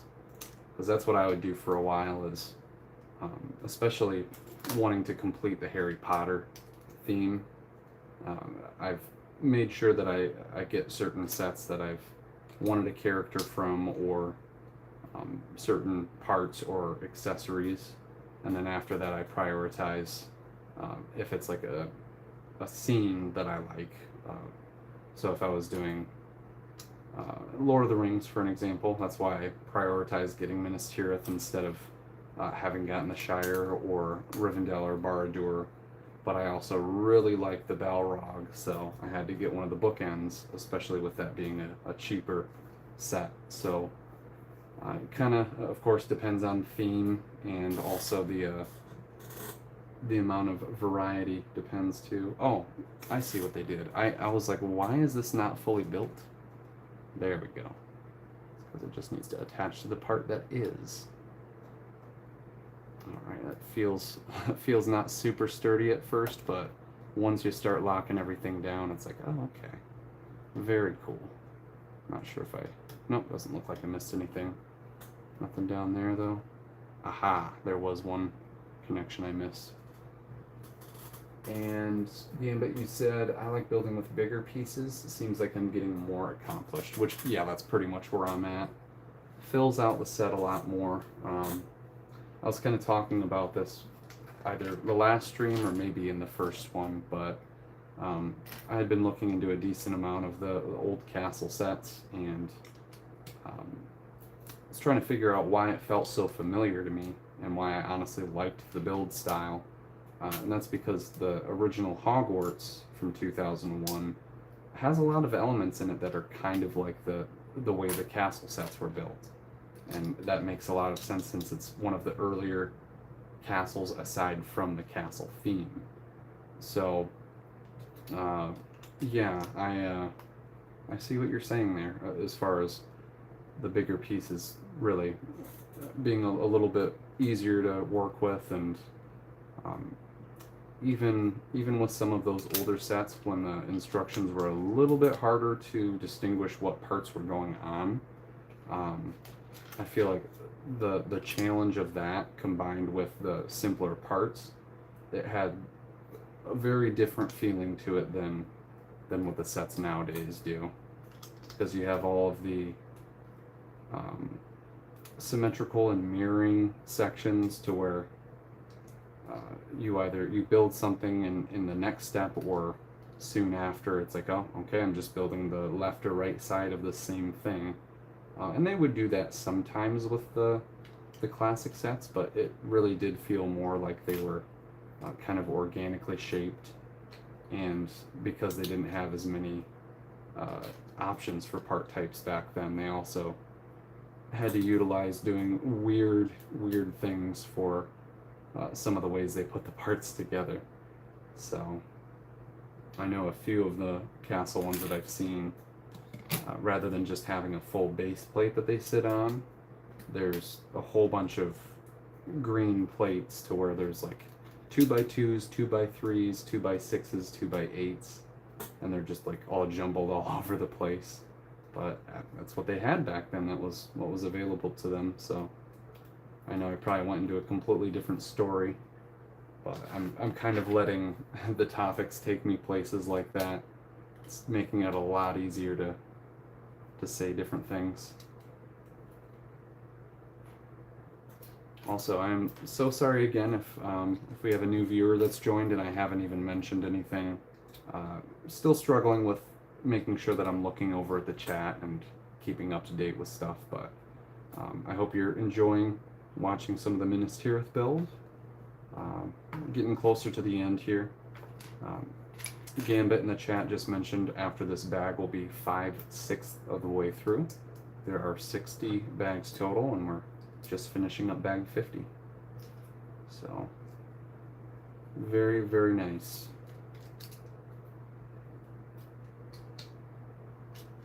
Okay, that goes there. I don't know how I missed that in the previous step. Yeah, a few more things.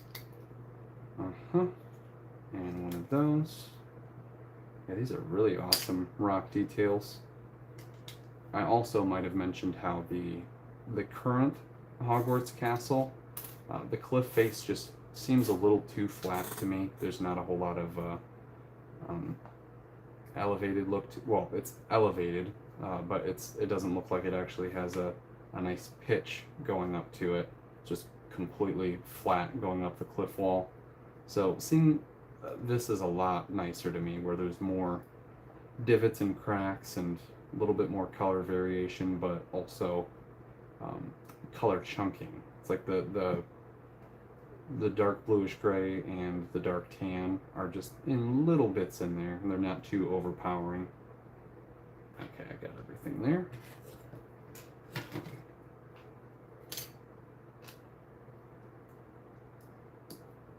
Okay.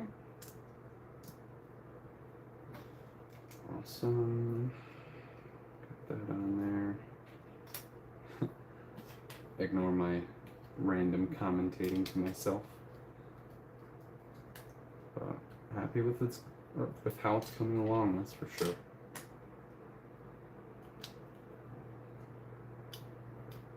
Again, I can't wait until the flat base at the top there with the white tree of Gondor.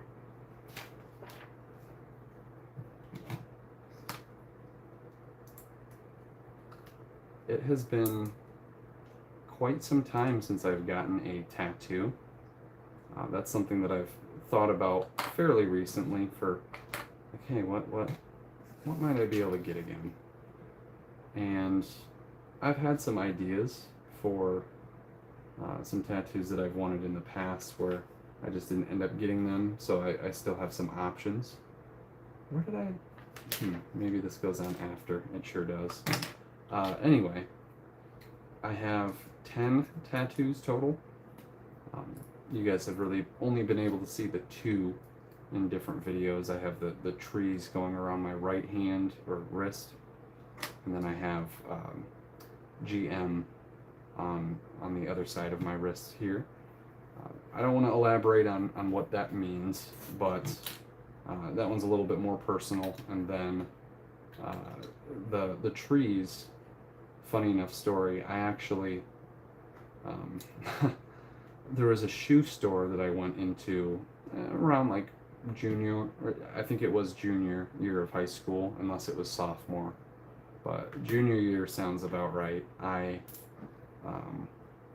went into a shoe store, and there happened to be somebody who had a very similar tattoo as my trees on my wrist, and I just really liked how it looked. So I decided to design something similar to it. That way I wasn't, of course, copying anybody, but I also know it's a tattoo that's been done a decent amount of time, so it's not like it's an original idea. Then as far as some of my other tattoos, I have 3 that are going down my spine. One of them is based on my accomplishment with some artwork. Gambit, you and I were talking about it the other day. It is based on my congressional art competition where I had some artwork hung in the Capitol building, but it's resembling the dome of the Capitol, essentially. I had the idea of doing different quarter-sized, like circular tattoos going down my spine as kind of like a timeline. So I have the Capitol building first at the top. I also need to see where I completely, oh, there we go. I was gonna say I missed that, but I can actually see it here. Hopefully I didn't miss this. I feel like that's just an extra part, because I don't think I spot that anywhere here, but okay. And the second one that I have going down my spine is the very first concert, or wait, sorry, I'm drawing a blank. That's the third one I have going down. The second one I have going down my spine is, I believe it was 2018, unless it was 2019, but my mom and I drove out to a different state. That's all I'll elaborate there, but we went out to a different state so that we could see the, oh, I didn't even realize that these turn. Oh, that is so cool. I don't know if you guys caught that. It might be, whatchamacallit, blocked out by the camera, but one of the archway openings that you walk through, it was just straight out, but you go ahead and push them in and turn them towards the rock face, so it makes a really nice angle. Very, very cool. Anyway, I'm going to open up bag 51, and I'll continue my story about that. But I just looked over and caught the fact that you said your tattoo looks like the Bob Ross style of painting evergreen trees. Not that I was going for that necessarily, but I've always liked Bob Ross. Not that he's been like a super important figure in my life or anything, but I've for sure always taken inspiration from him. So yeah, I do very much appreciate that compliment. But yeah, I have a solar eclipse tattoo for the second one going down my spine. So it's literally just it looks like an eclipse, like a circle with like a ring of light on the outside of it, but I also have one spot that's kind of represents the light as if it's starting to peek through, so it's a kind of a flare out. So I've got that, and it was where we traveled to was the you know what, I guess it's not going to matter too much if I tell you guys, because with the year and the fact that it was a solar eclipse, you guys are just going to be able to look up that information anyway. But it was in Kentucky, excuse me, and that was the path of totality, where you would be able to directly look at the solar eclipse and have it 100% blocking the sun. So that was a really cool experience. First time I had seen something like that. I think I looked at one or two other eclipses, of course with the glasses on, very important. But they were just from home, so you didn't get the path of totality or anything like that. It just was kind of interesting to see it slightly change. But yeah, so that's my second tattoo. And before I go into any stories about the others, I'll catch up with the chat here with you again a bit. And you said, I think it boils down to finances. If I have the money, I'll get the bigger set, and if not, then I get the smaller set so that it at least feels like I won't miss out on the set if it retires. Fear of missing out, yes. Unfortunately, I have developed a very large fear of missing out with Lego, and I'm sure a lot of people are in the same boat about that because of how many different sets they're making and releasing lately. Whoops. Gotta pick up a couple of parts here. So yeah, that's kind of the same way that I have to do it, is mainly getting the 20, 30, 40, 50, $60 sets, and then a little less often the $70, $80, $100, $120 sets, and then way less often anything above that, especially $650 set like this. But yeah, and then you continue on with fear of missing out is real. Geez, this thing keeps popping up. Goodness, it popped up again as soon as I got it to go away. I don't like that. Oh, what the heck? Very strange. It won't let me scroll up and down the chat without accidentally popping up some stupid thing that's like giving me the option to delete your message or whatever else. But anyway, you were saying fear of missing out is real, but I don't want to pay more for a set on secondary market, which understandably all of us pretty much don't want to do that. So yeah, I don't blame you there. And you also said back then the walls were easy to put up, so a castle went up quickly. Yes, they did. And you said that is one thing that I like about the Harry Potter sets. They can be combined with existing sets and adding on to make a bigger set. I'm hoping that there may be some add-ons to Minas Tirith. And you said your tattoos look like, oh, that's the one that I read when I glanced over. Sorry. But yeah, I have always really liked the modular aspect of the Harry Potter sets.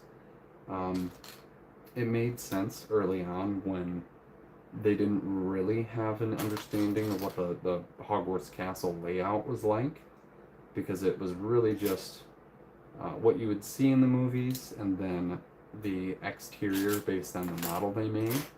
So you don't really know where every single room is supposed to be.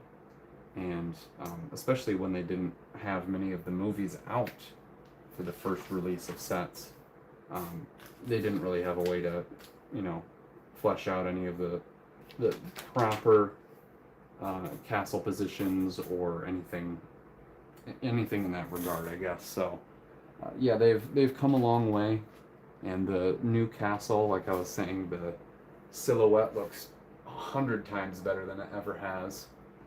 And I'm really excited for the new portion of it coming out, because especially with it being the Chamber of Secrets and having a, oops, sorry to bump that, guys. Another of the Chamber of Secrets with a basilisk. Seems like they're doing a pretty good mold of it and everything, so happy about that as well. Oh man, this is super awkward to try and put on the opposite side here. Come on. You can attach, buddy. One more. One more and you'll be good. Oh man. If I have to, then I'll go ahead and spin this the other direction, because it's for sure giving me some trouble here. Yeah. I don't even want to bother with that if it's gonna mess up my camera positioning a little bit, which it still kind of is, but oh goodness, now I'm gonna have to really get down here and bump the camera. Sorry guys, everything's bumping around. But I might even have to attach this on afterwards. Just moving this back and forth is, of course, a little bit of a struggle, but once you really get into more of the set, then it gets harder and harder. Oh, come on. It's moving on its own in a way I don't want it to. Come on, my friend. I think best way is probably just to remove the front gate again and stop fussing with the back. And truthfully, making this just a little easier to continue building, I think I'm going to set this full thing aside here. Man, I don't know if my fan is not doing as much work as it usually does, but I'm sweating. Alright, let me find that piece that's supposed to be on here. Aha. I see where it came from. That's actually not difficult to put back on. And the only thing I have to make sure of is that I don't get up and walk behind me too quickly, because I'll end up stepping on the front gates. Okay, now let's go ahead and connect without giving me issues, please. Come on. You really have to line it up in there. Okay, there it goes. And not sure if you guys can see it all. It's probably a little difficult and blocked, but here's the other little portion there that gets moved right in. So, not sure if that's really something you can see too well. Alright, now we're going to have this. I was going to shift it over more, but yeah, we'll keep it like that for a second. Sorry to be, what's the word I'm looking for? Starts with an I. Indecisive. Alright. I don't think there's anything else that gets placed down, just that, and then, yep, there's where that gets moved in. And Gambit, you said my goal was to get one big set each year. This year, that plan was blown out the window. Man, that's too bad. I'm sorry to hear about that. I'm not sure if you had maybe some things pop up that ended up pulling away some of your finances, but I'm sorry to hear if things didn't go as planned. And you also said when you get a chance, can you show us the camel color cloth you got for the dresser? Yeah, I sure can. One moment here. I'm gonna finish up what's on this page and then I'll go ahead and grab that. Just a few steps over to my left here, so definitely not hard to do. I haven't unfolded it yet, so I'm probably just going to keep it folded up until the end of the stream. And I also, not that I want to avoid showing more of my room, but I haven't gotten everything organized to the point where I want it for being able to film stuff in here. So in the near future, it's definitely going to be, something where I show more of my collection in my room and some of the stuff that I have displayed. But when I'm done with the set here, I'm probably not going to like shift the camera over and show me placing it on top of my dresser. That'll all just be me personally doing that. So everything will stay in frame for what we've got today, and then once I post the the third stream and take it out of being a private, or listed as private for the video. Then I'll probably, just like the other two streams, I placed a thumbnail of what was built from that portion of the stream. So, of course, the third one is going to be the fully built Minas Tirith, and I'm probably going to have the Grond in the same picture. But rather than having it on my desk here, I may very well take the picture of it on top of my dresser with that cloth. So that way you guys can get an idea of how it's going to be. But yeah, I still have to fix some, well, not fix some stuff up, but organize some stuff in my room and get it to how I want it to be, because right now it's a little bit of a mess with the things that I've been organizing, and unfortunately I had to shift things around in my house when obviously when I had to remodel this room, I had to take everything out of it, but I brought all the Lego stuff back in here now that that's finally finished, and it's just not in its places yet. That's the best way to put it, but yeah. Also, no, never mind. So, and I know I said that I was gonna show that right after I was done with the page, so let me go ahead and finish the step here. Place another one of these on. Should be all matched up here. Cool. Alright, let me grab that for you. Literally just right here, but yeah, so this is the color. Honestly, in that lighting, it looks pretty good next to the tan, but when I set it down, again, yeah, it's not too far off, at least for video. So I unintentionally matched that fairly well. But this is going to resemble the dead grass, and I'll make some other plating. Like, for example, there might be a full army that's in one of the squares, so I'll just have a tan plate with a bunch of the studs representing either the orcs, probably, since they were formed like that across from Minas Tirith. And then those will just sit separately on top of the cloth there. But thank you. Yeah, I'm glad it matches up pretty easy, because low-key, I just went to the craft store and didn't even ask what I should get. Like, I didn't ask for any suggestions about it.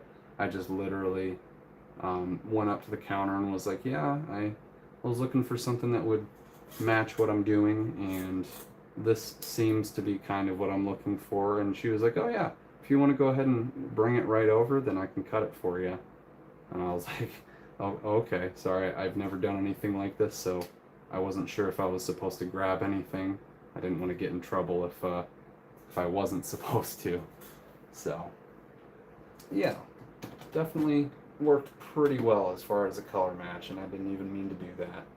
I just wanted to get something that would be close enough that wasn't like a completely different color, of course, but something that wouldn't look too far off. And I guess it's pretty much the best I could get, or the best that I could have found is what I meant to say. Okay, now we've got more of that on. Yeah, it looks like most of the bags here are going to be finishing up that rock formation, aside from, of course, the very top is going to be its own thing. But yeah, this is starting to look more and more impressive as it goes on. And having the front gate off is kind of weird looking, but also really cool too, because it makes the base of it way taller. And I never really thought about that, how the very lowest level of Minas Tirith,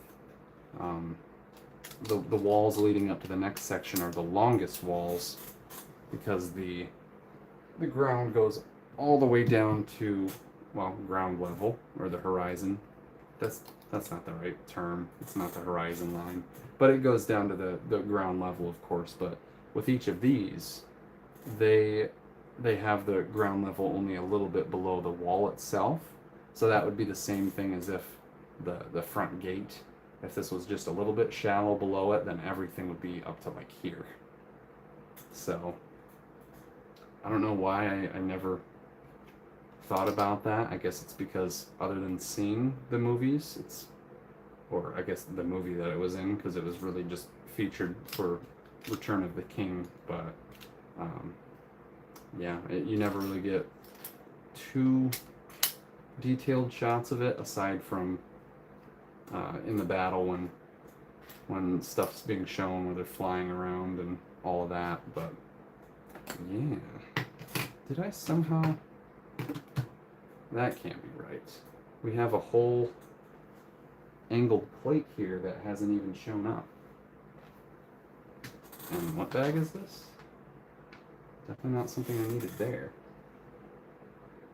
Huh. Confusing.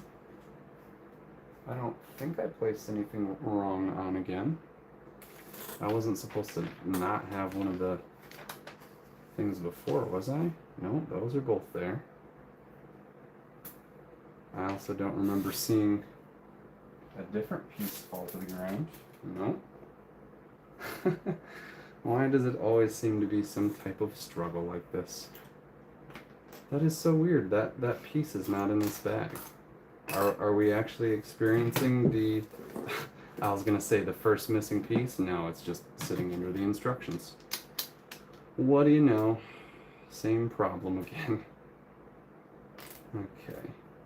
Well, trying to do things fairly in order, but also not really worrying too much about what order it's in, just that I've placed them all down correctly.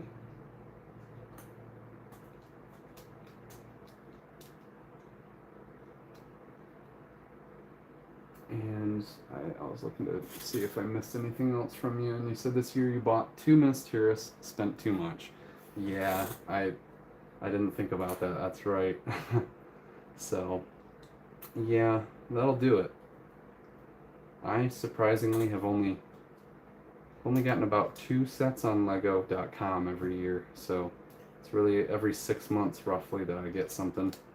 But most of the time it's other smaller sets that I find, and for example, another really, really good one that I actually can grab it in a second here. I'm going to finish off this bag as I'm discussing it, but there's a new perfume bottle. It's a Creator 3-in-1 set that came out, and you know, when perfume bottle comes to mind, it's like, okay, there's definitely going to be a lot of the girls that are buying that, but at the same time, when you have, you know, a Lego community who's also very focused on the different part types and doing mocks and everything, I'm sure this is going to be a very popular one among a lot of people. I'll grab it again in a second here, but the perfume bottle has a bunch of, whoops, oh goodness, probably shouldn't have done that. Now I'm just stepping on a bunch of things, but here it is. This perfume bottle has a bunch of these clear pieces that are like, I don't know how to describe them. They're the rounded taper ones, but they're also the inverted rounded taper ones.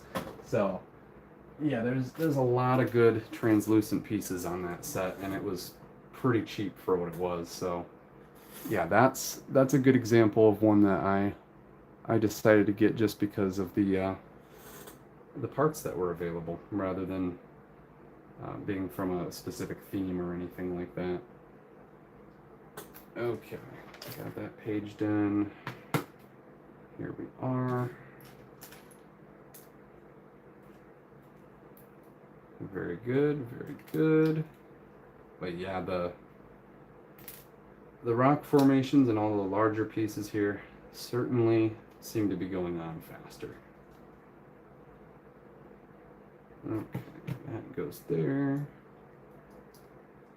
Also welcome anybody else who's joined recently. Still not doing very good at recognizing when somebody has joined in. At some point in the future, maybe I'll have to create like a notification sound for new viewers and or comments. keep me a little bit more in line with what's going on. But right now, not very advanced for the channel or the live streams, so figuring it out as I go. And welcome on in. I see we have even a new viewer as well. So yeah, I was just explaining that we're still figuring out a lot for the live streams, and this is my third live stream ever for each part of Minas Tirith. So there's a lot that I don't know. My audio sounds, I'm sure, pretty bad. Same thing with the fan being in the background, but not sure if you're a brand new viewer or if you've seen any of the previous streams, but welcome into you. Hopefully nothing with the background noise is too annoying. And we're pretty far through the set, so not too many more bags to go, and then we'll be off to the Grond build. And I'm excited to see those it works.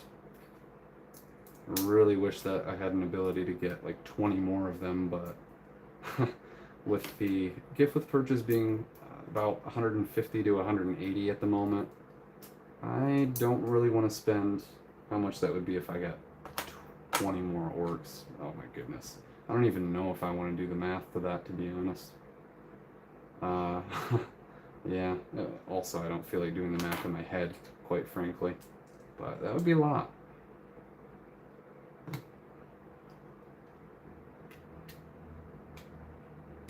Oh, there we go. Gotta match those up properly. Oh, and is this? Ah, that's right. I think I did also attach that properly before. If I hadn't, then it wouldn't have connected to the set, I'm assuming. But, alright. This, did I miss where this goes? I have a feeling probably, but I'm not sure. Huh. Do we just have one more of these that's chilling somewhere, or does it go on afterwards? It sure does. And we've got it for... which part does this go on to? Just like that? Okay. I see, that makes sense. Right into there, as usual. And we'll clip it in. There it goes. Alright. Nice and sturdy connection there, and then we just have... It's so strange to me how both of these bags had an extra cheese slope, but they never put it on anything. It could have been useful on the rock face. But alright, I'll take a couple extra pieces. No big deal. Oh! I am so sorry, guys. And I'm continuously bumping it, which is even better. Definitely need to find a more stable connection point for my phone. But that was probably not very fun for you guys to watch. Sorry about that. And let me go ahead and grab some more water here too.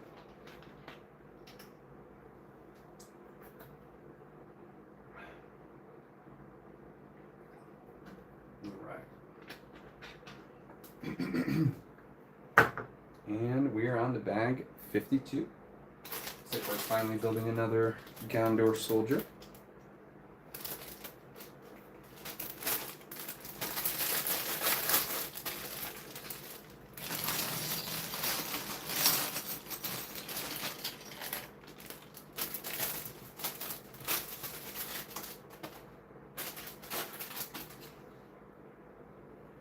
All right. Oh, Pirate 1980. Thank you so much for commenting. I just noticed you there. New, you are my favorite YouTuber person who I'm inspired to be a master builder, like, and who I'm looking up to as a role model. Well, I really appreciate hearing that. Thank you. I haven't been on YouTube very long, and I I wasn't exactly sure what type of niche I was going to go for, but I knew that my artwork was going to play into it somehow, so I'm really glad that that I've got some nice loyal viewers, and that You guys are taking some good inspiration from me too. That was one of the main goals, that's for sure. So I very much appreciate you saying that, Pirate. And I'm going to catch up with a couple more things you've said here as well, Gambit. Sorry about that. I think it looks great. Looks like it will match very well. That was for the piece of cloth. Thank you. And, well, you didn't get it in silk, so I think you did good. Yeah. There were some other options that were very silky looking, and I purposely avoided those. So, absolutely. And then you also said I've seen the perfume bottle set. Yeah, it's a good one. And do I plan on making something with the parts? I definitely plan on something different than the perfume bottle itself, but I am not entirely sure what I'm going to do. The first thought, honestly, that I had was greenhouse, but I don't know if there's enough of the parts there to do something like that without buying multiple of them. So, fully depends on what I come up with. I haven't even cracked the box open yet, so I gotta see how many there are. But here we are with another Soldier of Gondor. Got a different skin tone there. It's a little bit darker, and then I forget what the actual term for that. It's like, well, I don't think it's medium nougat because it's maybe it is. Maybe I'm switching around the proper terms for medium nougat and something else. That might have been what I was doing. Anyway, another Gondor soldier that is also very cool to see. And you also said, I understand I'm getting the set. I did the same with Friend's set. Got the botanical garden set to go with my expansion so I could add a greenhouse to the mansion. It's kind of coincidental since I was just talking about making a greenhouse with the perfume set. So yeah, exactly. And Pirate, you also said that you were doing an amazing job on both build and channel. Thank you so much. I highly, highly appreciate that. And just subscribe to my favorite YouTuber person. Thank you. Thank you. I'm glad I'm starting to build up on the community a little bit because it had been too long since I had posted a long form video, and I was getting to that point of burnout where I did not know how to move forward. So I'm glad to be back to it, and happy you could join me for today, Pirate. Thank you. And the build itself, I'm for sure really happy about too. I knew I was gonna love the look of the set when it was done, and I knew it was gonna take a lot of effort to put it together, but it is well worth it, that's for sure. And especially with you, Gambit, having bought 2 of them, and you're willing to watch through pretty much all of the streams. You've caught a lot of it. That means so much to me, dude.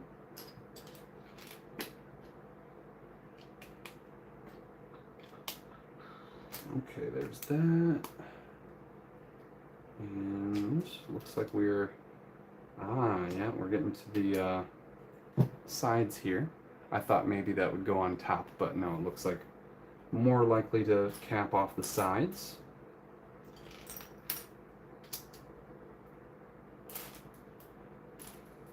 Yeah, I don't know why I randomly thought of this, but I'm debating on seeing some type of movie soon, even though I was mentioning in the previous stream that I'm not a huge fan of going to the theater anymore. Just the whole scene is kind of different to me with how people are a lot more critical with movies, I guess. That's the big thing that's changed, but I definitely, I'm a huge Spider-Man fan, and I would want to see the new movie, but I'm not entirely sure if that's one I'll end up seeing in theaters. Pretty around the corner here. And in fact, I'm drawing a blank on the release date. It might even be this upcoming Friday. Otherwise, I don't remember if it's, it should be July. I don't think it's August. I know my middle brother, he's really into seeing movies, and he was going to go into film. He went to school a little bit for it, but of course a lot has changed in Hollywood, and some of his opinions have changed and stuff that he wants to do. So we'll have to see where things take him. Hopefully he can find some cool route that combines some of his interests along with the filming. Maybe he can figure out something that nobody has done before. So I'm rooting for him in that aspect. And Gambit, you said, "You bet, it has been a fun time." Thank you. Again, I wasn't entirely sure how entertaining I would be able to make a few streams that lasted as long as they have. But I'm very happy that it's been going well enough to where I've got you watching for most of the streams, and then even if I don't have a whole lot of viewers for my first ones in general, again, I didn't even expect that to be the case. So quite happy with where I'm at, and I've probably repeated that a few times, so I hope I'm not sounding like I'm bragging or anything, because I don't know, I'm not very good with compliments. I'm not sure if that sprouted with my artwork in general. I always had a hard time letting people know that I appreciated that they were either giving me a compliment or whatever it may be. But yeah, had a lot of people hovering over my shoulder when I was younger, interested in what I was drawing. Oh man, I just realized we're building the pyre that was meant for Faramir. Luckily that didn't end up being the case, but not so fortunate for Denethor.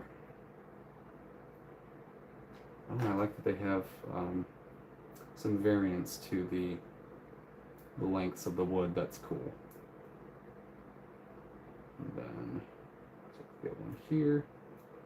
Oh, and I'm surprised they don't put them on every single end of the stack, but they give you at least one extra, so if you wanted to put one more on there, that works. But this goes out on the balcony here, which not entirely accurate to, oh, well, actually they're going to have some archways here. Never mind. I was going to say it was kind of indoors in the middle of the hall, but yeah, it looks like they're adding some more on here. And all right, just making sure I'm not missing more in the chat here. So if I take a little pause like that, and that's more than likely what I'm doing.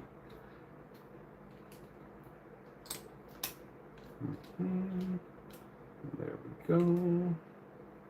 Oh. Yeah, I wonder if whatever little building that is on the top, I'm wondering if that's supposed to be where that was located. Possibly. But otherwise, I thought it was kind of in the King's Hall, or what will be at the very top center there. I'm wondering, it makes me wonder how many times that Denethor actually has traveled, or had traveled to the bottom of Minas Tirith. I don't think he had. Probably just chilling at the top for years.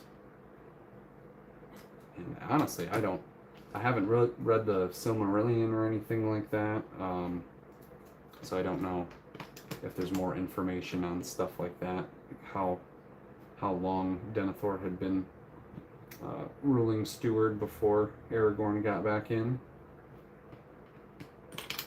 I'm sure it was probably answered in either Silmarillion or the books themselves.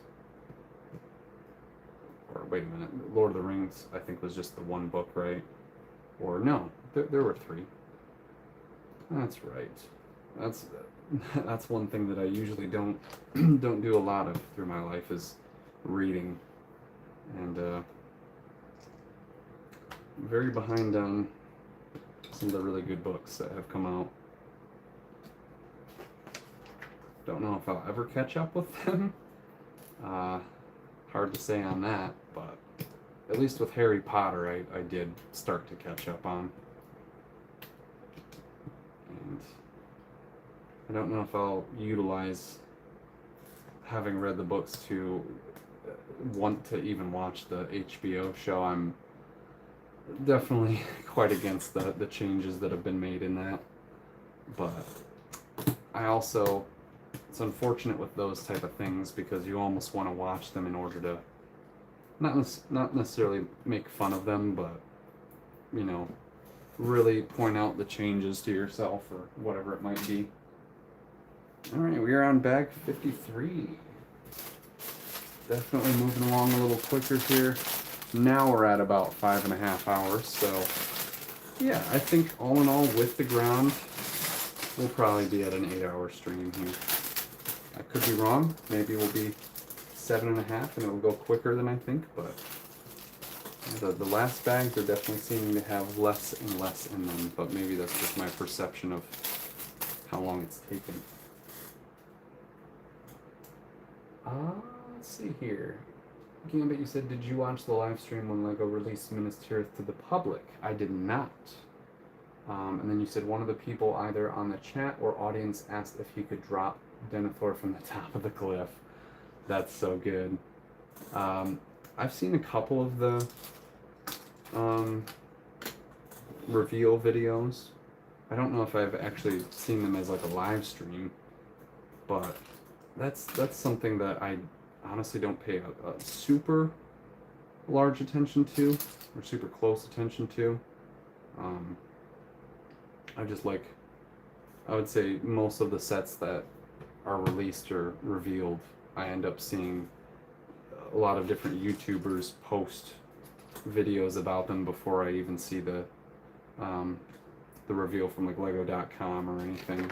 I just don't frequent the website enough to notice those changes, or every once in a while I'll slide over on my phone screen and some of the Google News feed will be up and something about a different set, or usually it'll be an article talking about the different gift with purchase changes or whatever else it might be. But that's actually how I heard about the Serpent ship. That's the current gift with purchase. I didn't even know it existed until randomly seeing that article. So why is that yeah, it is a 1x3. Okay.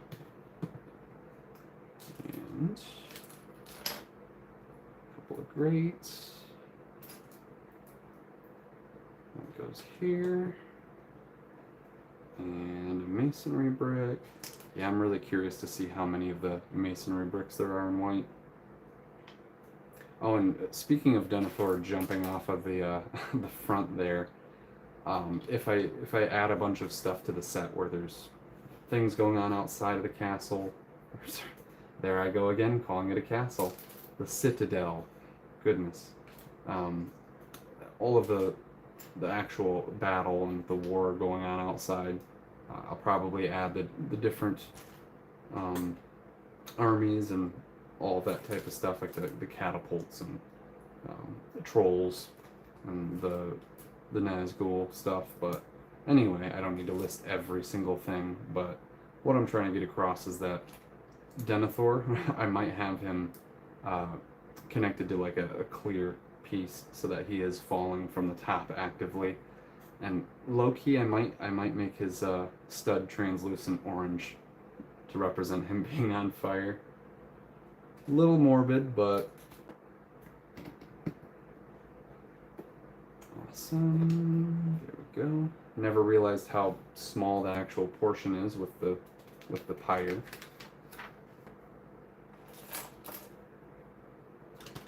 It is kind of crazy to me that, I guess maybe it's changed now, but I'm pretty sure it's the same. In Colorado, I believe it is still legal for you to be burnt on the pyre. So,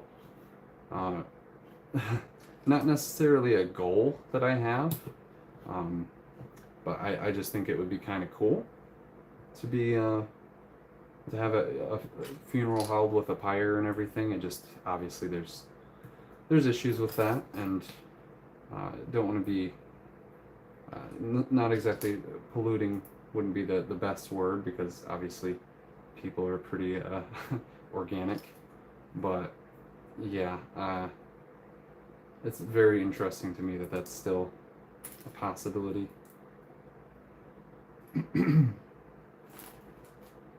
Be have a funeral held like Darth Vader.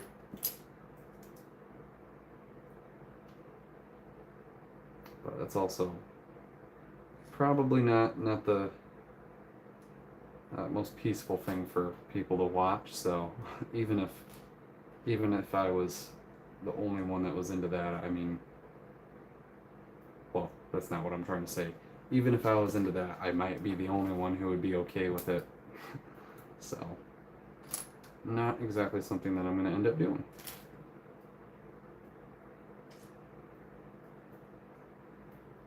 And Gambit, you said Sea Serpent is already out of stock. Oh no! I will say I didn't really. Oh, shoot, I shouldn't word it that way. I never had any of the old castle sets, so because I don't have the original version of the Serpent, I guess it doesn't bother me too much. But I also would have enjoyed getting that as a form of compensation. Essentially, it'd be like, yeah, I got one of the castle sets, even though it's a remake. And you said Airplane was out even earlier too. That's kind of crazier to think about. And you said that would be so cool with Denethor. Yeah, definitely gonna have to be some translucent orange for the stud. Or if I do two studs together, then I could even do something to where it's like an actual flame piece. Whoops, coming off the end. That might be cool because it would kind of show motion with it. Okay, we got that. And oh, where did the 1x2? Where did that go? Is it hiding underneath the instructions? No, it's just hiding on top of the other plate. There it is.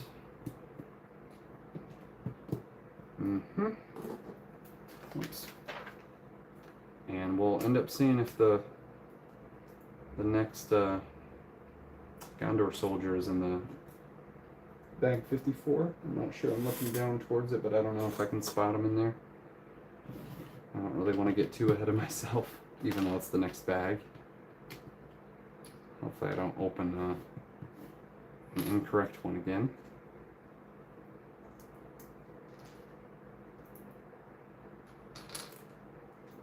And Gambit, you said there are Lego flame pieces, or there are the Lego flame pieces. Yeah, exactly. And that's what I was thinking too, especially if I used, well, I could use one of the small flames, but even if I use the medium-sized flame, I feel like that's a pretty good size for, say I did have a person as two studs together. I think that looks pretty good. Not that I would clip it onto a stud, but it would almost be like the fire itself would represent him. That's so crazy to say.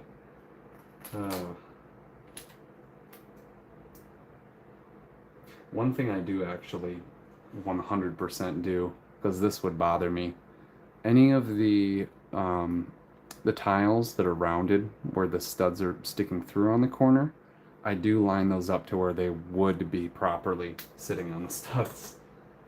So I don't want it just having that hole on the side facing a different direction than another spot. I know that's kind of a perfectionist thing to do, but that would be the name of my channel. Alright, got that, and that, and that, and that. Oh yeah, now you can see how fast some of those parts are coming together. I do like that they're using the great pieces built vertically to represent small columns. Obviously that's not the first time they've done that, and they've used it also for other types of details, like windows for buildings, like on the Empire State Building. Oh, speaking of which, I don't remember how many in total there are, but it's hilarious when you have to put all of those onto the Empire State Building. It says, like, I don't remember if it was 700 of them or I don't think it was 170. It was a few hundred of them for sure. But it was like, here, one step is to take a couple hundred of these and place them down. Like, oh man. Alright, so this one, yes, goes along this side. Very nice, very nice. How does it attach in any way? Oh, okay. So I think it does have to kind of slide in. It sure does. Wow. Yeah, so it slides in from the back. I never would have thought about that. Okay. On to the next. Bag 54. Now we're nearing the end here. There's kind of a surreal feeling. Surreal. That's weird. And you say you wouldn't use the actual Denethor? Oh, I see what you're saying. Oh, I just realized the Palantir in there. Ooh. Anyway, yeah, I could definitely have Denethor himself displayed up at the top. I just mean that if I'm going to create the whole army outside of the wall and have all the micro builds that are representing the scale of everything, then I'm just going to represent Denethor as a flame piece. And it would be easy to clip down onto something too, where it looks like it's falling from the very top. All right, bag 54, no Gondor soldier, but definitely want to show you guys the Palantir. Oh, I completely forgot about that. Or the Palantir, however it's pronounced, but there is the eye. I don't know if it's focusing super great. Let me get some better light on there for you guys, but I'm probably blocking most of it. Shoot. Anyway, you can for the most part see that. Obviously the globe is going to go over top of it, or like the Mysterio head. But there is another picture on the back, which might be really hard to see. I'm trying to determine what it actually is, but it's a soldier on the horse. I'm not entirely sure if it's supposed to represent Aragorn, or if it's supposed to represent one of the like prophecy things, or like, well, not prophecy, it's not like Harry Potter. I'm drawing a blank on what entirely that's supposed to be representing, but I'll have to look that up. Maybe one of you guys can tell me.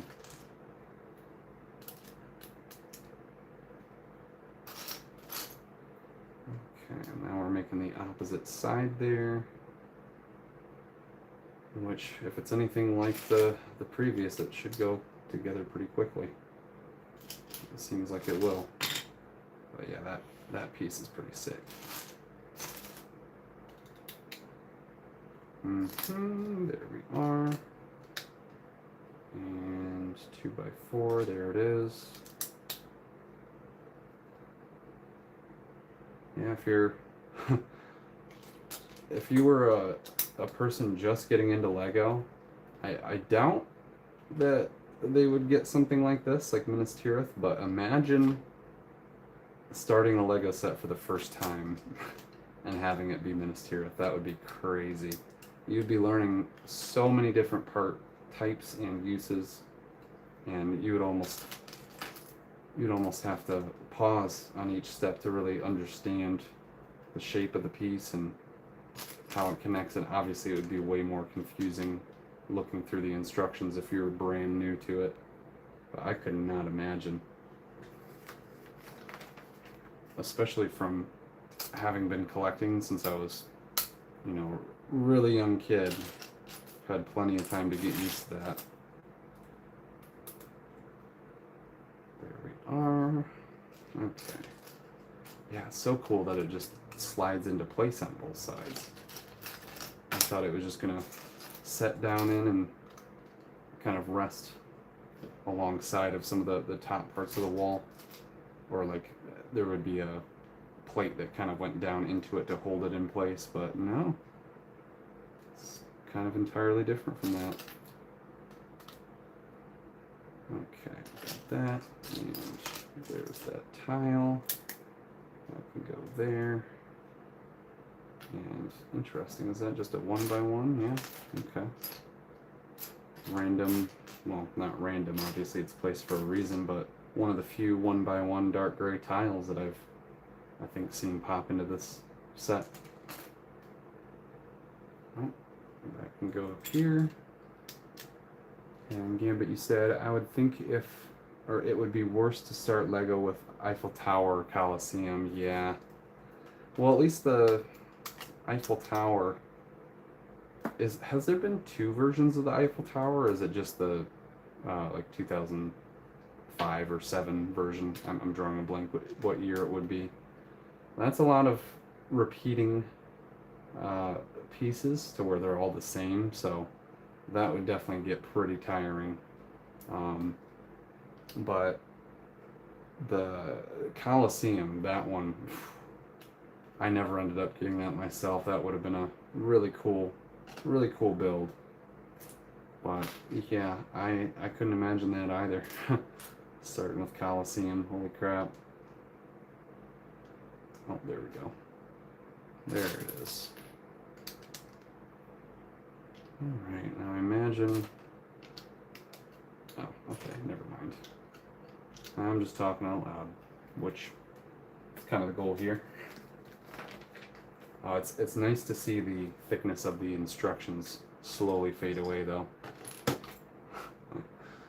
Very nice. Yeah, it's kind of weird how they have the instruction books placed within the boxes, because the first box had 2 booklets in it, and then the second box had 1, and then this one has none. Just shares the booklet that came out of the second box, but I don't know why they didn't have the ability to do 1 instruction booklet per box.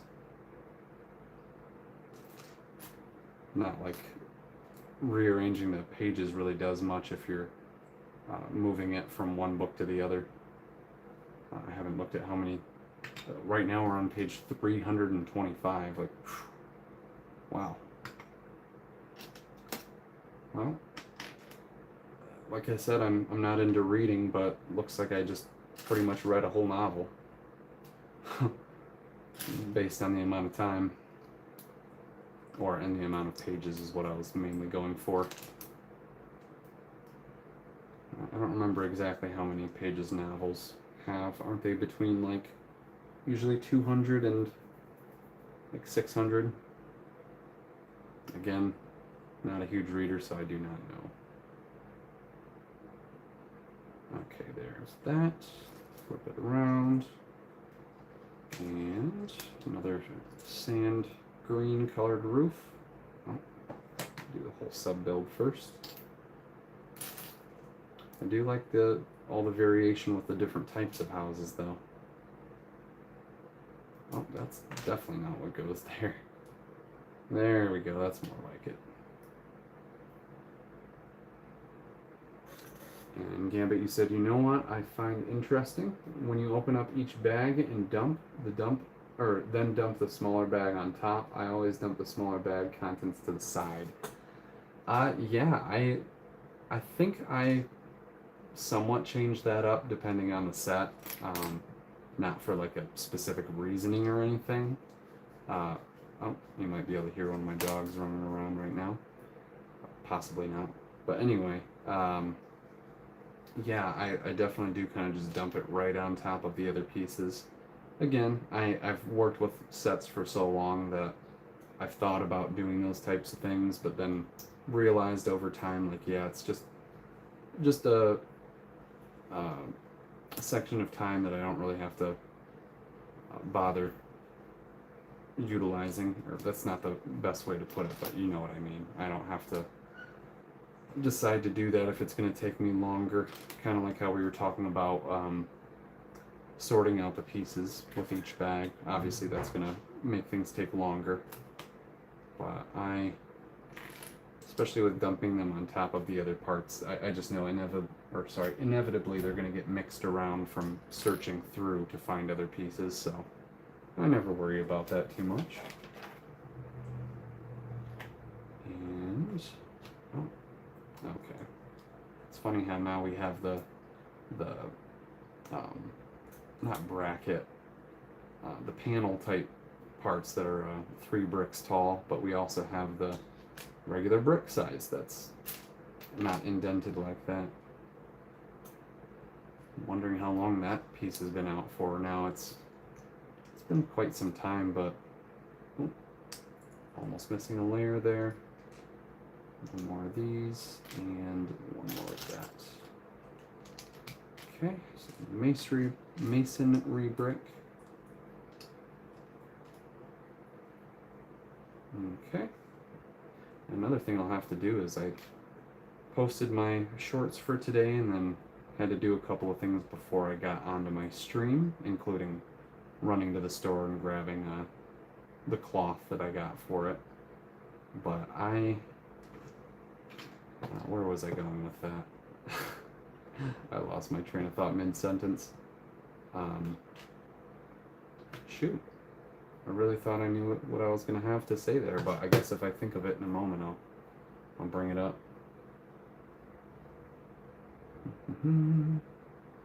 There's where that's going to get added. Okay.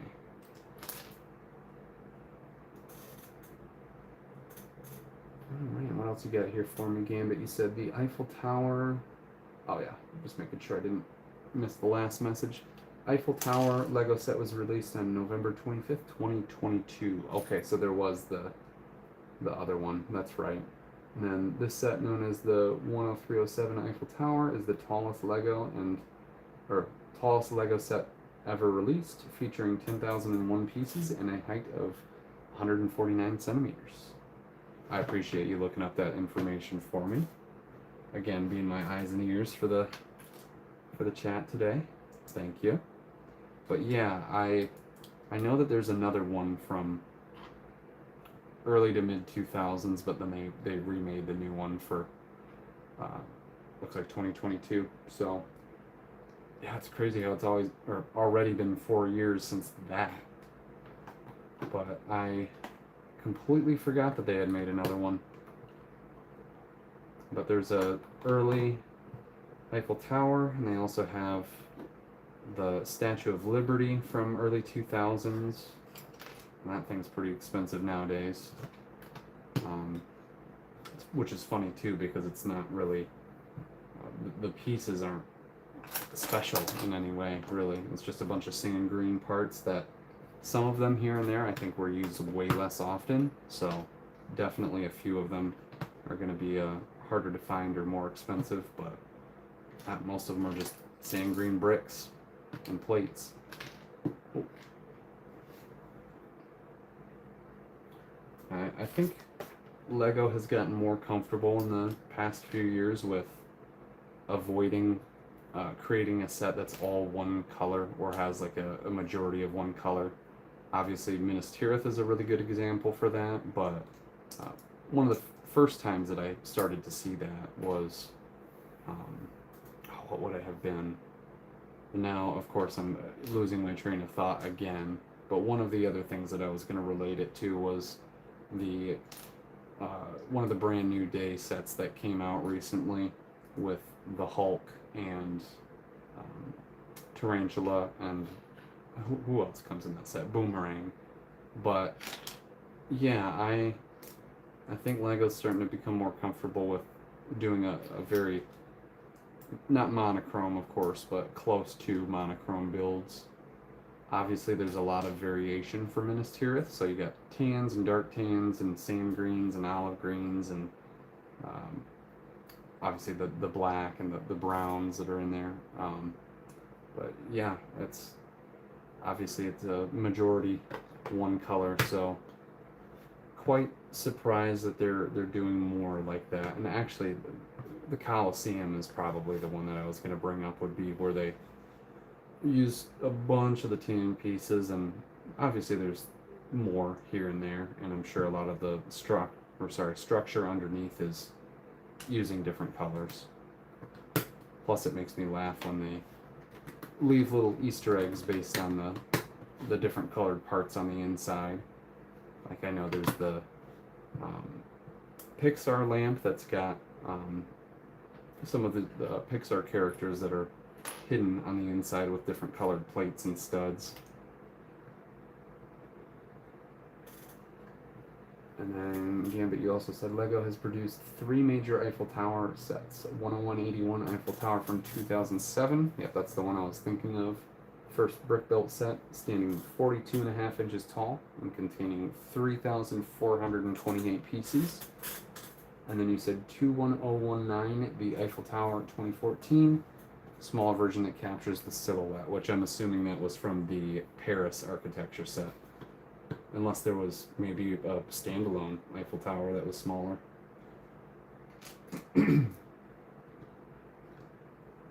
That's another thing that unfortunately I've seen go way downhill lately are the architecture sets. Obviously they were very expensive starting out, and they didn't really backtrack that. They usually stayed pretty expensive.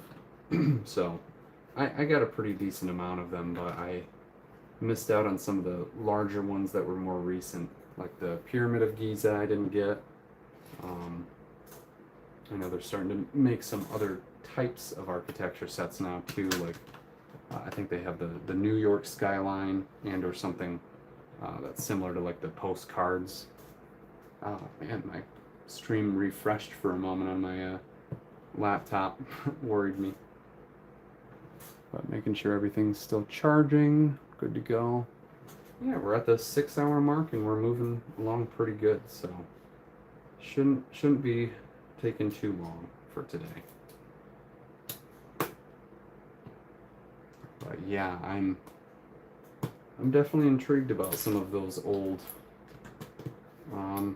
like early 2000s sets. Not that I would really feel like getting the Eiffel Tower, or especially not the Statue of Liberty. It's way too expensive now. But I do wish in some ways that I was maybe born a decade earlier or something like that, because I was very much into Bionicle when they came out, and I got into that around 2003, so a couple years after they had started. But if I had been born a decade sooner, it's also very possible that I wouldn't have been into LEGO the same way. So obviously hard to make those type of claims not knowing what things would be like. But at the same time, in the back of my mind, I always think about how if I was actually experiencing my childhood during that time period and not just starting my life, then I would be able to comprehend more of what was going on with the LEGO stuff that was coming out during that time period. And who knows, maybe I would have been into something like the, I guess you could consider them earlier architectural sets, like Eiffel Tower, Empire State Building. I know they had the Taj Mahal. That's honestly one of the most iconic LEGO magazine things for me, or sets, pictures. I always liked seeing, well, I would say both the, both that set as well as the, which bridge is it? One of the bridges in either Europe or London. It might be not the Golden Gate Bridge, because that's in San Francisco, but, or Los Angeles. My goodness, I'm so bad with geographical locations too. I really need to step it up with my history and geography. That's the main thing. Probably should do some more research about that type of stuff and not look like a fool all the time. Oh, there we go. I wonder if LEGO will ever produce a 1x10 tile, because we've been starting to get some of the other sizes, like the big 8x16s have been out for a while, but they changed the molds a couple times. Now we've got, of course, they've been out for a while now, but we have the 2x3 tiles and the 2x4s and 2x6s, and we also have every once in a while like the 4x4s, and I think they have inverted studs on the back, but the 4x8s. We need some other new tile sizes so that we can not plate things off, so that we can have an easier time tiling things off. Okay. And Gambit, you said the Tower Bridge? I don't know if that was. Oh, yeah, actually, it might be the Tower Bridge. It's the one that's mainly like tan and white, and it's got like the blue roofs to it. A lot of gold on there too. If anybody from that region sees this at some point, they're gonna be like, how dare you not even know its name? Which, to be fair, I probably should. Not that I'm, you know, bound to knowing that type of stuff, but at the same time, having a slight interest in architecture and stuff like that, I probably could utilize some of those names in my vocabulary. And actually, another one that I just had pop up into my mind, I think it was one of the early 2000 sets, unless it was around like 2010 or something, but the Sydney Opera House, I know they made that a few times, mainly smaller for the architecture sets, but I think they made a pretty decent sized one early on. Now we finally have the fourth and final Gondor soldier, or guard. And same thing, a little bit of the darker skin tone than light nougat, so gives some good variation. Definitely another great face to have. And I like that the previous one's got like a smile. Almost looks like a Superman type face. Not quite. But this one, sad to say, definitely looks a little younger. Not necessarily like teenager, but definitely in like young 20s, or maybe at the most late 20s. So definitely wouldn't have talk about wanting to be born earlier. I definitely would not have wanted to be born during a time period like that, like Civil War, or eras where there were not a lot of medical advancements and lots of infection, and yeah, it wouldn't be a fun time, that's for sure. Oh man, this bag seems like it's gonna go by super quick. This is bag 55, so we only have 5 more to go. And then Grond, I'm gonna guess, has 3 bags, but it's very possible it only has 2.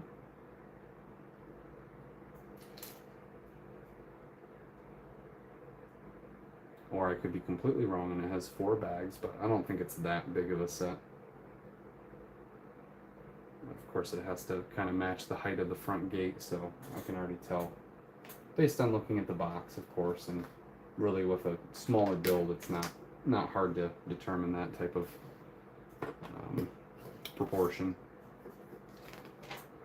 All right, definitely zoom along for this top part, which, I mean, to be fair, it gets smaller as the tiers go up, so kind of makes sense that we're not having to fill out as much surface area.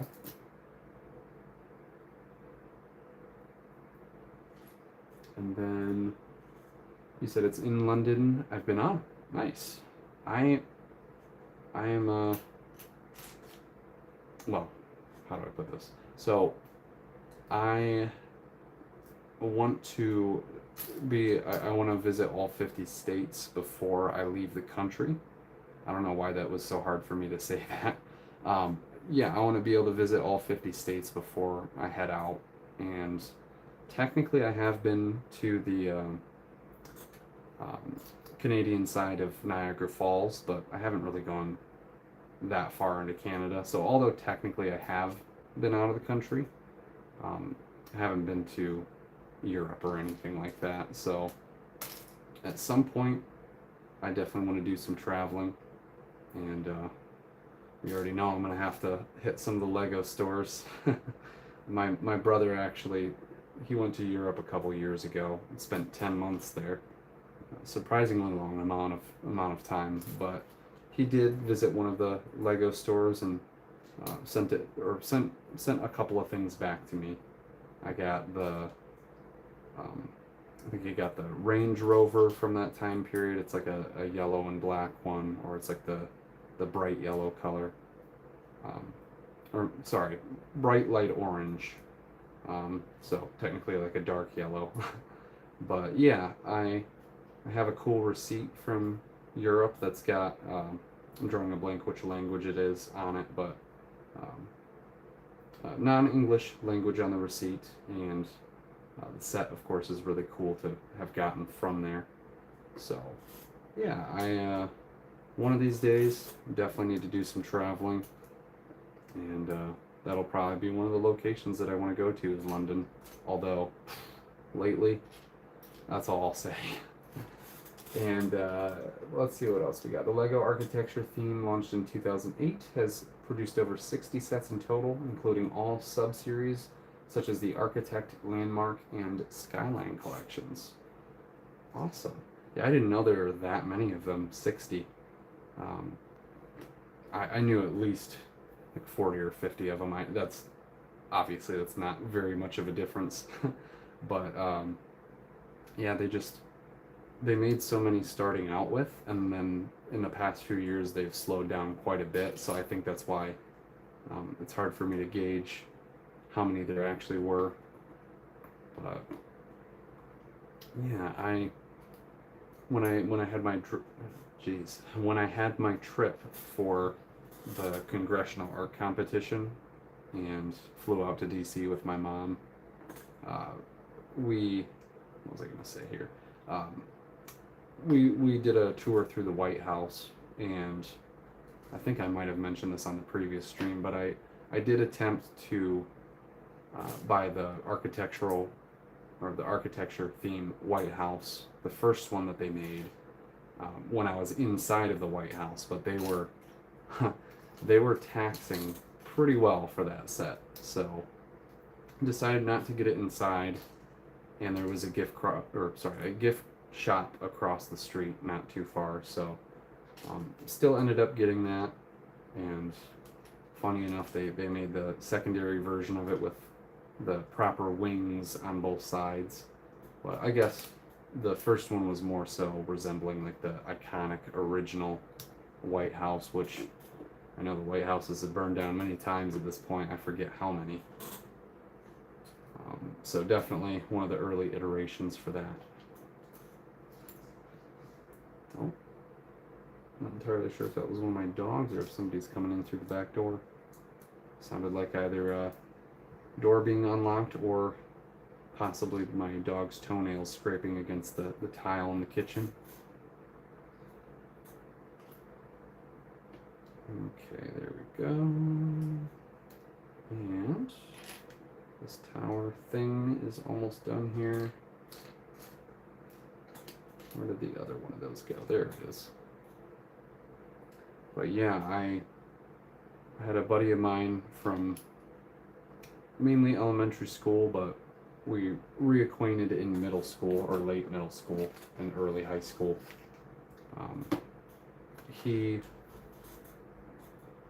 Well, I'm not going to give too much information. I don't know what type of stuff I should say to avoid certain things, but essentially, because I don't want to reveal who this person is, not in a negative way or anything, but just in general, I want to make sure I'm not saying too much. But anyway, old buddy of mine, we, at that point, when we were good friends, it was about the timeline of the fantasy era castle sets. So he had a decent amount of those, and I would hang out with him a bunch, and we would do stuff with that, and of course different trades as well. I don't remember what type of stuff that I traded for, but I had a few of the castle sets, and I think I definitely traded him a few of those figures. But he was definitely one of the first people that I saw get any of the architecture sets. I know early on he got Falling Water, which I always really wanted to get, and well, especially at this point, it is a very expensive architecture set. But yeah, that one, I remember seeing it in person for the first time, and actually, now that I think of it, when he was showing me the set, it was mostly broken apart, or it was like in a bunch of shambles, essentially. It wasn't fully broken apart piece by piece, but enough to where you could look at it and kind of puzzle it together. But yeah, he had falling water, and I remember thinking it was so cool that I was like, hey dude, we should rebuild this. And I don't know why. It's like somebody else's Lego set. I don't know why I told him we should rebuild his Lego set if he didn't have it built. But he actually did like the idea, and he was like, oh yeah, actually, I've always really liked that one, and it'd be nice to have it back together again. So it worked out. But yeah, he was probably the first one to introduce me into the architecture theme, and I actually went out to, I don't remember which store it was, but one of the locations that they were having a architecture, like a store build, to where unfortunately they didn't even let you keep what you had built at the end, because I guess they just had a couple of these architecture kits that were like mainly blank, just white pieces. But there was also something they were doing for like a building competition, to where you're up against all of the other people and not building something specific to what they were asking you to build. So yeah, it was a nice experience. I really wish that you got to keep a little trinket or a couple of the parts or something. But yeah, I don't know if I would have remembered that without having brought up that topic with one of my old buddies. So very cool to think about. I haven't seen him in quite a long time, so I hope he's doing well.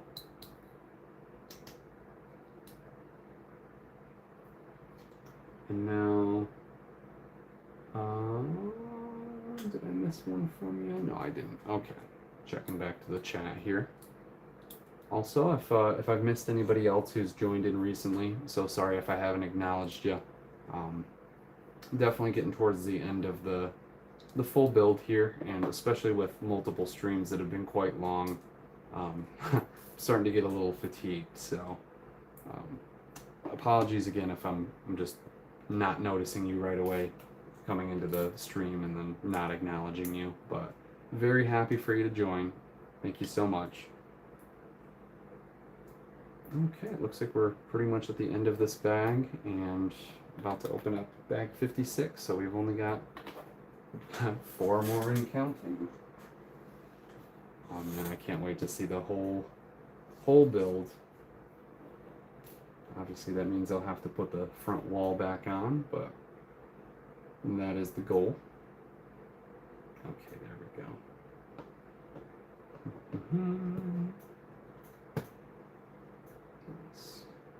Yeah, 5 more to go.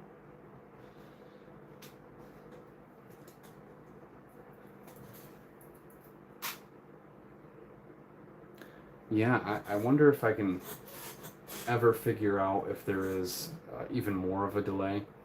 I'm sure there probably is, and maybe there's discussions on Reddit or something like that that'll have all the answers that I would need, but essentially I keep looking over and noticing when a chat pops up, but I don't know if that's delayed based on the fact that I'm looking over at my laptop from the stream of my own channel.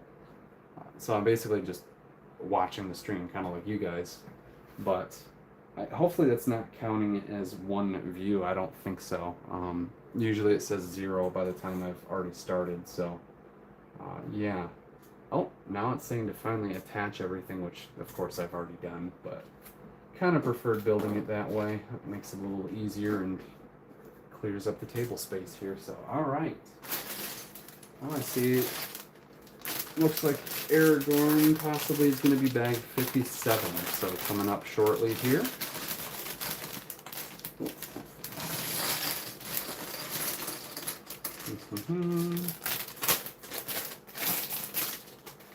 Grab some more water. Apologies. Okay.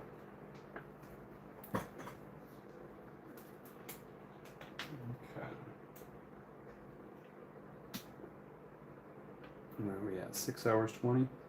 Yeah, 100% it'll be around 7 hours for Minas Tirith itself, and then a little bit more for the Grond. I don't know why I'm so worried about how long it's going to take, because we're going to do it regardless.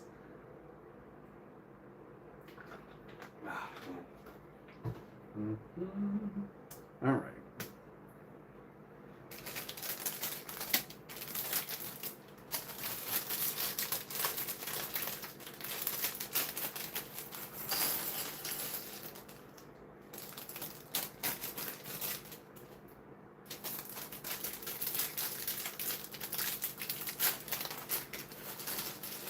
I'm also drawing a blank what year they would have started it, but it makes me laugh when I look down at the instructions and they have the Gondor figure. Actually, no, it's Aragorn, but they've got the figure going all the way across, showing how much is left.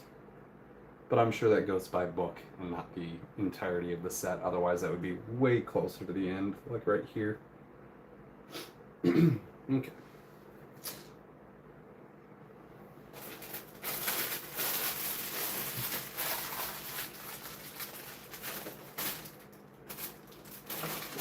Some of that cleaned up. And now we continue. This bag's definitely got a little bit more. Not too much though. Okay. But especially at this point, sorry if I am getting a little quiet again. I'm both excited for, I guess, the end of the build itself, but also definitely a little tired now. But I'm happy that it's not already like almost 8 hours into the stream, because at that point it'd be going on 11 p.m. and not that I'm like knocked out at midnight, but usually I'm happening to nod off by then, so that is definitely seeming to be age kicking in. And I think my metabolism probably went way down too. I used to have to eat 3,600 calories a day when I was like in senior year of high school. But now that it's been about 9 years since then, I probably went from like 3,600 calories to like 20 or 2,200.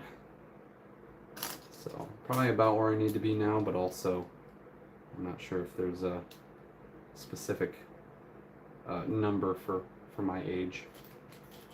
I know roughly there's a number for depending on age and height and weight.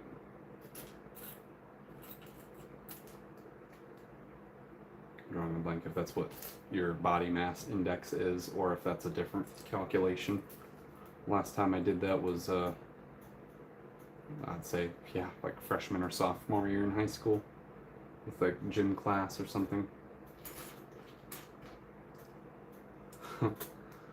Oh man, now I'm thinking about what gym class used to be like. The middle school that I went to, they had like a gym uniform that you had to purchase. I don't think they were super expensive. Like the shirt was probably $7 or something like that, and then maybe all together even with the shorts. But it's a t-shirt and shorts, and it had like the school name and everything on it. But yeah, my middle school had the uniforms, but when I got to high school, they didn't really do any of that, so it was kind of just like, hey, if you have gym class, you should probably bring some shorts.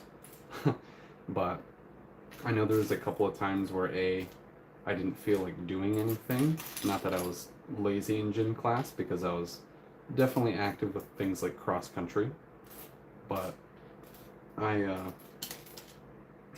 I think there was a couple of days where I did not show up and had like didn't show up, but I didn't have shorts with me, so I was like, I think they would either not let you, or maybe I'm thinking back to middle school, if you didn't have your uniform, they would make you sit along the sidelines of the gym and not be able to participate in anything, which it did kind of suck, because at the beginning of the period, the gym teacher would still be figuring some stuff out for whatever the duration of the hour plus was going to be, and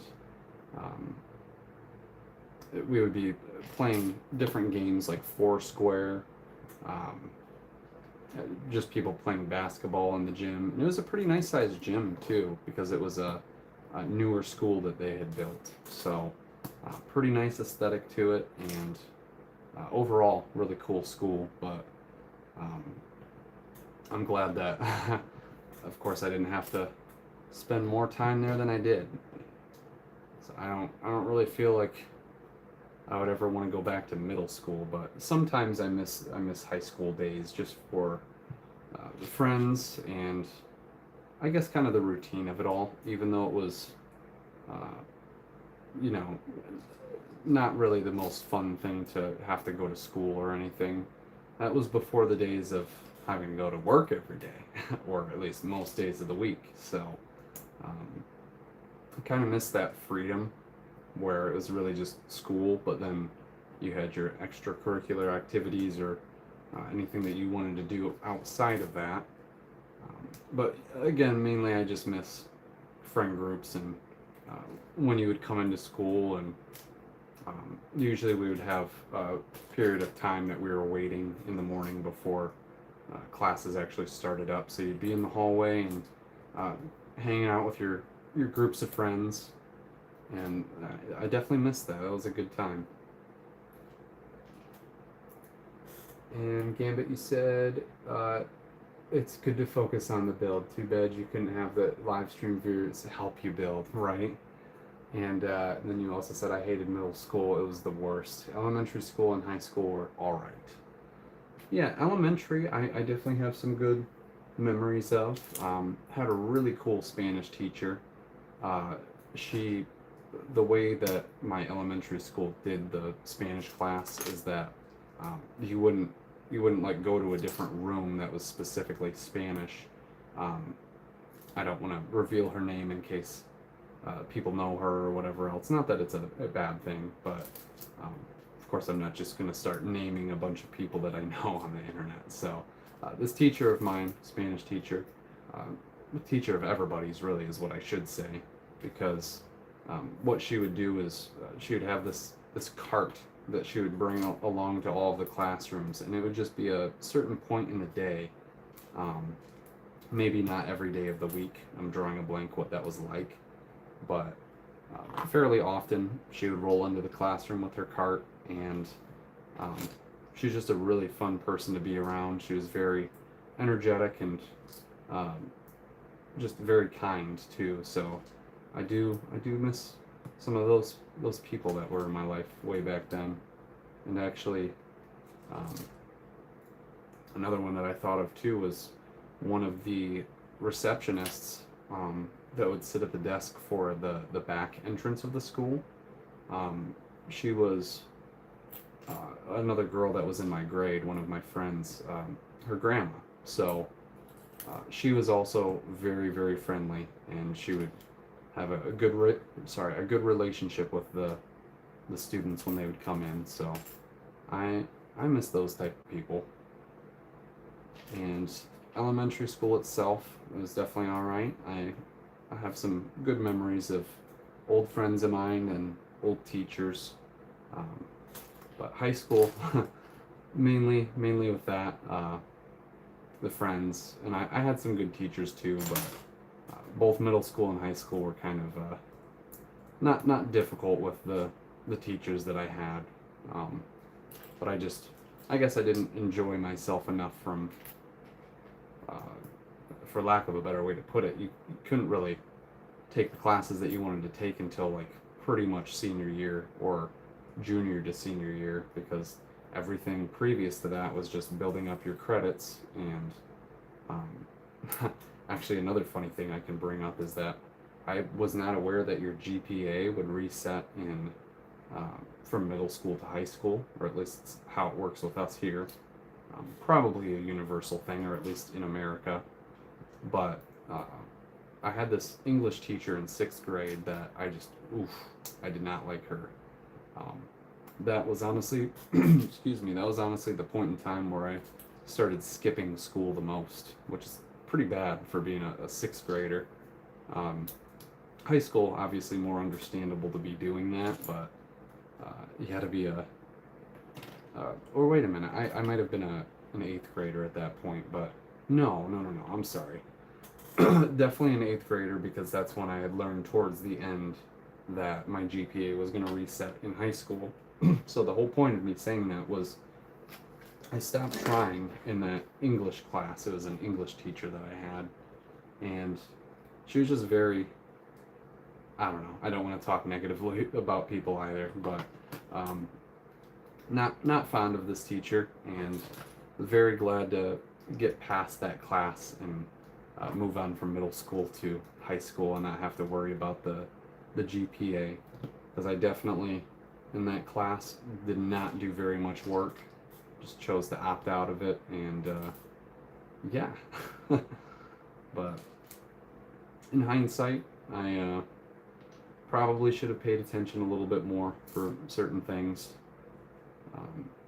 I'm sure that's part of the reason why I don't have a crazy good vocabulary, or I didn't really continue advancing it, at least.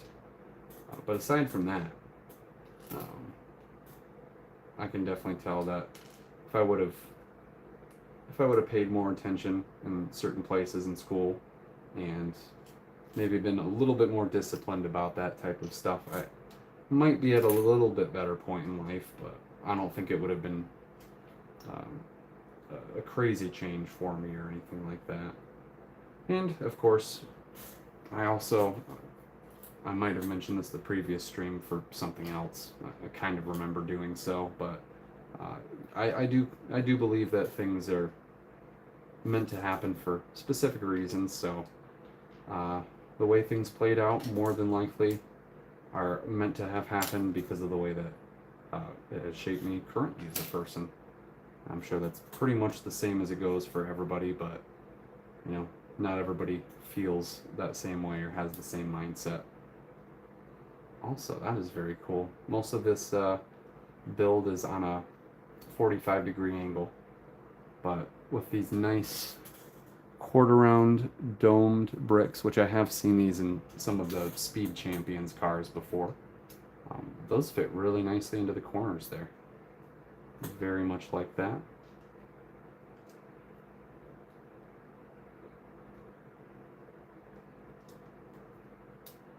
Okay, one more to go on, and it looks like we just have a dome to cap off the top. Very nice. Whoops, where did it go? There it is.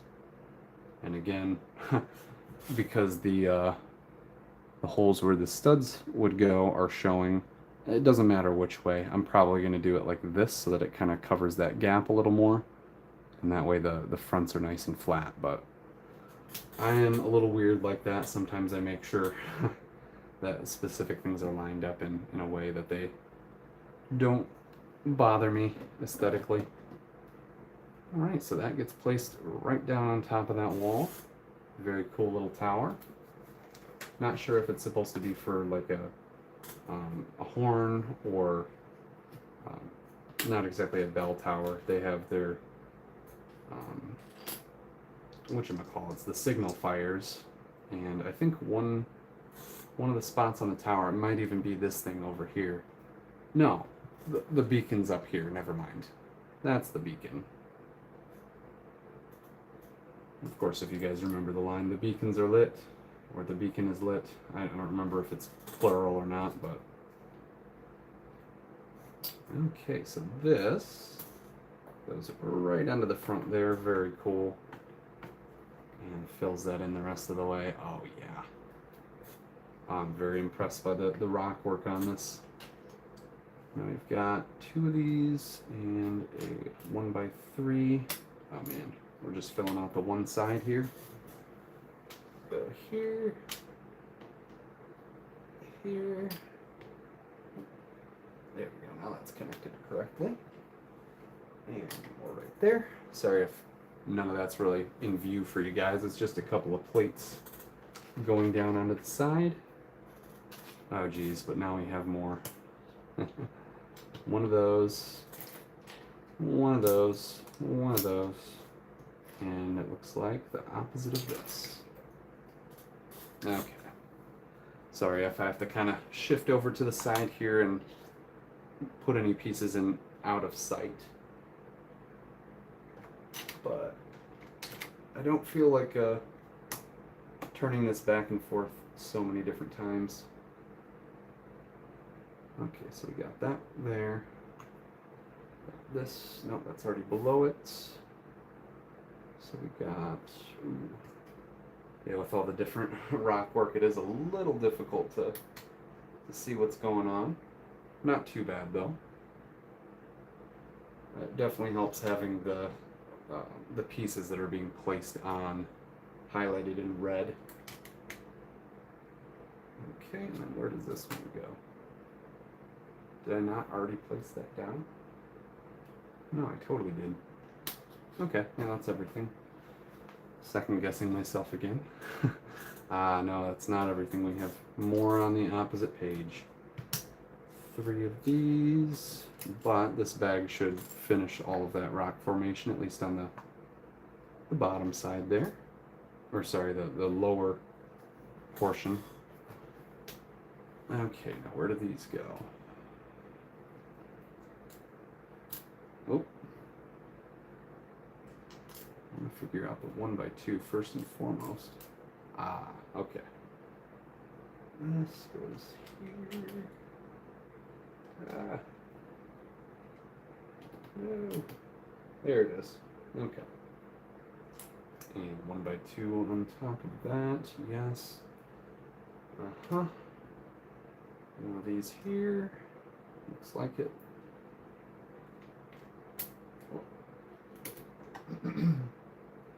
Okay. Also, welcome to anybody who has joined recently. So sorry if I haven't acknowledged you at all. I am definitely not looking towards the chat or the stream itself because I'm using my phone and it's right up above me filming. So really the only way I can monitor is looking next to me at the chat when I can. But just right now it's a little difficult to do so because I'm putting parts on the opposite side of what you guys are able to see. So okay, that, and then there we go. Looking at the wrong thing for a moment. So this, okay. Ouch.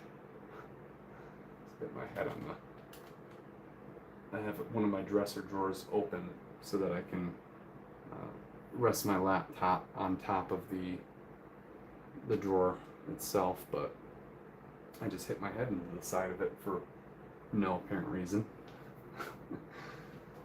Alright, are we done with that side of the rock wall? Because yes, good. I would like to move on to the next, which is on this side. And again, I don't know if you guys can actually see it because it's kind of the mid portion of the stonework here, connecting everything together. But not too much of it to go either, so shouldn't be too crazy here. Also, where did that come from? Okay, so this goes on here. Oh, that is already there. Okay. And then this goes next to that. And that goes on the opposite side of it. Oh, there we go. Along with, where does this go? There we go. Where go? There go. All right. That feels very nice and sturdy now. I'm not going to pull apart at all from picking it up. A few more parts on the side. For those angled 45-degree like tiles. Also, he said, I enjoyed the beacons getting lit. Yeah, that was a really good sequence, honestly. And I always have trouble describing to people if they ask me what my favorite type of music is or my music style. I'm all over the place with that because it just depends on the artist or the song in general or whatever it might be. Also, did I not put one of the things on there? Sorry, what the heck? I'm just looking at this like, wait a minute, that doesn't look right. But no, there we go. That's where that goes. It just looked way higher up. Anyway, it's always been hard to describe my music taste to people because I'm all over the place with it. I don't really have a specific genre. The only things that I don't really listen to are country and like heavy metal that has a lot of the guttural stuff in it. I can't do that. But aside from that, also, where is one of the extra? Sorry, now I'm just kind of looking at the different spots here and seeing if there's a part that I hadn't put down. Huh, that's weird. I'm just going to figure this out before I move forward with that story. Sorry, guys. There's supposed to be one more of these tiles here, but where does that go? Got the one that goes here, but there's supposed to be one on the bottom. I just don't have it. Huh? That one goes there. One. Weird. Okay. Oh, I see it here now. I just didn't get placed down from before, but I also miscounted something. I guess that's what happened. But anyway, as far as the music story that I was talking about, I also very much enjoy certain instrumental themes or like movie themes. So the reason I was connecting that story is because when the beacons were getting lit, I really liked that sequence of music. It was like getting more and more hyped up as all the beacons were going and the word was getting spread across. But yeah, I've always had trouble explaining my music taste to people because it's very, very all over the place, and really there's even artists that I like some of their songs, and then others I'm just like not for at all, or I just don't care for specific songs. Really depends for me on how the whole melody and beat and lyrics and everything go together as a whole. And it's also hard to describe that to people when it's like music that has lyrics which are very unrelated to me or kind of about something that's just like, huh, okay. Not sure how that relates to you or speaks to you in that way, but sure. But for me, it's more so the melody and the tune of it, and it's probably my artistic brain being able to pick up on those patterns a lot easier than some other things. Like, for example, it takes me forever to memorize the lyrics of a song, but if I listen to a song a couple of times, I can at least get the melody to where I can tell what's coming next, but I don't know what word it is. Very, very difficult at times if I'm trying to listen to something and I can't understand what it's talking about or saying. But yeah, that's another I wouldn't say flaw about myself, but an interesting trait that I have, to where I have to kind of work around that in ways.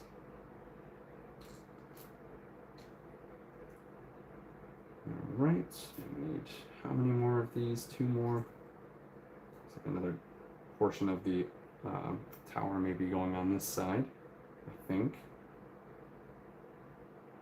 All right, there's that. It's also very cool, some of the ways that the four-sided towers are built, where the pieces are very, I don't know how to describe that. It's weird to try and describe something like that. You just have to kind of see it in person and really grasp the concept.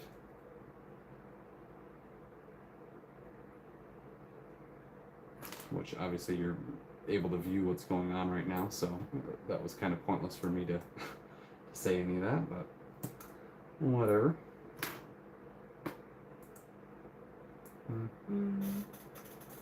And Gambit, you said, I guess, that just makes you more unique. Our minds all work differently, that is true. I for sure enjoy being unique as opposed to being like other people, or that's one of the other reasons why I don't like to hop on any trends for my channel. It probably seems like a huge crutch for me to, at least so far, what I've reviewed on my channel are a lot of the older sets. Some of them are newer sets when they're in comparison to their old version of their set, but I'm probably, again, going to be straying away from that in the near future, to where I'm spending more time on my channel actually doing the artwork and showing the artwork with the set that I'm pairing it for.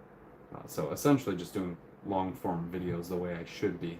I don't need to worry about speed builds, and really there's so many other YouTubers who have covered these things over the years that it's not like I'm getting to it first or anything.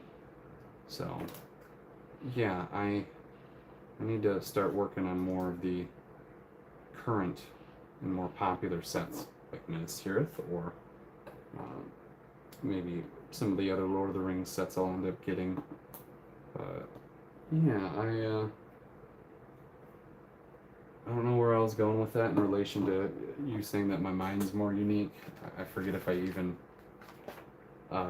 related or transitioned it from that topic I was on, or if I was just completely moving into a different topic. But if I was, sorry about that. Alright, we got that little sub-assembly done. Bag 56 is complete, and this can finally get added right there. There we go. Oh yeah, all these towers are looking fantastic. But we are on in bag 57. 4 more bags to go total. Yeah, honestly, still got another quarter of an hour or 15 minutes here before 7-hour mark. We are very close to making it to that point, so I'm not too worried about the remainder of the pieces. We do finally have Aragorn here, though, so I'm hyped about this. Oh man, and his armor piece almost reminds me of what Theoden's armor used to be, or not used to be, but his original figure. Oh wait a minute, maybe they haven't even, yeah, no, they haven't made a new Theoden, so I'm pretty sure he just has the one figure. Alright, Aragorn, here we are. There it is, the armor with the Tree of Gondor. I'll hold him up closer in just a moment here, but of course I'm going to need his, that's right, it's a double-sided cape. Oh yeah, it's black on one side and red on the other, which I'm sure there are so many different uses for this cape. I'm drawing a complete blank if Moff Gideon came with a cape like this, because I feel like I already have one that's similar. But oh whoops, I don't want to put that over the cape itself. You know what, yeah, before I put his armor on, here's what his torso looks like. Ah yes, probably the greatest figure from the set.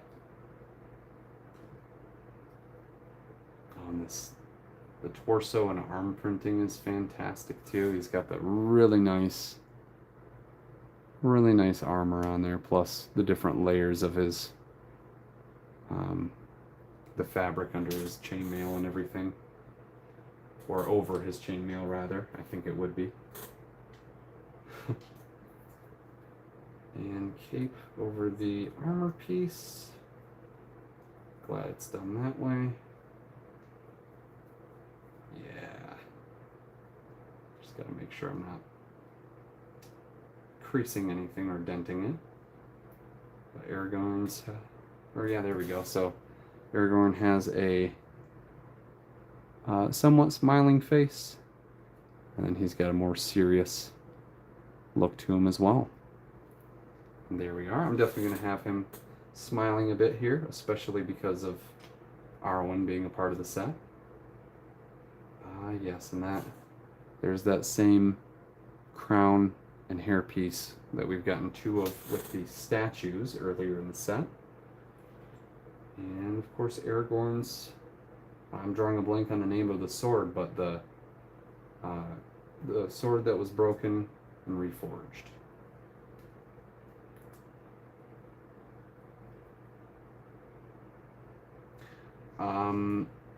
I just gave this some thought. I'm probably not going to do it because I really don't know what the rules are, and I'm not trying to get myself in trouble here. I do have a replica of Aragorn's original sword. I was going to show that on stream here, but even though it's not a sharp blade, I don't want anything to happen with the video in that sense. So we're gonna keep that off stream for now.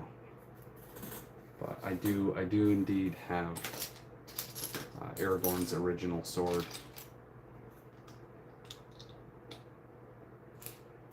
I'd love to get the blade that was broken and reforged as a replica too, but I think if anything, I would want to get Sting first, because I have always wanted that one, and technically I wanted to get it first, but I was in the mall years ago, one of the malls by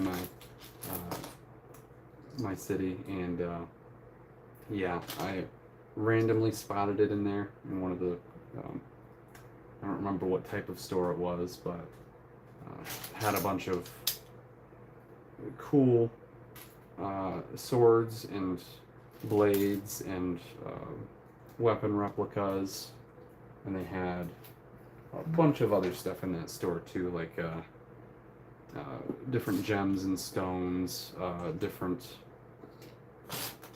not pottery per se, but stuff that was ceramic and spiritual type stuff in there too. So it was kind of one of those types of stores that had, I really don't remember what it was called, but lots of different types of things in it. Kind of a coincidence that I found a Lord of the Rings sword in there, but they did have other pop culture, like different references to movies and TV shows and games. So I guess not that different from what was being sold. And then see if I've missed anything from you here, Gambit. You said, I don't know if I'm going to make it to watch Grond getting built. That's okay, man. No problem at all. Again, we probably just have maybe, I don't know. Time's been going by fast, so it could be another 45 minutes or something like that until we're done with everything. But it could be an hour until the ground is complete too. So yeah, that's no problem at all. I highly appreciate you sticking through as much as you actually did too. So, and then you said every vampire would love that cape. Oh, you're right.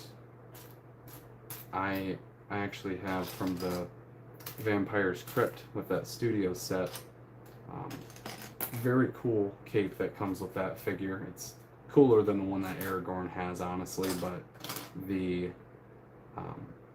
like the collar portion that goes around the neck, it is connected all as one piece, so you have to fold it a little bit differently than you would with the standard capes like that these days. And there it is. But with that being said, the vampire figure from the studio set has a very cool one, and unfortunately at some point in time it ripped a little bit to where one of the neck holes is like kind of expanded and has a tear through it, and the other one is pretty much normal, but I think it's a little bit stretched out too. So I had to just be very careful with placing it on the figure and just keeping it on the figure, not removing it at any point. Although with my YouTube whoops, goodness, now I'm dropping these. With my YouTube shorts, though, at some point I'll probably do some type of a review for those figures. Okay, can't wait to get these plates on top because then this thing won't break apart into 4 different pieces. Here's the tapered front section. Alrighty. A little bit more behind that. And is that what the sword's name is? Anduil? Or Anduil? I'm drawing a blank if that's the blade that was broken, or if you're referring to Aragorn's original sword, like what he had as Strider, and pretty much through the whole movie until he got that, or movies until he got that other sword.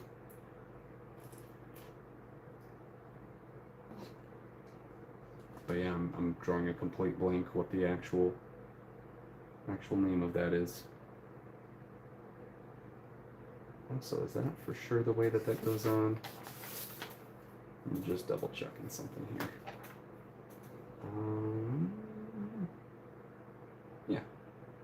Yeah, that is the way it goes on. Okay.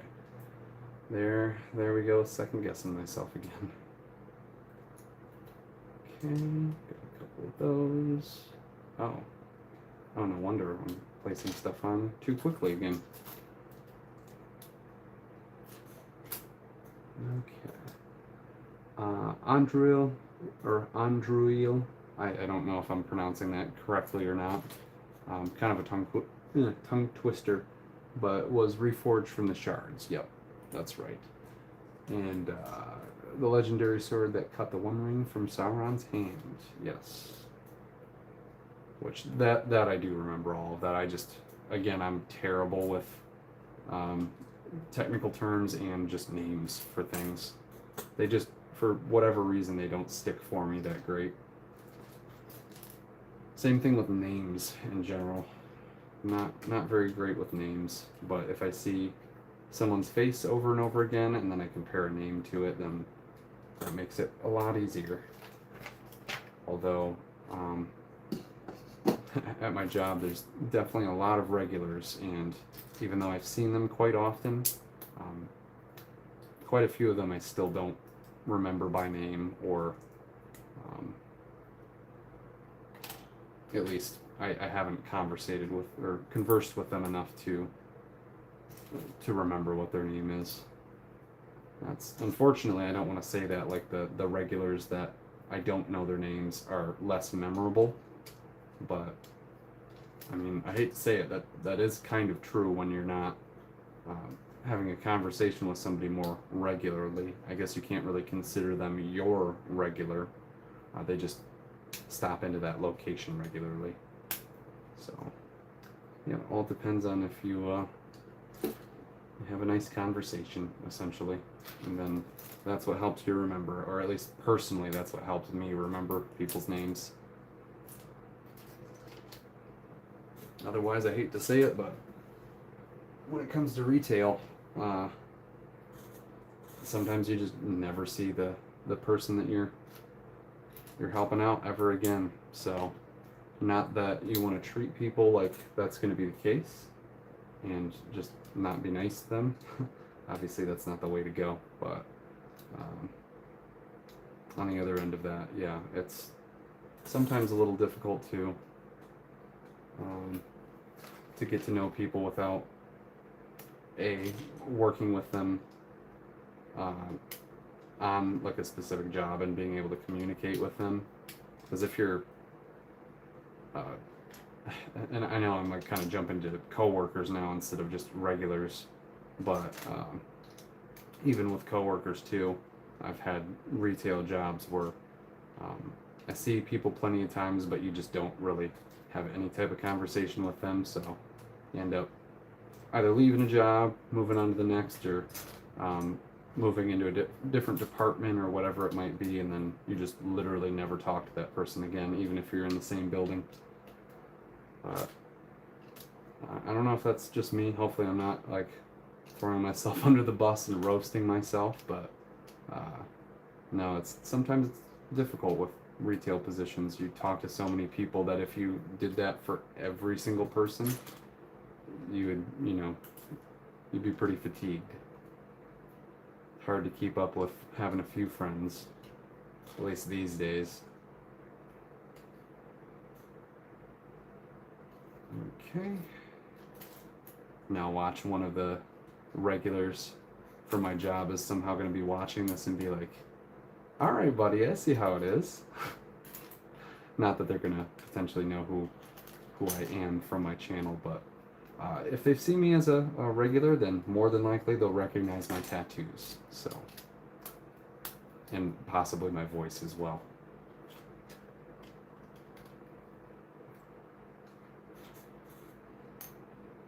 And then, Gambit, you said, I worked in retail for a few years. I understand. Yeah. Oh, yeah.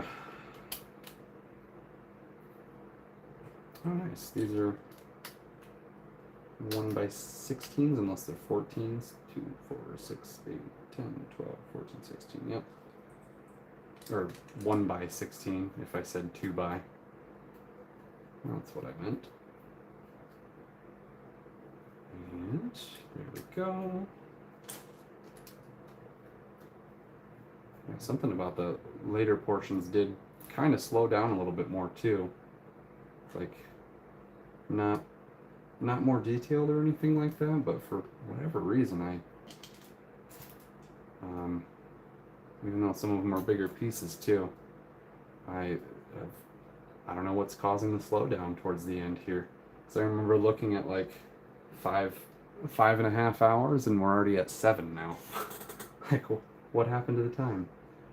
And I looked like 15 minutes ago. That seemed like 2 or 3 minutes. So that's kind of a kind of what goes to show.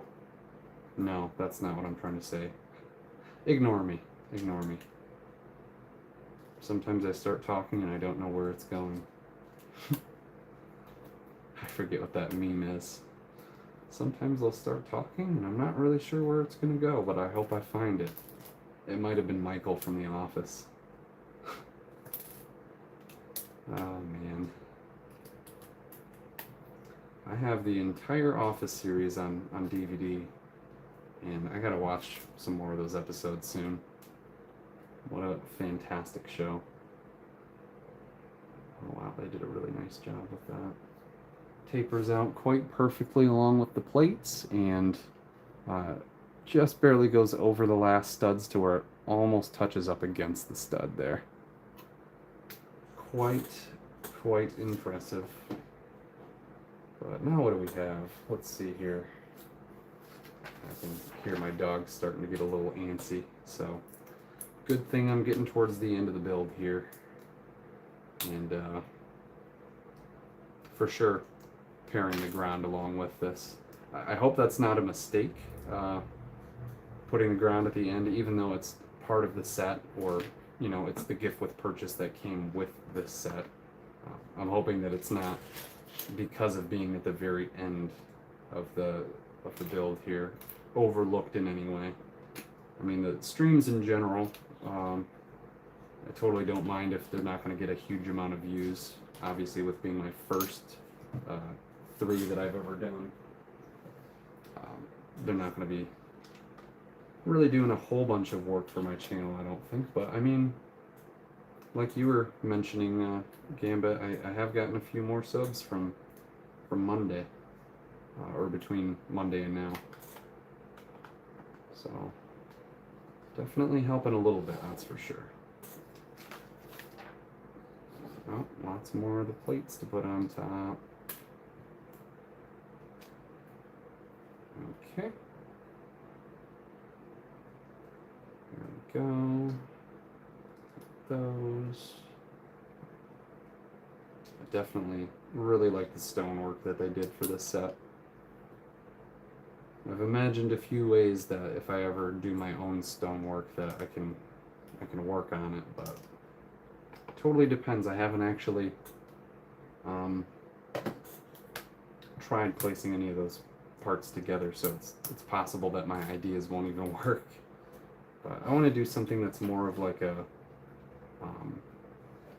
skeleton for a rock formation that ends up sorry, I'm listening to my dog's feet pattering around, but something that ends up either with ball and hinge joints, or, and I'm sure people have done this before, so maybe it does work, but use some type of ball and hinge joints kind of like this, where we're getting the nice angle there, but basically make like a skin, which sounds kind of weird, a skin to put over skeleton for a cliffside or whatever. So really eliminating the amount of parts that need to be used, but at the same time getting a really nice shape, which I don't know if that really makes sense the way I'm describing it, but hopefully it does a little bit. Okay, and then Gambit, you said I couldn't watch The Office when I worked in an office. Years later, when I no longer worked in an office, I was finally able to watch it and enjoy it. Well, yeah, I can totally understand that. I have worked at 2 different pizza places, and although pizza doesn't typically get very old, I definitely had to stop eating at one of the places for quite some time. All right, so I'm gonna get bag 58 open here, and even though we're nearing the end, and we can kind of start to relax and finish things up, I am going to try my best to, kind of like a cross-country race, you don't want to slow down as you're nearing the finish line. You want to power all the way through. Also, it's kind of funny, I knocked off both of the front towers for the gate here, but the interesting thing is that for whatever reason, the tops of them and the roofs, or like the dome roof, or domed roofs on them, they just come apart really easy. So it's like they're meant for being able to blast them apart. All right, grabbing some more water before I jump in here.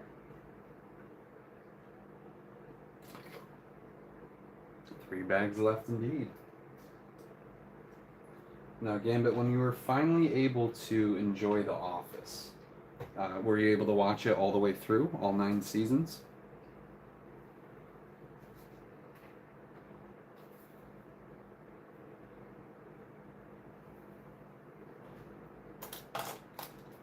Also, not sure if the other gold flex cube is just an extra, or if the other one gets really chewed up, or if that's meant to be a different use.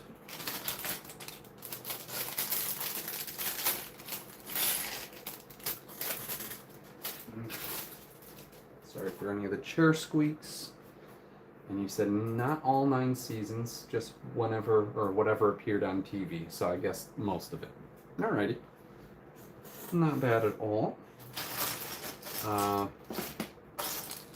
Do you have any favorite episode from what you can remember? I don't know if it's all that important or iconic of a show for you in particular, but if you did end up enjoying it after getting out of an office position, then I hope it was a good show for you. I definitely got some good laughs out of that, and when I started watching it, I was probably, my guess is that it was around 2005 or 6, so probably, I'm drawing a blank on what year it actually came out. Maybe you would be able to tell me. It's probably a year after it started airing, or maybe a year and a half, so they did already have a season or 2 out. But speaking of old buddies at school, or at least elementary school, I knew this guy named Evan, who, not that that's going to give away anything, but shout out to Evan. He's one of my good buddies back in elementary school, and his older brother Keegan is the one that kind of showed both of my brothers and I The Office, and I guess they had a more laid-back family, so their dad and, well, their mom and dad, I think they would all watch it together, but they they knew about it and let their children watch it at fairly young ages, but they were okay with that type of humor, at least for that age. So I think because of that, and them showing us The Office, and my mom got into it, she did know that some of the humor was probably a little bit too much for us at that age, or at least for me, since I was the youngest, but especially with like the "that's what she said" jokes and everything else.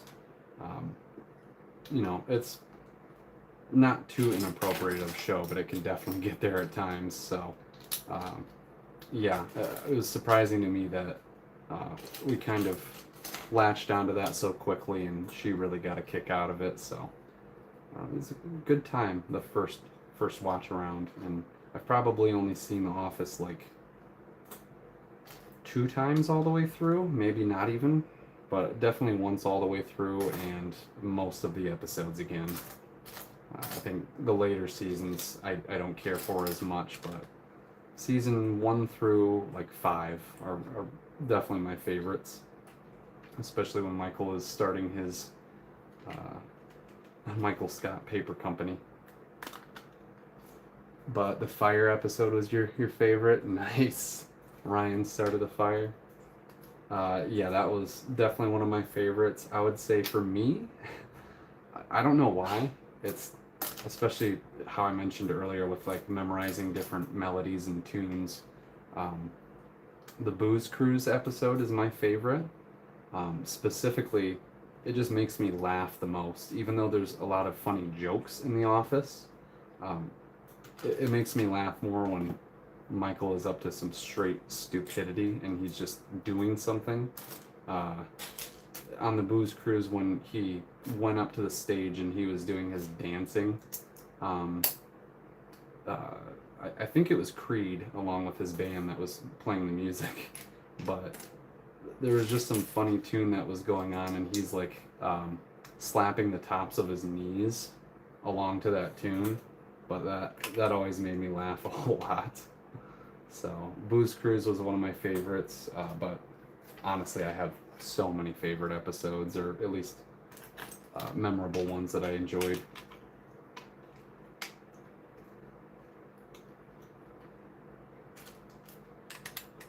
But here I am building Minas Tirith from Lord of the Rings and talking about The Office. Not that it matters. We've had very long streams, and there's no way I would be able to talk about just straight Lord of the Rings stuff the entire time. I know, like I said, I know enough information to to be able to understand the storyline, and I've watched the movies multiple times to where even though when I was younger stuff went over my head, mainly just all of the technical names and the sometimes I can't quite picture the distances between locations, but quite interestingly, somebody made a video not too long ago that was on creating like a huge tabletop miniature of Mordor, or sorry, Middle Earth, and it wasn't quite to scale with some of the actual buildings because they had to be micro 3D printed essentially. But for the scale of what they were, at least gave you a really good idea of the distances that had been traveled for the duration of the film. So definitely one to check out if you guys haven't seen that. I don't remember what the video is called, but if you look up like a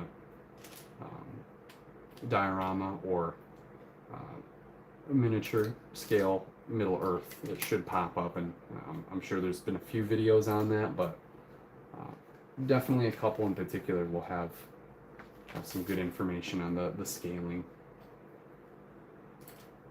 Okay, so anyway, I need to stop blabbering away, and even though I'm coming along good on the last portions here, hopefully I don't end up taking too long for you to see the Grond gambit, but it's very possible. Oh, I missed a light gray one of those. There we go. That's better. And we need a couple more parts for... Oh, where did that go? one. And wait for that. There it is. Okay. Oh, and then we got this right up next to it. Nice. And now I'm just commentating the parts that I'm putting down, so hopefully that's not too boring. Alright, obviously this is going to connect up with the other section here, but let's start building this new subsection here. Oh man, where's that other rounded plate? There it is. So, small ones here, and this. Okay. Oh. Ooh, okay, I'll have to show that piece in a moment, but the Dungeons and Dragons collectible minifigure series, the Paladin, which is like a $25 figure now, or at least maybe on average. I'm sure you can get them a little cheaper in some spots, but the problem is you can't find them anywhere. So that's the figure that has like the dragon-like head and really cool medieval armor. I ended up getting my hands on one of them, but unfortunately, I know a couple of people that have quite a few of them, like a small-scale army, I would say. They definitely didn't go by the means of like clearing any locations out. They went to multiple locations and were able to find stuff, but it's like, yeah, that's still doesn't bother me, but it definitely makes me a little jealous that I never went out and tried to do that, which that's okay. But anyway, the Paladin comes with a really cool, I'm drawing a blank the name for it, but it has a clear opalescent piece, just like this. And this is really cool to have in white. I don't remember what else that's been used on. Not too many sets, that's for sure. I would love to see this. Well, I don't know if they would be able to have a little bit larger size of that, or if they'd have to create the bottom part and have this stacked on top. But maybe if we end up getting a Witch King, then we might end up seeing a weapon that looks like that.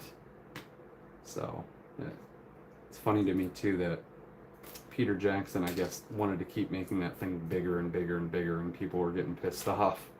They're like, dude, this is not even possible to swing around. Where is that other part? It says 2 of those. So where is the second? Is it underneath the instructions? No, there it is. Always missing parts like that. And who is my favorite hero and villain in the Lord of the Rings Gambit? I would say Aragorn's definitely one of my favorite heroes because of his story arc and becoming the king again for Gondor. But I would say if it wasn't that, definitely, well, I'll go to villain for sure. Gollum is definitely my favorite of just characters in general from the Lord of the Rings, but also I don't know if I can really consider him a villain or if he's an anti-hero, but I guess obviously he doesn't do a whole lot of good. But anyway, sorry, I'm making sure that I'm putting this on right. What is going on here? Well, I don't really like that connection unless I'm putting it on wrong. There is, I think I am putting it on wrong. And I don't know why this looks like a 2x4 when it's a 2x3. It looked like that wasn't going to rest properly against there without bowing the piece up a little bit. But sorry, didn't mean to interrupt my own answer to the question, but I definitely like Aragorn a lot as far as a hero from Lord of the Rings. But, you know, Frodo, obviously he's very important for the role of destroying the ring, but he also, not that he had a bunch of character flaws or anything like that, but he, because of all the things that he had to go through, it obviously affected him as a person. So that's why he had to go to the Undying Lands at the very end of the trilogy, kind of rehabilitate himself because the Shire was not the same, or just living life was not the same after that. It's kind of sad to think about that. But anyway, because of kind of what happened to him, it's not that I dislike this character more from the events of everything, but obviously there's several points in the movies where Frodo goes against Sam and trusts Gollum more, and I never really disliked that about Frodo in the first few times, or first, I guess, one time that I watched the movies, but I'm pretty sure I've seen it a couple times. Anyway, I don't know why I'm saying that, because I just watched it again recently. For the few times that I have watched Lord of the Rings, it hasn't put me off to Frodo's character, but it's like, I guess he goes down on the list for me because of the few things. I really did not describe that well. I probably contradicted myself several times, but otherwise, definitely like the bromance between Legolas and Gimli. Can't go wrong with them. They're always great characters, but Merry and Pippin, I'd say, were my least favorite, just because they're not all that active throughout their journeys, just towards the end.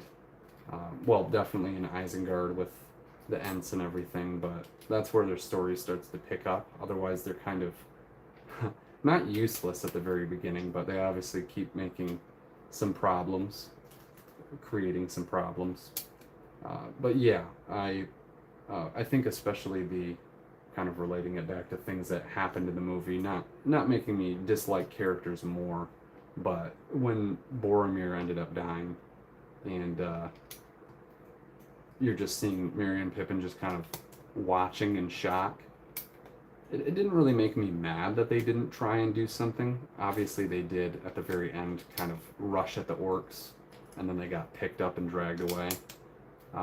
So it took them a moment to kind of process what was going on, which makes a lot more sense than randomly having your heroes just be like, oh, let's go right into the fight now that just happened. It makes a lot more sense to have them struggling mentally with what just went on. But yeah, because of all that, I was kind of just disappointed that they couldn't do more to try and help him. But of course, that's part of the story. It's how it's supposed to go.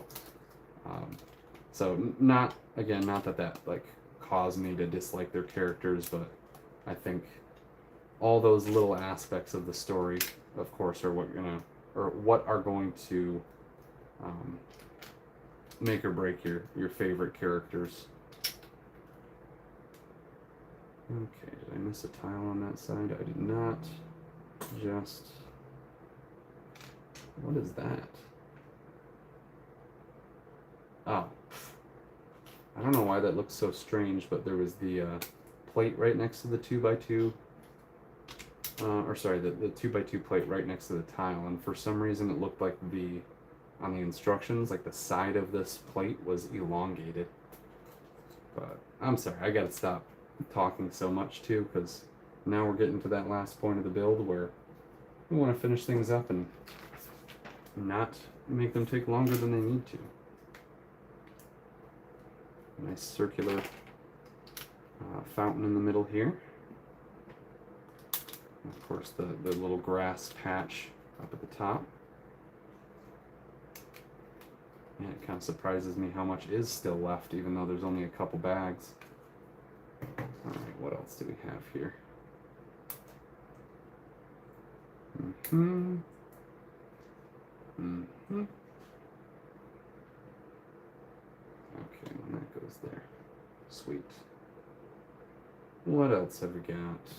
Looks like another tier being added to the top. I didn't realize that's how they did that. I don't even know if I really noticed the different wall sections at the very, very top. That's sweet.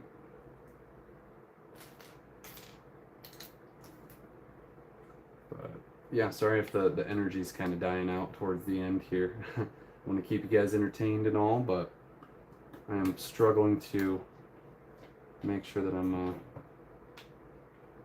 vocalizing as much as possible here.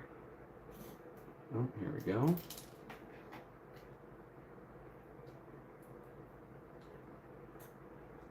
And sorry if I haven't looked in a moment here. So, Gambit, you said,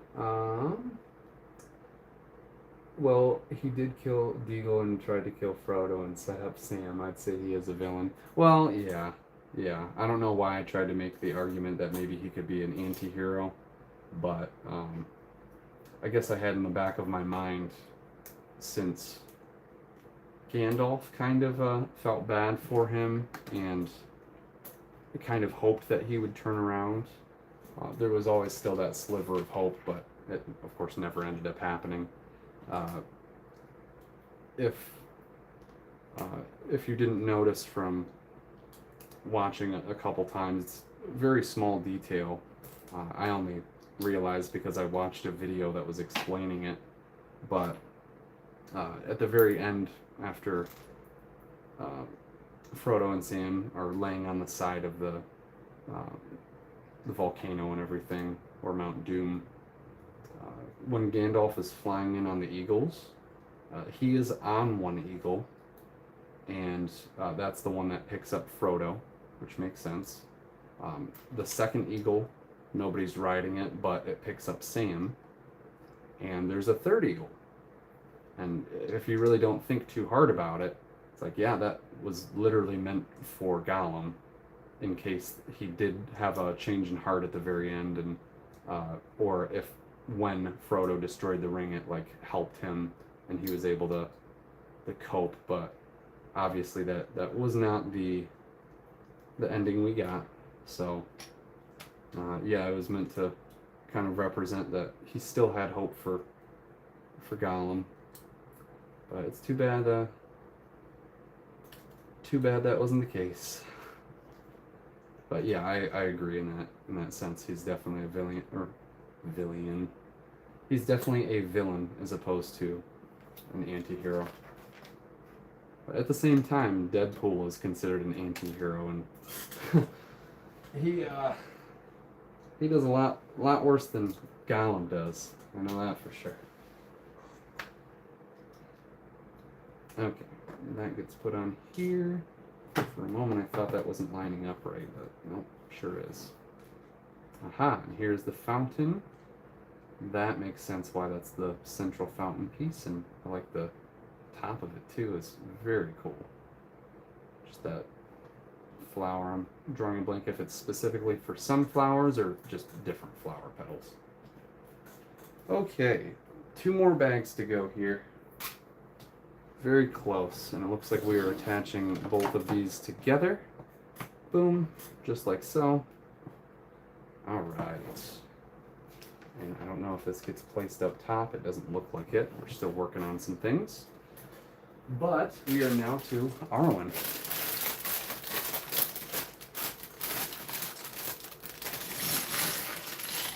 Man, I guess I lied. This is totally going to be an 8-hour stream. We're at 7.5 and we haven't even gotten to the ground yet. Well, I mean, the good thing is that the live streams went up incrementally, so that allowed me an opportunity to get used to the amount of time. So yeah, if all in all we get to 8 hours here by the end of this build, and then it's like 8.5 going towards 9 by the time we finish the ground. We got a 7-hour, an 8-hour, and a 9-hour live stream. 24 hours worth. Oh yes, Arwen looks fantastic. Very good. I'm noticing a little bit of a weird inconsistency with the color of her torso and the color of her legs. It might not come across in camera very well, but oh yeah, the face print is so cool with her tiara, like I don't know if it's a headband or like it's just a medallion type thing on her head, but oh, that is so cool. Yeah, it looks so good. All right, now let's make her little banner here. Pretty simple build for what it is. Uses a microphone, a magnifying or a telescope piece, and one of the droid hand clip pieces. Where could that be though? Oh man. Of all the things, there it is. Okay, and yeah, I should have asked you what your favorite are, but thanks for answering anyway. My favorites are Legolas, Gandalf, and Faramir. Favorite villains are Saruman and the orc that had the skull on top of his head. Yes, that guy was so iconic, honestly. He's the one, correct me if I'm wrong, but he's the one that he's kind of facing Aragorn and Legolas and Gimli, and he's like, "You and what army?" And then all the ghosts pop out and start charging at them. Or maybe he doesn't actually say that, but he just kind of laughs. I believe he has some type of dialogue right before he runs off like a little kid. But oh wow, yeah, that banner is something else, especially the shininess. Very cool. All right, let's make sure to set her aside here. Got all the figures together, which I'll of course have to try and set up really briefly at the end of this, but I think I'm going to jump straight into the Grond and then with the set and just finish off the stream with a little bit of an overview. Okay, and then we've got, shoot, 2x4, 1x3, where are ya? Where is that 1x3? I keep seeing the 1x3s that are jumper plates, but where's the normal 1x3 plate? Okay, I'm setting that to the side now because it keeps catching my eye over and over again. I'm seeing a 1x4 and a 1x4. Where's the 1x3? Okay. It doesn't help that I tried to pull that piece out from the instructions 3 times and failed miserably. But here we go. Alright. Moving forward. Oh, let's get those off of there now. 2 of these. And a 1x3 brick. And then also I didn't read the rest of what you had said either. You said Deadpool kills bad guys, not good guys, so he's an anti-hero. Yeah, that's a good point. I don't want to sound like I'm super unfamiliar with Deadpool in that case, but I definitely love me some Deadpool. I just was not I never got into any type of comic reading, especially the age that would have been prime for that. I never really got started. So again, not being a fan of reading, that probably played into it. But I mean, I've always been a fan of graphic novels and other books that are considered either short novels or well, I guess picture books too when I was really young, but that's a different thing. But yeah, I definitely have not read any good superhero comic books. I have a few Spider-Man ones that are a little more current. Definitely nothing like super old or expensive. So yeah, more so just the average Marvel movie watcher and pretty avid Spider-Man fan, but again, haven't really fully read into the comics or anything like that. I wish I had. Also would have been another benefit of being born in the 80s instead of the 90s. Probably would have been more into that.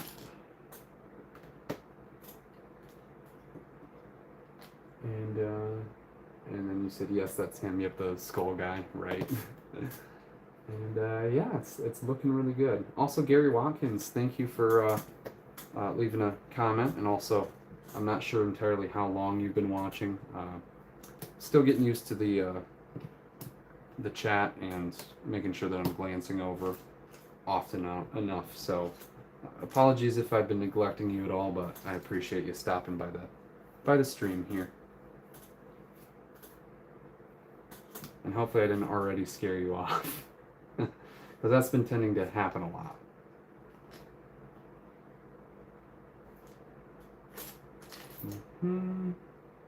Off to the other side here.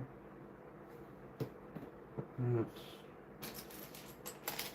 we go.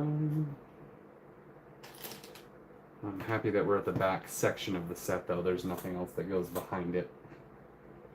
That is the good part.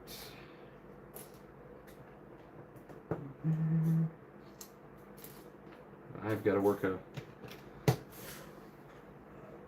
full shift tomorrow, and when I say full shift, I work a job where I have two different shift types. It's either a 4 1/4 or a 8 1/2. So full or double shift. Even though, of course, if I say double shift, I don't want to make you guys think I'm working like a 16-hour or something like that, or even a 12-hour. Okay. Got everything there, yep.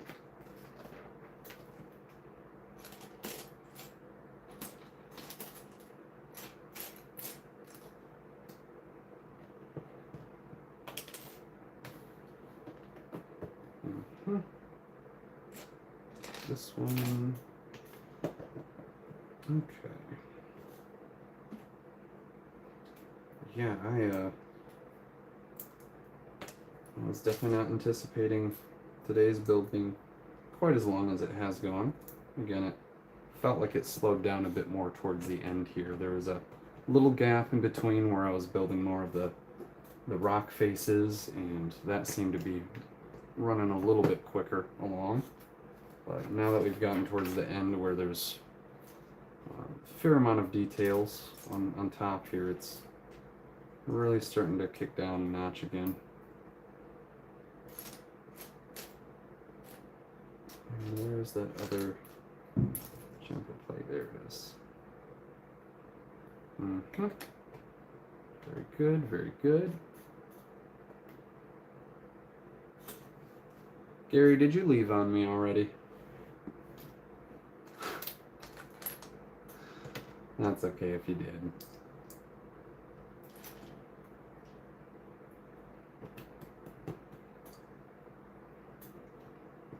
I really am gonna see if I can talk to anybody who has streamed before. I really don't know anybody personally, so I'll have to coincidentally stumble into somebody or possibly meet somebody somewhere that knows about streaming enough to where I can ask for some different advice. But again, I really hope I'm not acknowledging people and in doing so scaring them off. I know maybe some people want to be just joining the stream and watching and not being bothered at all or interacted with, which that's totally fine too, because I especially when I was younger, I was a pretty shy person, so if I was in a live stream and somebody just started asking me questions or interacting with me, I might not say anything back. But at this point in time, I probably would. Again, not that it's an issue. I just feel like I probably already scared you away and you're not actually here. But if you are, thank you for continuing to watch. I don't mean to just jump to conclusions with that. I've just been noticing a lot of that pattern happening.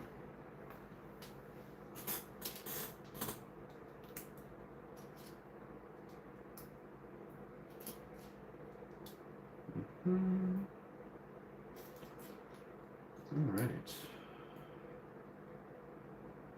Oh, that doesn't go on there, does it? No. It will. That goes there. There we go. Again, getting too ahead of myself, placing things down before they need to be. But I think that was the exact spot it needs to go anyway. Well, yeah, I'm thinking after I finish up both of the sets here and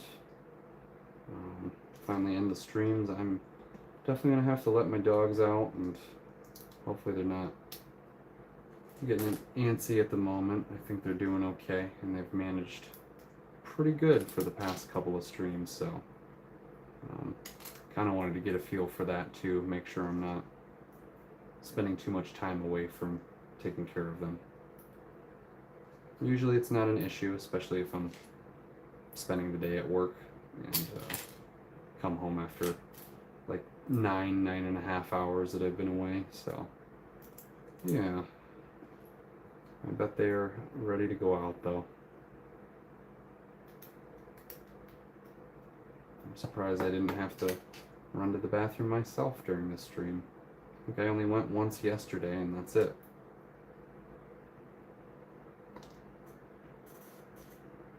And Gambit, you said one of the other YouTubers I watch regularly has a relatively small channel.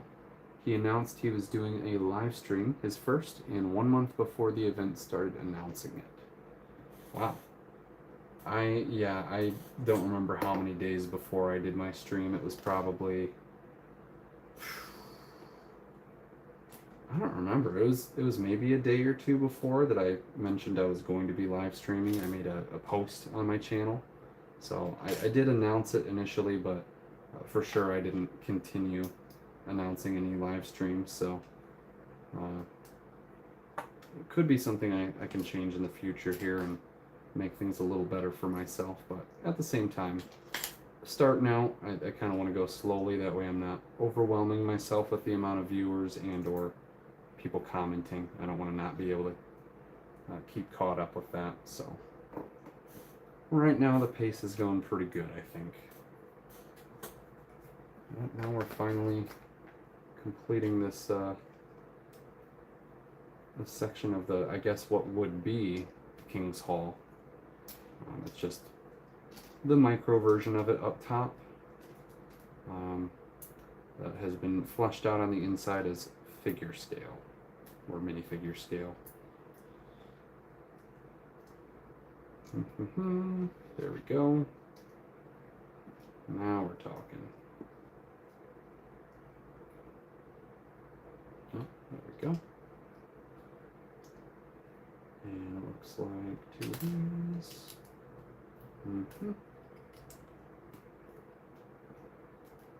Oh, nice. It's kind of cool too how when you have a 90-degree angle with the 45-degree angles, obviously when you look at it sideways, it almost looks like you're creating a 45-degree angle with a 90-degree angle. And obviously that's how math works. Probably sounds a little little weird to just point that out randomly, but it almost seems like there's coming out from the side some spikes rather than it being just a flat 90-degree edge. Also, how did it's like, how did I miss that bottom portion? No, I didn't. It's already on there. That's cool, the amount of stuff that's actually up here too.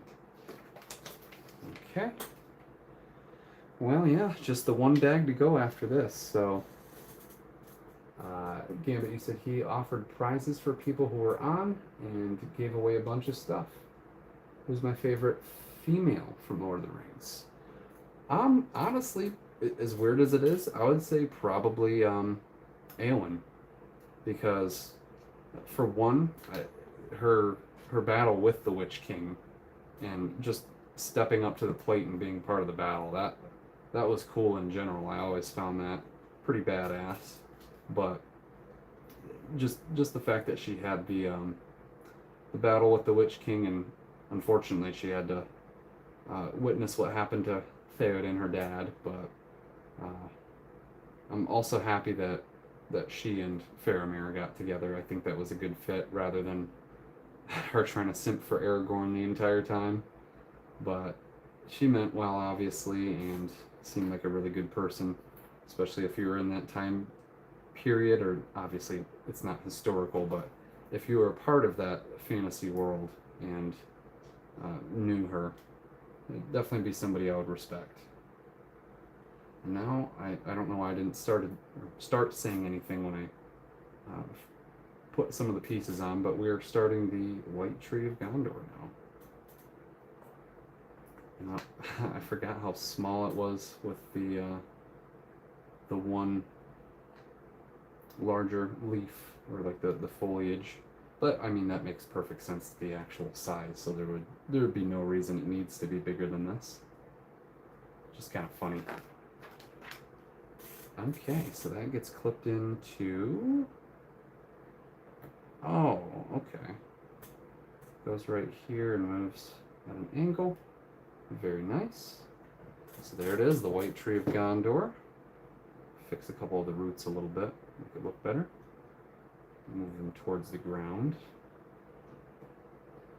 Towards the ground and onto the ground. But we have one more bag to go before then.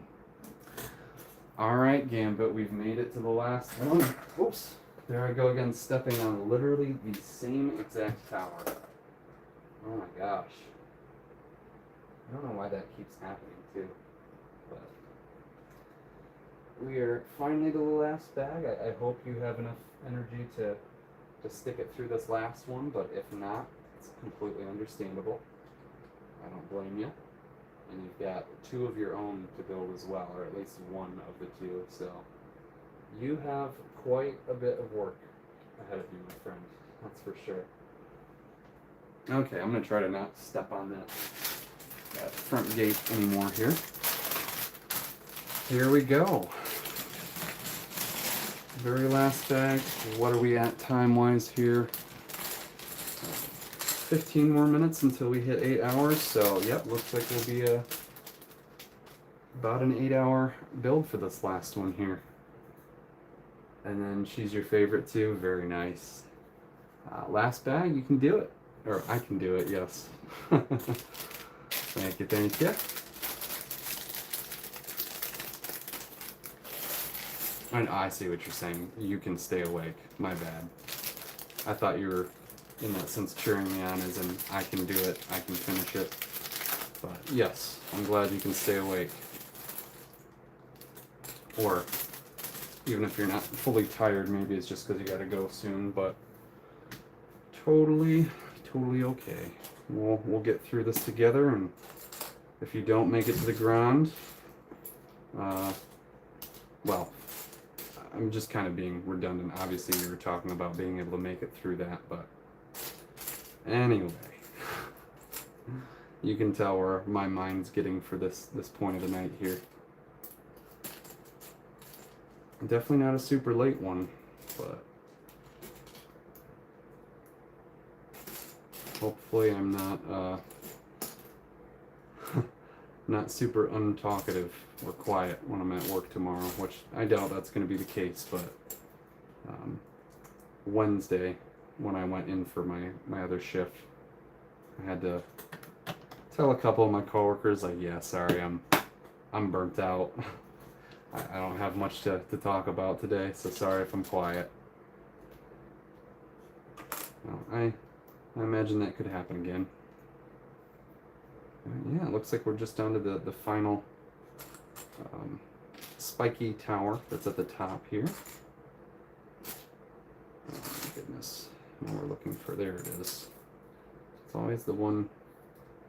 It's weird to me that usually I can find a similar looking part but in a different color, and then finally you unbury the correct one, and it's like, man, I don't know why that took me so long to find that. Oh, yeah, I knew this would be an important thing to look at, so surprisingly I actually put that on there the right way the first time. Okay. But this one has to go that way. Okay, well, I need another thing in between first. Hopefully I don't backtrack with this all too much. I don't think so. Do we need another on there? No? Alright. Awesome. Yes, I agree. We both can do it. Very much appreciate you sticking through this with me, Gambit.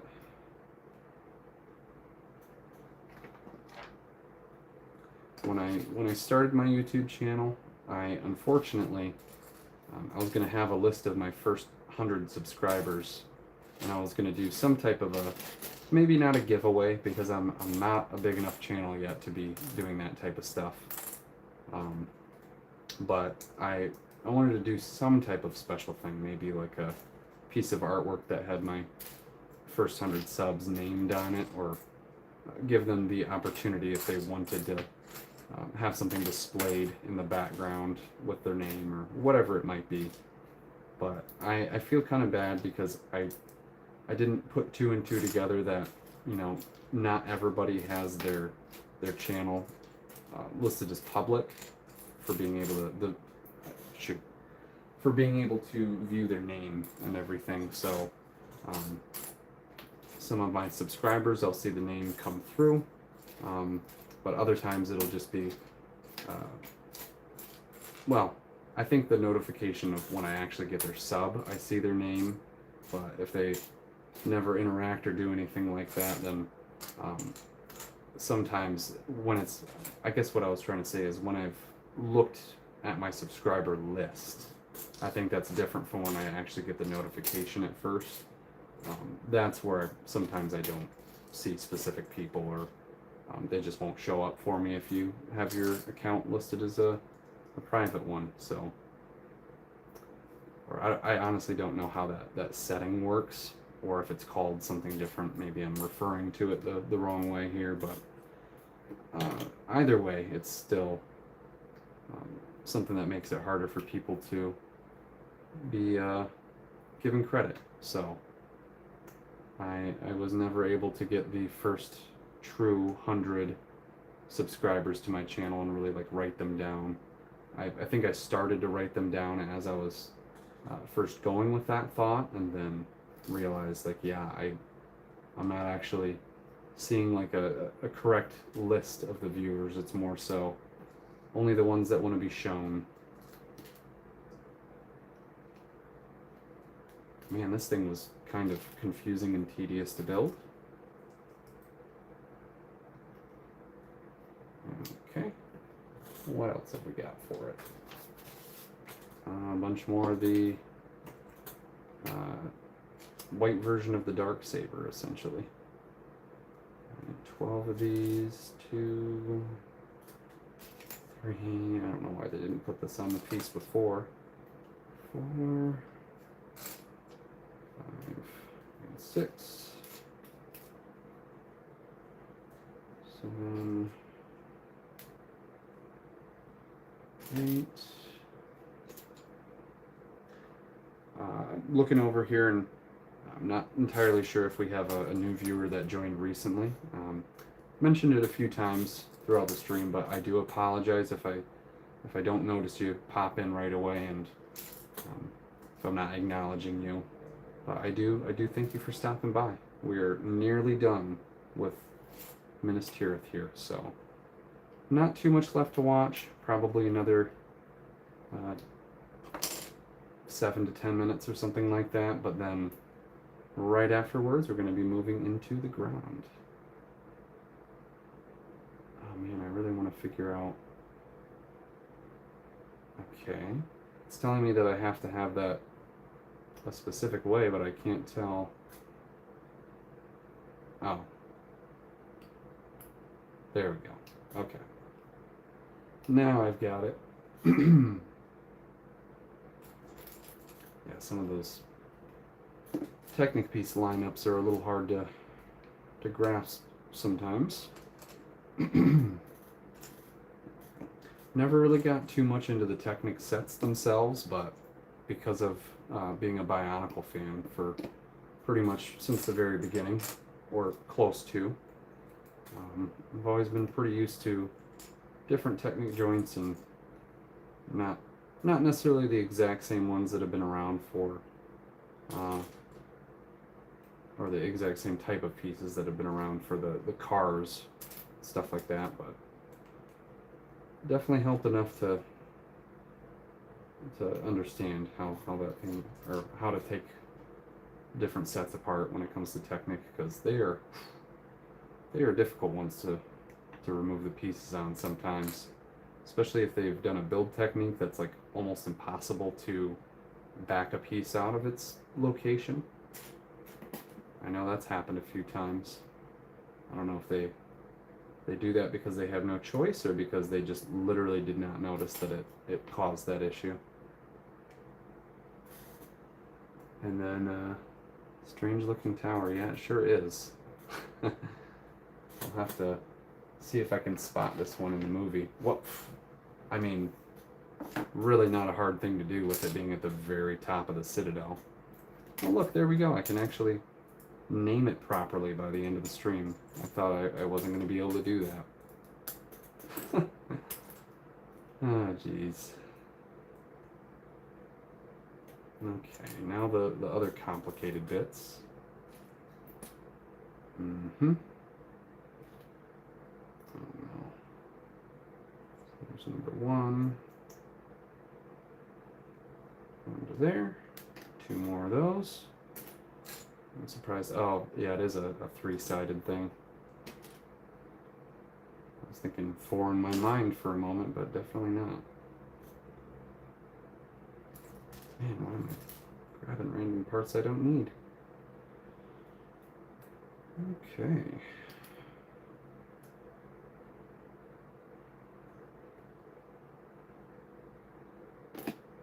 Again, sorry if I'm getting quiet at all here.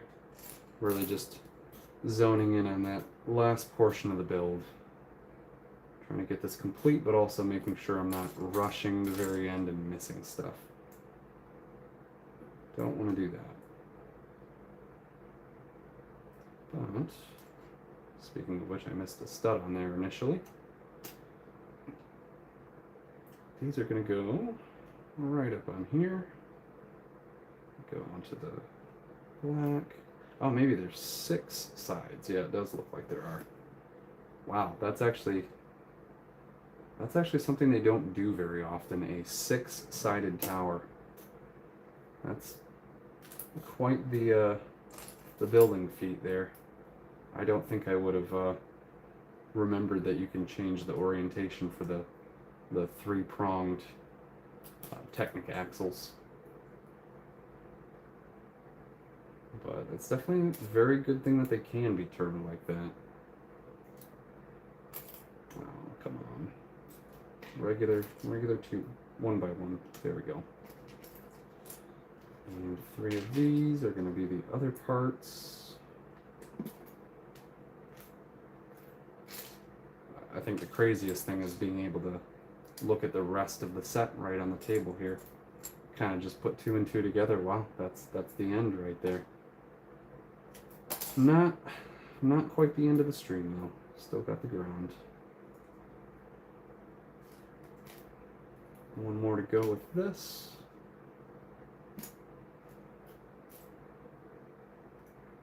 Yeah, I'll have to really put some thought into what my next stream is going to be, because I'm probably going to give myself a decent break from a large set build like this, so I don't know if I would want to do the Black Pearl yet. But once I come up with a good idea, I'll probably make a good announcement. That way I'm not just kind of starting the stream out of the blue or anything. Because that is indeed how the past couple of days have gone. I just kind of assumed everybody would understand there's going to be multiple parts, since the first one never completed the stream or anything. And I figured, you know, if anybody was going to be tuning in for multiple of them, like you have, Gambit, I figured there was a way to at least go back and catch anything that you guys might have missed. So, very good that you guys can do 2 times speed. I didn't know really how that worked when I started here.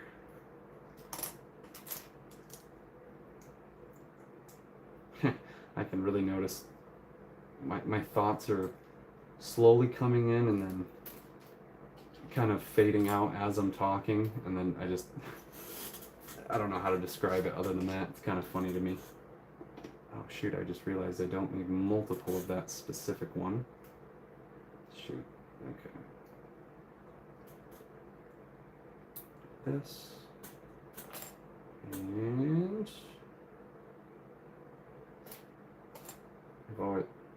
I've also noticed myself doing that a lot, is just looking straight into the abyss of the parts and trying to guess where that piece even is. I don't know why I'm struggling on some things. Okay, so this goes on the ground. So like that. Okay, what's the next one look like? Kind of similar. Not really though. Man, yeah, this last tower, they really wanted you to work hard at the very end of it.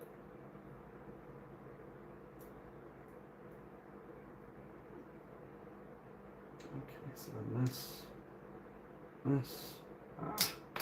There we go. Up on top there. Very clever transition from the 1x to the 2x. Obviously, jumper plates aren't super crazy to wrap your head around, but always cool to see some of those techniques play out in different ways.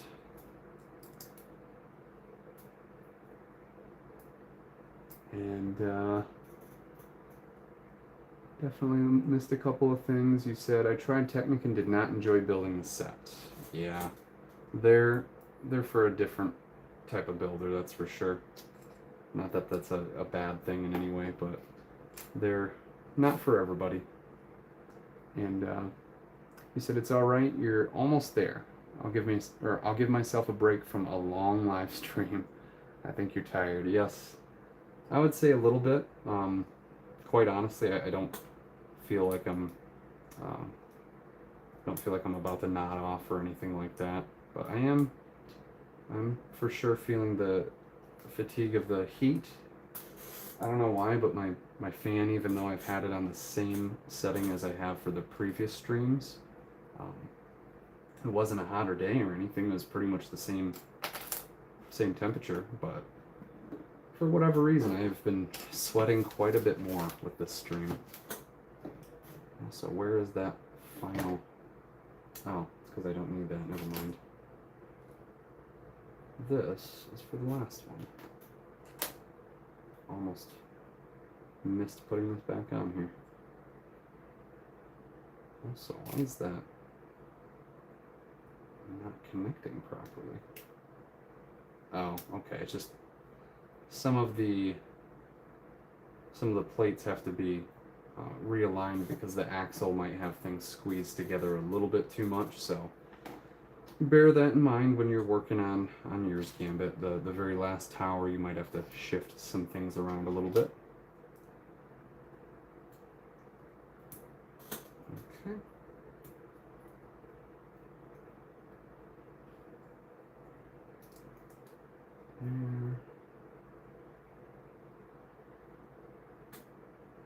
Just making sure I'm not doing anything incorrectly as I'm looking at this.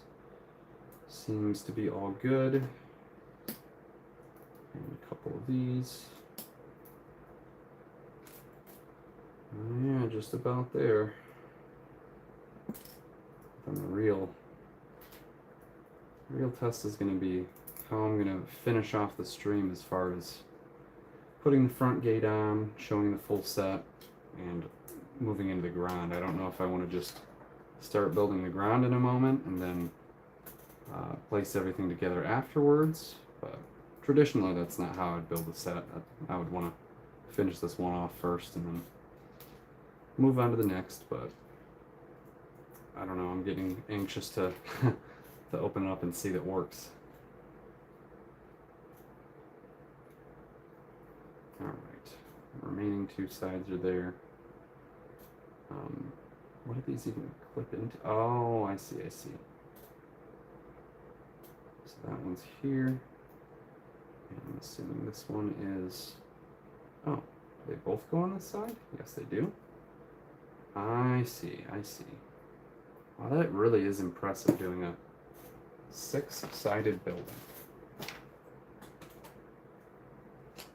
I never would have even been able to figure out where to begin for that.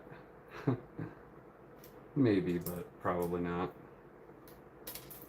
Aha. Very easy to figure out this last section. And there. Whoops. Wait a minute. Oh, yeah, I was like, what? Why did that just... I don't know why I moved that up 2 studs. Did not look right at all. And it, of course, was not right. Okay, last one. Oh, man. Then we'll just have the spike to put at the very top.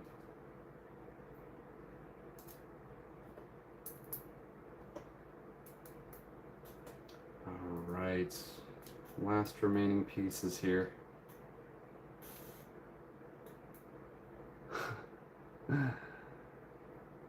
Easy, to be honest. I'm starting to fall asleep. You're sticking to the end.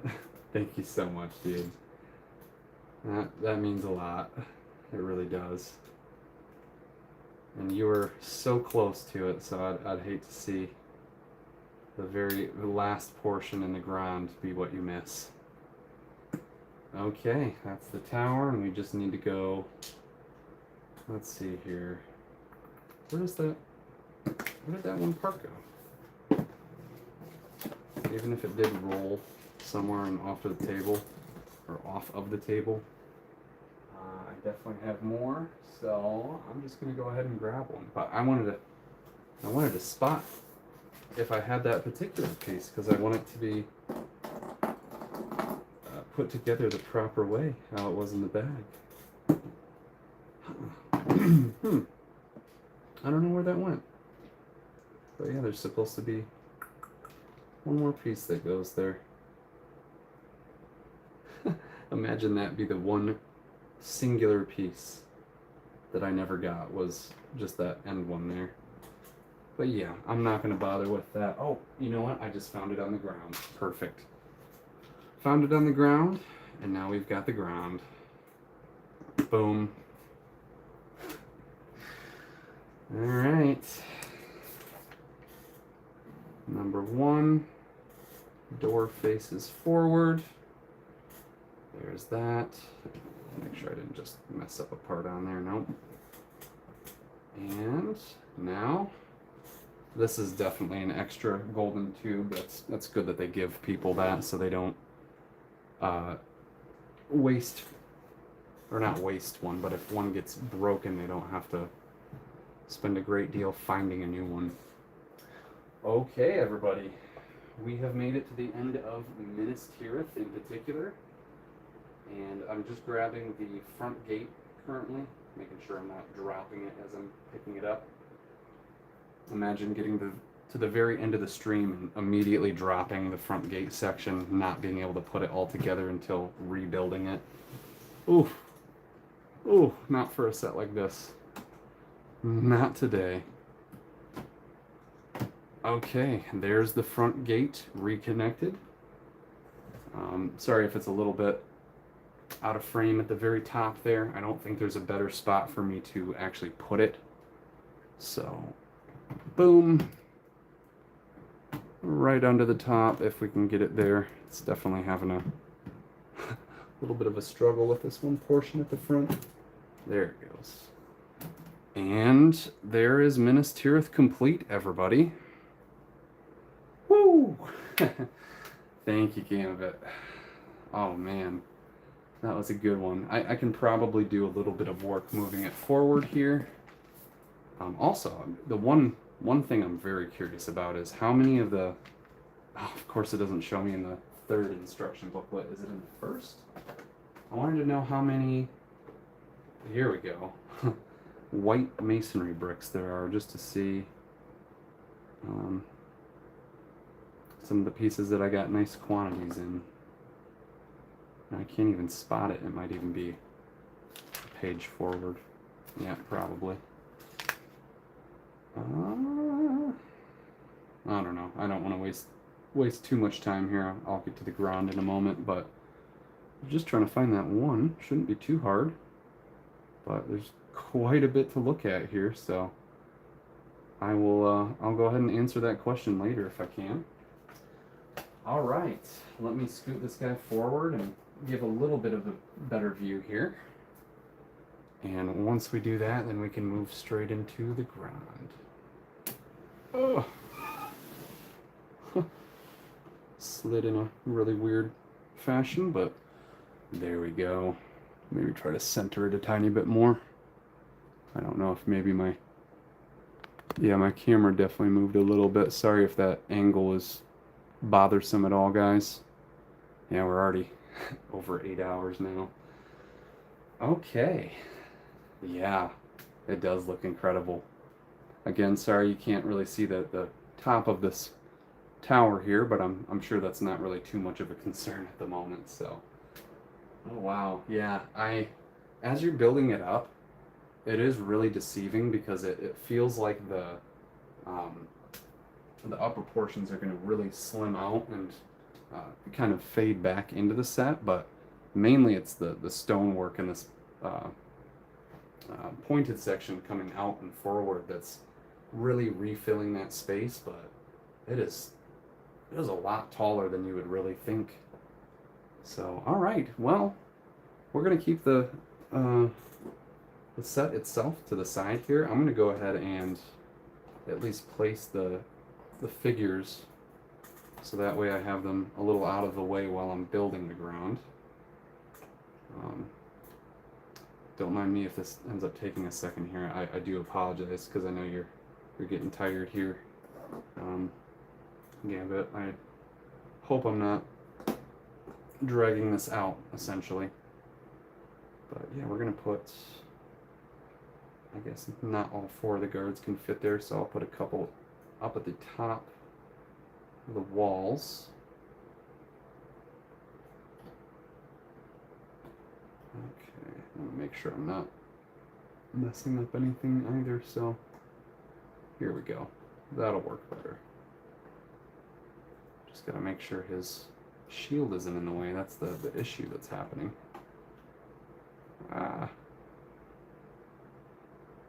Not too bad. Okay, I've got one up there. I'm gonna have, of course, our boy at the top contemplating, and we'll have Pippin right behind him, and Shadowfax, I'll just have her down below so that, I'm sorry, I don't know if, to tell you the truth, I'm not sure if Shadowfax is male or female. I've made the same mistake with Hedwig from Lord of the Rings, and somebody got irritated with me that I didn't know Hedwig was a she. But I think at one point I accidentally said he, and somebody was corrective of me, so. Alright, yeah, I'm just going to kind of put the remainder up there, aside from probably should have had actually Aragorn up there, so I'm going to put Denethor down at the bottom where he belongs and probably never went other than the very end of the movie. But we've got Pippin. I'm going to move back a little bit behind Gandalf.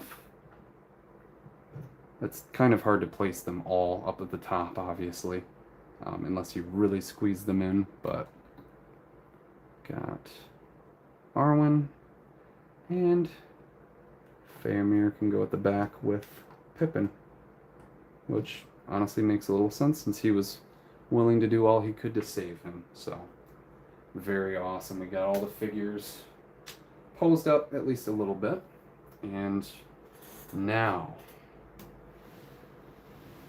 it is time for the Grond.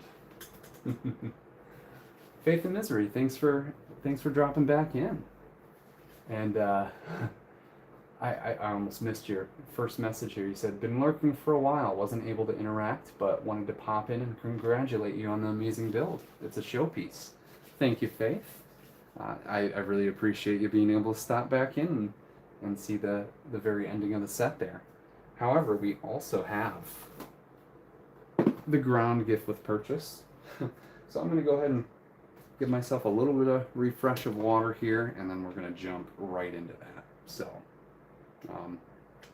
again, thank you guys so much for watching the Minas Tirith portion. Hopefully the Grond itself is not overlooked too much by being kind of hidden at the end of Minas Tirith, but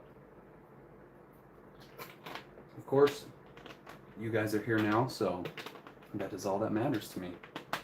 The wizard arrives precisely when he means to. Love that line by Gandalf. Definitely one of the most iconic ones.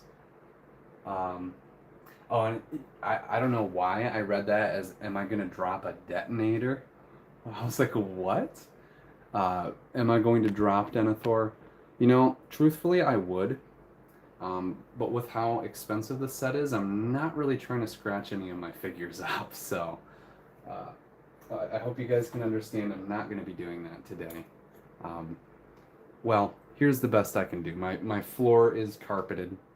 So we'll go ahead and give him a little jump off here, and he can not hit the edge of my table or anything, so.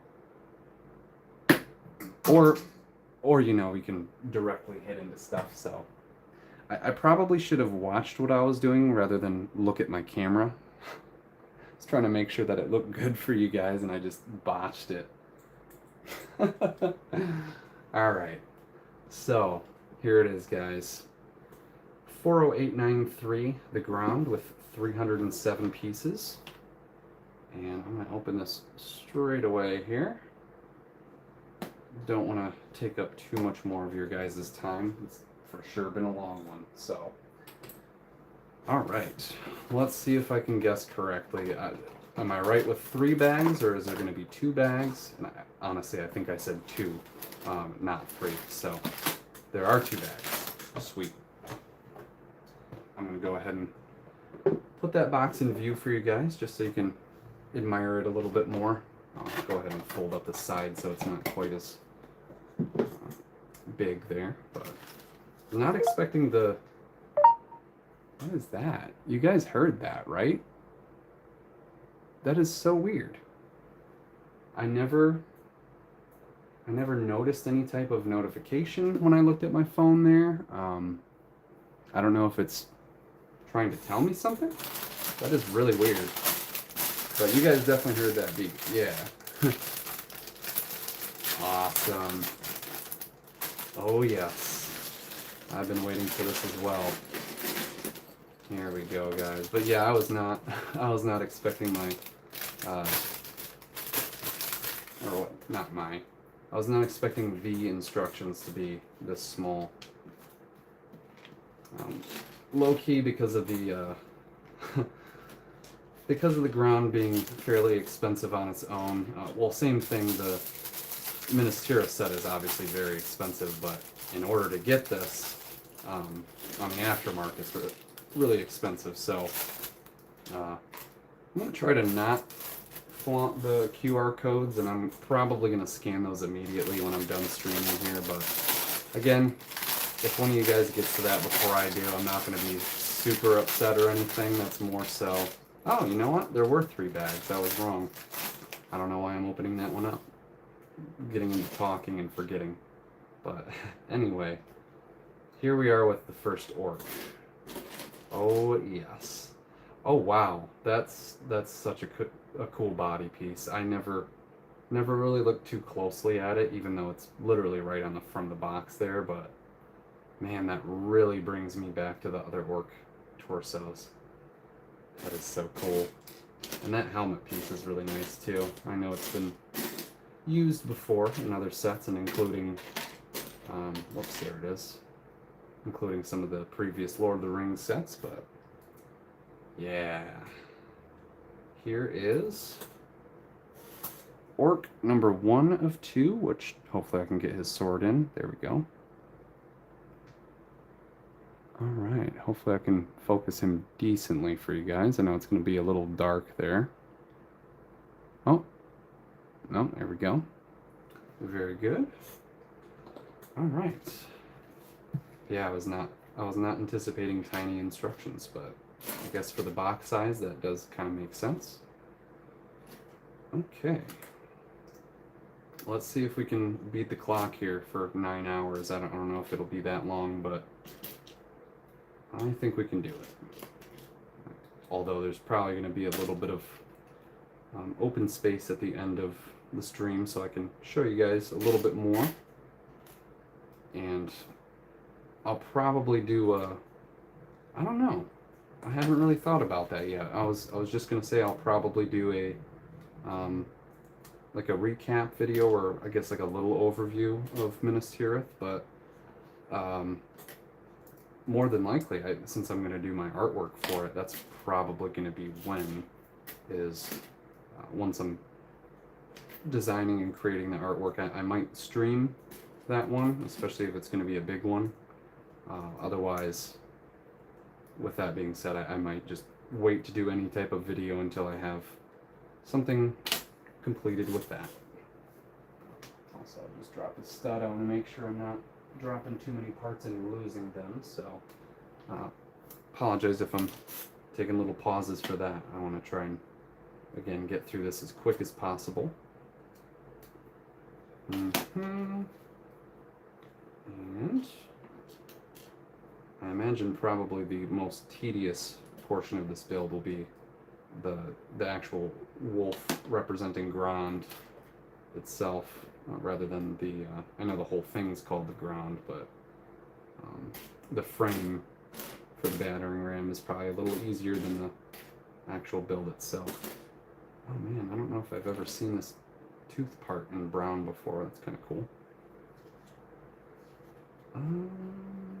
Okay.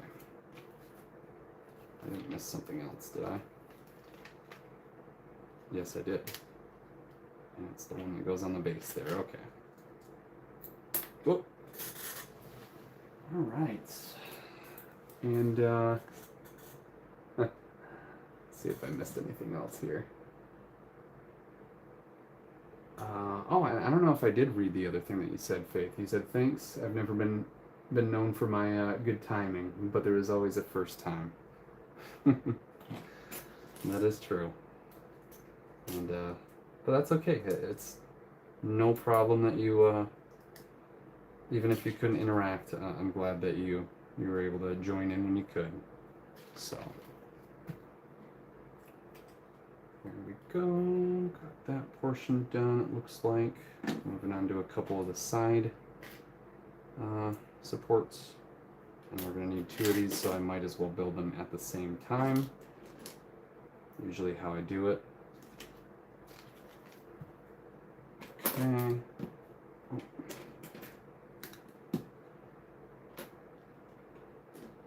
Hopefully I'm not being too silent at this portion, but as we all know, it's been a long one. Definitely starting to get drowsier here. Gambit, I hope you're faring okay. There we go. Really shouldn't be too much longer for this guy, but I would say 25-30 minutes.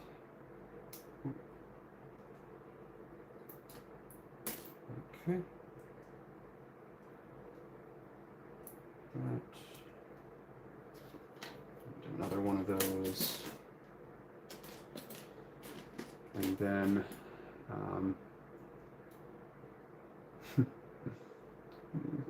I've never scanned a QR code in my life. No worries. I just caught that. That's kind of crazy to think about. Never even one time. Like even for some type of a product that you got that you needed to know more information about, that you just Google it as opposed to using any type of QR code. Honestly, I kind of envy that. I would rather in some ways that I didn't experience a lot of technology. I would prefer, if I did have the ability to live in old school times where there's more, well, I don't know exactly where I'm going with that, but I basically just wish I was Wish I was a little bit older at the moment. Hopefully, or not hopefully, but maybe that would have made life a little bit easier at this point. Who knows? Oh, whoa, I see how they did that. That goes to here. Sometimes it's kind of hard to tell which side they're connecting to. And it connects there. Okay. Oh, wow, that is incredibly sturdy. And I'm assuming... Oh, that's weird. I don't know why they did that.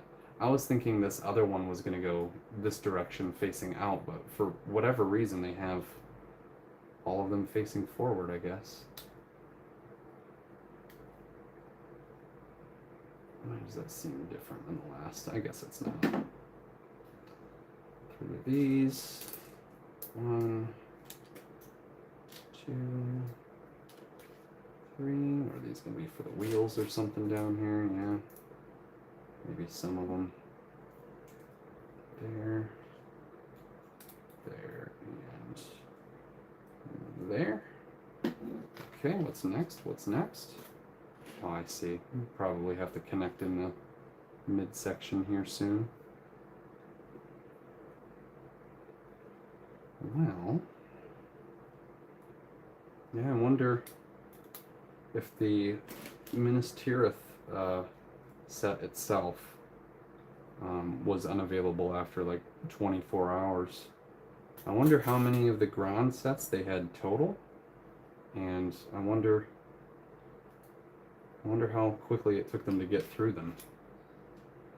And it'd be kind of cool if they were able to reproduce a gift with purchase like that, but yeah, unfortunately they never do. Let's see, I got one of my hairs stuck in there again. Whoops.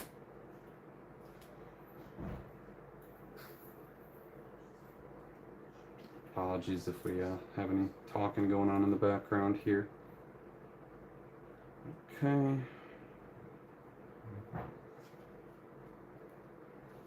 That, and now we're on to the opposite side. Okay, cool.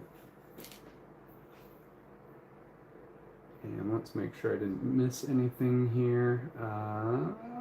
Doesn't look like I have. Okay, good.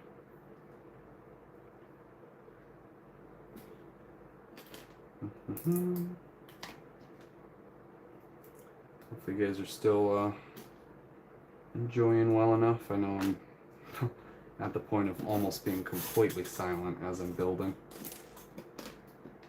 And I didn't necessarily want to get to that point with the Grond set, because this is another really hype one. So I'm just hoping that I did not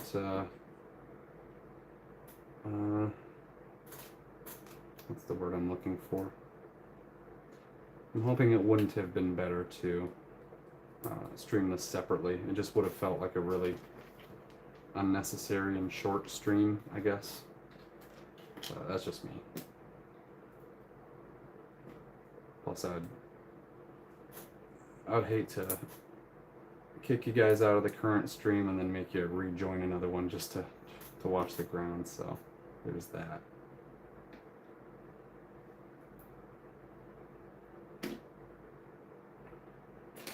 Also, after watching Return of the King, I remember having seen it in probably different YouTube clips and wherever, but I had forgotten that the regular version of the movie, I don't think they do too much of the chanting for the Grond, but there's a lot more like up close shots of the orcs and chanting when the Grond comes out for the extended edition. Unless maybe I'm just completely overlooking the fact that it happened and I just wasn't paying attention in that moment, but I'm pretty sure that they in the extended edition version is when they're going Grond, Grond, Grond, Grond. But yeah, that always made me laugh. You don't really hear, aside from some of the orcs making some crazy noises throughout the series, I guess you don't really hear too much of them chanting or shouting anything, so it was always kind of funny. Okay, got that side on now, and Working towards getting these. Oh. What am I? Oh, I see, I see. Oliver, what are you doing? Sorry, my dog is being weird at the moment. And I don't know why they never put the opposite one on that side. That's kind of strange. Maybe there's only... oh yeah, I guess it does only go to the bottom for that side. Never mind. Me just noticing things late. But we are moving along here, guys. We're almost through the first bag, so really should not take long for bags 2 and 3. How does this go? There it goes. That. And there. And that. Didn't really need to look at anything. Making sure. Yep, all on there. And just gotta get this guy up front. Wait a minute. There it is. It's like, where's that other part then? And there we go. Alright, so just a couple more pieces for the first bag, and then moving on to the next. What are we at currently? 8.5, so did it really take me like 15 minutes to build that? Or am I wrong? Maybe it did.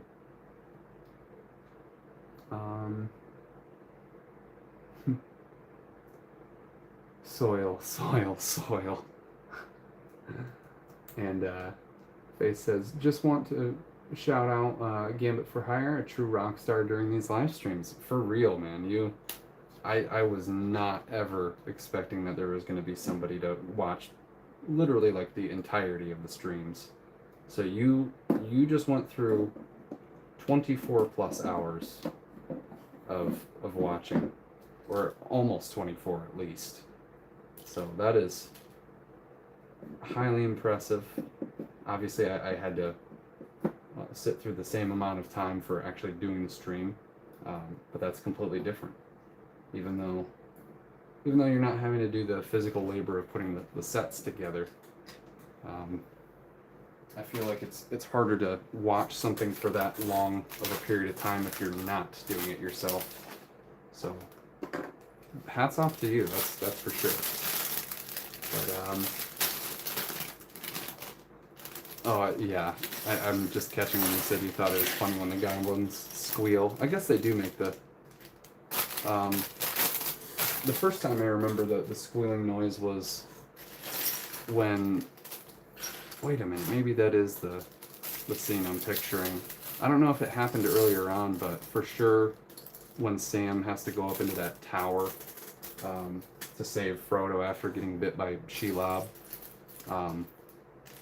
the one orc is like, shut it before I stick you like a pig, and then Sam comes up behind him and says, not if I stick you first.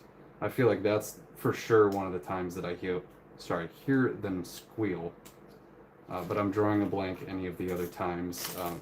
Maybe it was during Two Towers when the couple of orcs were, I don't know if that was Two Towers or if it was yeah, I think it was the final movie where a couple of orcs are arguing and then they start a whole fight and it takes out most of the orcs. I think that's when Sam gets past most of them and up to Frodo. He just kind of got lucky. Alright. So, moving along here.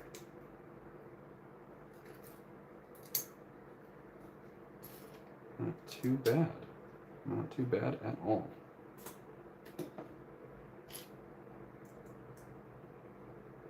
I got a little worried for a second because I could hear my dogs drinking water in the background, and just the water, it sounded like one of them was peeing for a second. Like, oh no. I believe that was my dog Oliver, just incredibly thirsty at the moment. Oh, wow. Not expecting this to be exactly how the Grond was put together, but also it makes perfect sense. I don't know why I wouldn't have pictured this.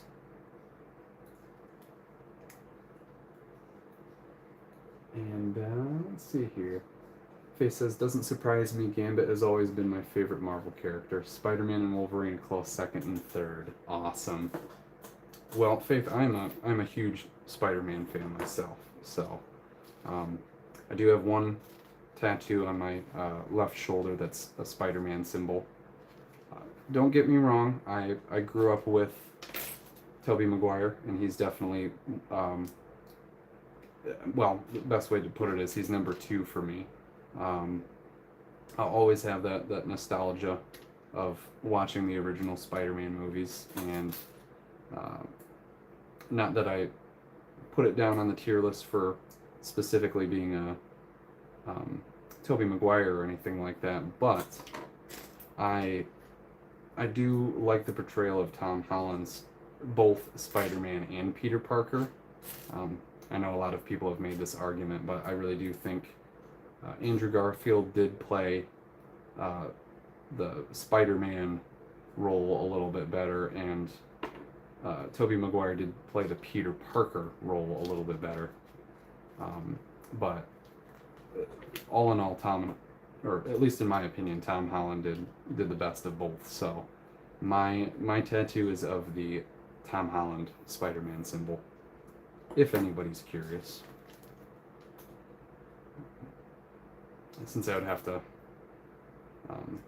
drop my sleeve down and put my shoulder really close to the camera, I'm probably not going to show that today, but it's basically just the front chest symbol on Tom Holland's homecoming suit, but I have some red that's surrounding the borderline for it, and that's just because I'm going to put the red spider symbol that's on his back is going to be right behind the other one, so they'll kind of overlap each other, or at least the front symbol will overlap the back symbol is what I mean by that. So yeah, I have always been a really big Spider-Man fan as well, Faith. And Gambit's been super cool too. I mentioned this before as well, but I'm happy that Channing Tatum got cast as Gambit. He fits very well for that, and it's a shame that he mainly got to be in Deadpool, and at least we got the little after credit scene that's going to be, or wait a minute, I'm drawing a blank if it was an after credit scene or if it was just like a little bit of an aside for the movie, but he was able to make it through the portal, so it is very possible we'll be seeing that version of Gambit again. And I'm drawing a blank if he's possibly going to be in Doomsday. I don't know for sure.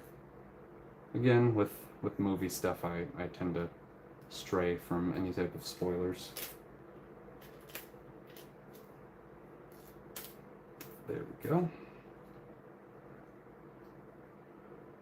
Okay. Sometimes the 1x2 version of this part, essentially, like the curved 2x2 tile, or sloped 2x2 tile, that sometimes it'll throw me off in the 1x2 version if I'm looking for this piece, since there's the angled one that slopes down. I was trying to find the best way to describe that. Yeah, sometimes it's a little difficult to distinguish that piece. Still getting used to how new it is, or at least how new for me it is. Oh, so we're on the opposite side here. Where is that one part? Surely that can't be difficult to find. No, it's already on there. How did I get that? I just started mirroring things without thinking about it, and of course that's where I put the pieces. And Gambit, you said Gambit's a unique character. Right, you're doing all the work. I'm just sitting on my butt, kind of like the sports commentators. Mine's Amoria. They squeal several times too. Yeah, you're right about that. now that I'm kind of picturing them running on the stairs and across the bridge of Khazad-dûm when they're shooting all their arrows across. Probably the one that Legolas shoots right in the forehead. Hopefully AI doesn't catch me saying that as a statement and think I'm talking about something wild. But yeah, the forehead shot from Legolas, I think that orc squealed. Okay.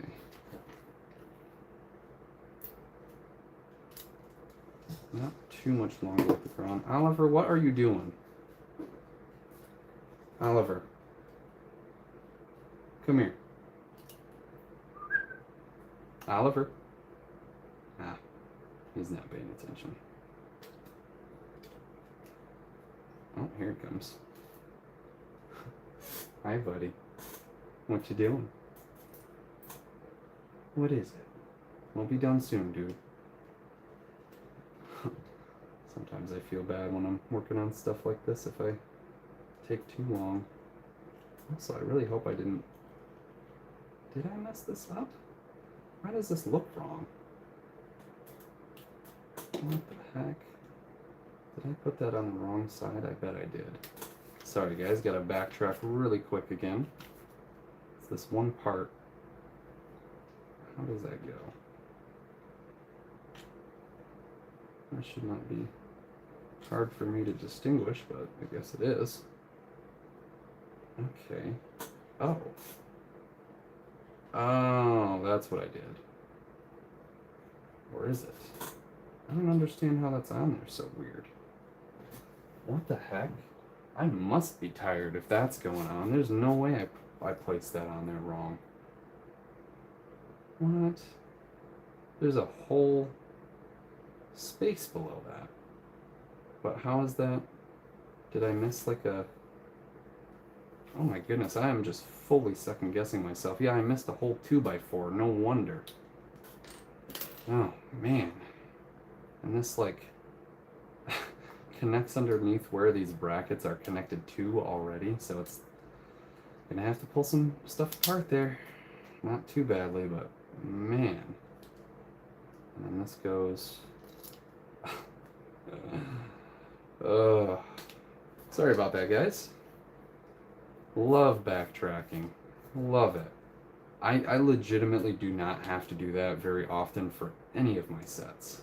So when that happens, I'm a little disappointed in myself. There we go. Let's get this other arm on there. If I can do it properly. No. Why is that other one? What the heck? Okay. Now I see what's going on, but this is just being so strange putting this back together. Come on, it's not that hard. There we go, and there we go. Okay, I think we are back on track now. That was just very, very strange. But yes, we are certainly back on track. I just need to put this on the bottom again. And where did this go? This went here. Okay, now we're looking good. Jeez. Yeah, again, I probably am getting a little tired if that's the case, because I really do not do stuff like that very often. Large, tedious set will do that, though.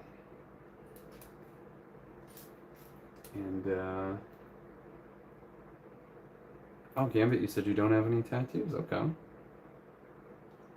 And Faith, you said, I agree, Toby will always be pure nostalgia for me, but to be honest, Andrew Garfield's your favorite Spider-Man. Yeah, I mean, I can't blame you for that either. Andrew has his own really, really good qualities for the character, and I'm so happy that they were able to bring all three of them together for the previous movie. But it seems like we'll probably end up seeing more of each of them. And I do hope we get some more for Andrew Garfield's Spider-Man. That will be very cool. I just don't know if, based on how they kind of took his character storyline, I don't know if they will be able to do much outside of, including him for like some of the Avengers movies or Secret Wars, which I know it kind of goes hand in hand, but also, I'm gonna double check the floor really quick because for whatever reason, I don't know why I can't find that piece again, or a piece. Come on now. Oh, okay, it's just chilling right under there. All right. But, and then Gambit, you said, I haven't seen the Deadpool and Wolverine movie yet. Ooh. You should definitely check that out. I'm so sorry if I spoiled a little bit for you as far as mentioning a portal. I won't say any more than that. I know you probably already heard me say hopefully we see more of him in the future, but I hope that's at least exciting to know and not a huge spoiler at this point, because for one, I do really apologize. I hate spoilers, so I hope that didn't give away too much for you. And then Faith, you said good fun popcorn movies. I think you'll enjoy them. Yeah, absolutely. And Gamma, you said I like that they brought back some of the old characters to the movie. I should probably just get the DVD. I mean, yeah, if you haven't seen it in theaters at this point, or you're not anticipating watching it on streaming platform or anything, I'll actually say I didn't even watch Deadpool and Wolverine in theaters. I specifically just waited until it came out on Disney Plus, so I was kind of behind on it too. But yeah, I hope I didn't spoil too much for you if you are planning on watching it. So sorry. Whoa! I did not notice that, guys. There's another new piece. We have a new type of cheese slope. And you know what that does, guys? We can do cornered cheese slopes now. That is, I did not even realize that was in this set. Very, very awesome. I'm not sure if those are something that have been included with sets recently here, or what, but yeah, I don't know how I did not realize that as a new part. You can make good roof sections with that now. Very amazing. And then, let's see. Faith and Misery said to be live streaming while building. This ginormous set is a feat in itself. You're a real boss, for sure. Thank you, Faith. I'm definitely happy that I got it all done as quickly as I could, which obviously meant doing longer streams. Otherwise, I'm sure, imagine if I had gone with just like an hour, or sorry, not an hour, like a 2 or 3 hour live stream, because all of these have been roughly 2 or 3 times that amount. That means I would be doing like 9 to 10 different live streams, and if I got through 3 or 4 of them and realized I still have that many more to go, I'd probably be like, yeah, sorry guys, I'm gonna build the rest on my own, and I'll give you an update when it's done. But no, I'm so glad that I powered through it all, and I'm really excited to have it displayed on my dresser too. So that I have been waiting for ever since I pretty much finished remodeling my room here. I knew it was time for that. Also, what is this type of connection? Is that even... Did I connect that wrong too? I sure did. But at least it's not in a place where it matters like that. So this is supposed to go this way. Now we've got that. Okay. So it's very possible in doing that I had what did I do? I want to make sure there's not an extra part that I'm missing. Well, yeah, no, this just goes on there. There we go. Okay, so now that can connect properly. There we go. Didn't even realize that until it was too late. One more bag, guys. Yeah, I guess they only they only used that part for the nose, so we only get 2 of them. But it looks like that's going to be a new part that they're starting to go with. Okay, here we are. We got about 11 more minutes to finish this bad boy, and it'll be a 9-hour stream, so oof, indeed it ended up being a much longer one today, including it, so didn't exactly expect that to happen, but I'm also not unhappy with that result. Ugh. Let's not throw the parts everywhere, and let's get this second fork built. Oh yeah, smaller, tedious pieces, but also should not take long at all. Ooh. Had to give you guys a few more stool creaks there. Oh wow. Oh, these are so good. Yeah, I'm really hoping that there's not some type of flaw in the near future where we figure out that the Pearl Dark Silver has like cracking issues or something. Oh, where did that hairpiece go? Don't be Where's the other part of that? I was gonna say, don't be a buzzkill and not give me the proper goblin hairpiece for this. I mean, you guys are watching, so you'll know. You'll know if I did or didn't get that. I'll be so disappointed if that's the case. There's no way I didn't get this hairpiece. For real? Is it stuck somewhere that I'm just completely not seeing it? Are you guys seeing it anywhere? What the heck? I don't think I've noticed it drop to the ground or anything.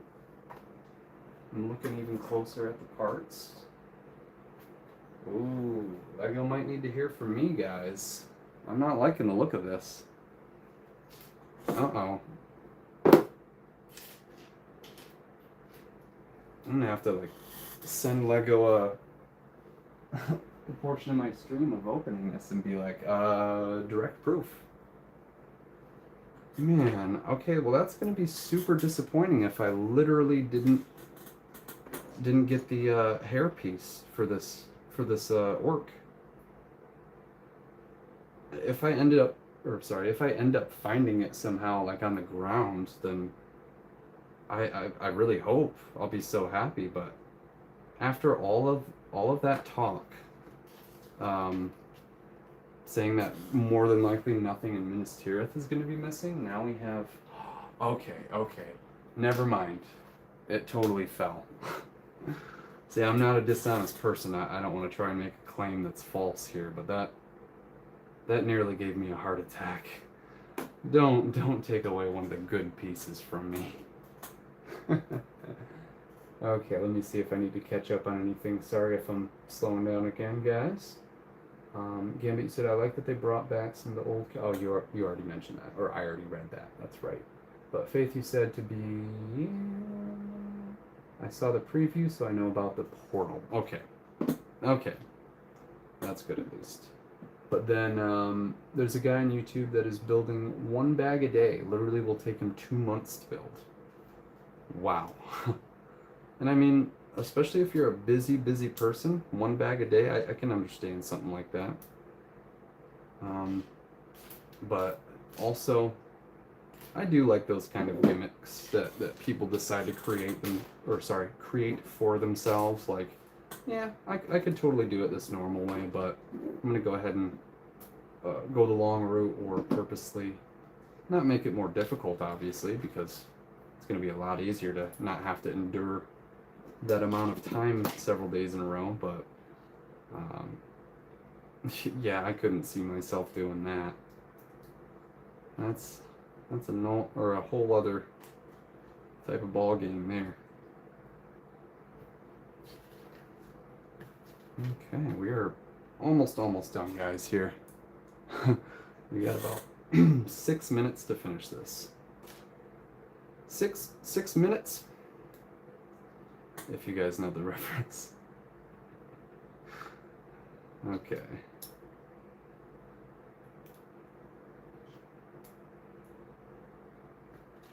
I also worked on the stuff for my YouTube shorts earlier today. I kind of mentioned earlier the Brainiac figure that I just reviewed. I haven't really checked back into how that's doing. I think last I saw it was at like 500 and something. Not the craziest amount of views, obviously, but always good to make sure my stuff is still getting enough. I remember with my last couple of shorts, for whatever reason, YouTube decided not to give me a good reach on that one. Oh man, that was about to not sound good, but they yeah, they didn't push my video very far for the last couple, or shorts I should say. But man, yeah. Let's see. Looks like we just have the feet and a couple of the other little details here. Oh wow, I didn't notice that some of the feet just have 2 claws, and then it looks like the back feet have 2, and then the front ones have 3. Okay, back claws go out to the outsides. Whoops. Apologies if I just completely held that off camera again. Losing my losing my ability to use my motor skills properly. Okay.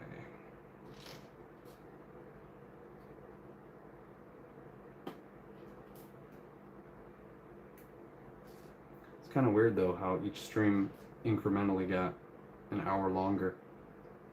It was just barely over 7 hours, and then just barely over 8. It was like 8 hours and 1 minute. And now we're going to be at 9 hours and some odd minutes for this one. So, I don't know, I had to point that out because it makes me laugh a little bit. Alright, now we just got some of the flame parts. Oh yeah, these are really nice. I've seen this clip piece in gold before, but not in the translucent. It's like a stud that has a clip on the bottom of it, essentially. Okay, these are going to be what's coming out of the side of the Grond's mouth. Oh man, I was so worried about that goblin hair. For whatever reason, it knocked down onto the side of my desk, where it was just, whoops, it was on one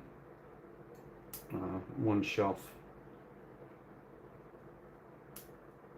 resting on top of another Lego box. Okay, it goes here, and now we're gonna, looks like, make everything that allows it to be a battering ram. Ah! Half sounded like a villager from Minecraft, even if you don't play at all and are familiar with what those sound like, Gambit. Okay, this goes on side here with all the studs facing forward. There we go. And the opposite side.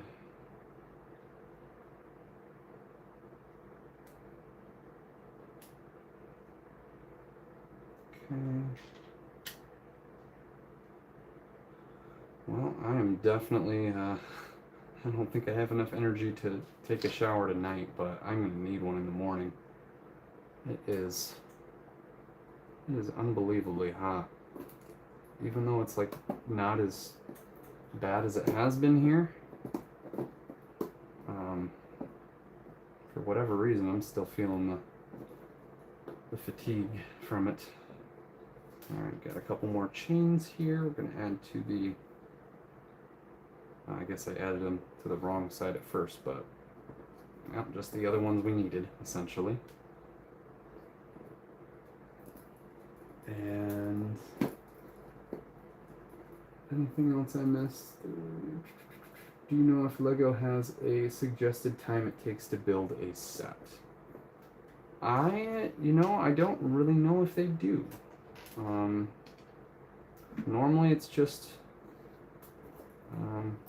sorry, I want to make sure I'm not completely dropping this as I'm putting it on, but yeah, normally it's just kind of a build at your own pace type of thing, and of course if people want to spend more time than they need to on a set, they can do that type of thing too. But yeah, I don't know if I've ever seen LEGO actually claim like that this should take this amount of time or anything like that. And I think that's a smart thing to do too, because you don't want to make claim for your product that it's going to take a certain amount of time, and then you could have maybe a child or something that's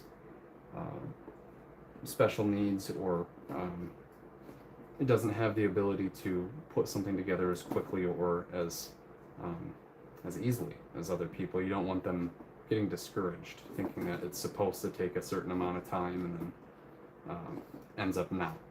So, in my case, if I was one of those kids, I would have very much experienced that. Not today, but in the past week, because for whatever reason, I thought that this was going to be like a 12-hour build, and way underestimated that, because it has been a little over 24, so twice as much time as I thought. Good thing it wasn't like 3 times as long as I thought it would be, but still way longer, that's for sure. Oh, it's nice getting a lot of the small tires, or tire rims at least, in black, and then using all of those for the wheels at the bottom here. Those are gonna slide around quite nicely. If this one wants to go in, goodness. I also really like that the chains are, of course, the main thing that's holding up the Grond, but there's the axle piece in the middle, which is what allows you to actually swing it back and forth. Not by a crazy amount, but enough to where, oh wow, yeah, you can see how that goes. And we just have a tiny bit more to do at the top here with 4 of these, and we are very close to being done. Sorry about that, guys. I know we're just surpassing 9 hours here.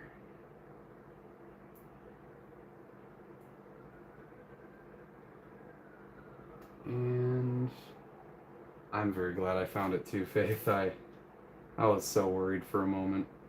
I was prepared to contact LEGO and to not get that for a long time, because I don't really know how that would work with a gift with purchase. There would be too many people that could just make the claim like, oh, I didn't get this. Kind of like how I was saying, I don't know what was going on with all the claims for Minas Tirith. So I, of course, figured out I didn't have a single missing piece for it. And there we go. Same for the Grond. No missing parts. Whoo! Alright, guys. Let's get Minas Tirith a little bit more centered here. Got the Grond all figured out. Oh, that was absolutely that was absolutely a task. So I'm gonna slide this guy over. Oh, don't want to bump Shadowfax out of the way here. Okay. I don't know if that's centered pretty well. Again, I feel like the phone is kind of shifting a little bit in camera here, so I hope that's not throwing you guys off. But that is the end of the stream, guys. I would do a little bit of demonstration here as far as like using the Grond through the front gates and all that type of stuff. But of course, for the 9-hour stream, I'm ready to be done, and I'd love to show more close-ups and put the set in more detail when I create a backdrop for it. So In the near future, don't know if it's going to be a couple weeks or in the next month or something like that, but I'll have to go ahead and get started on designing something, and then hopefully either live streaming it, or maybe I'll have the potential to just create a good length video that captures enough of it. So anyway, I never ended up actually seeing if I placed this catapult down correctly.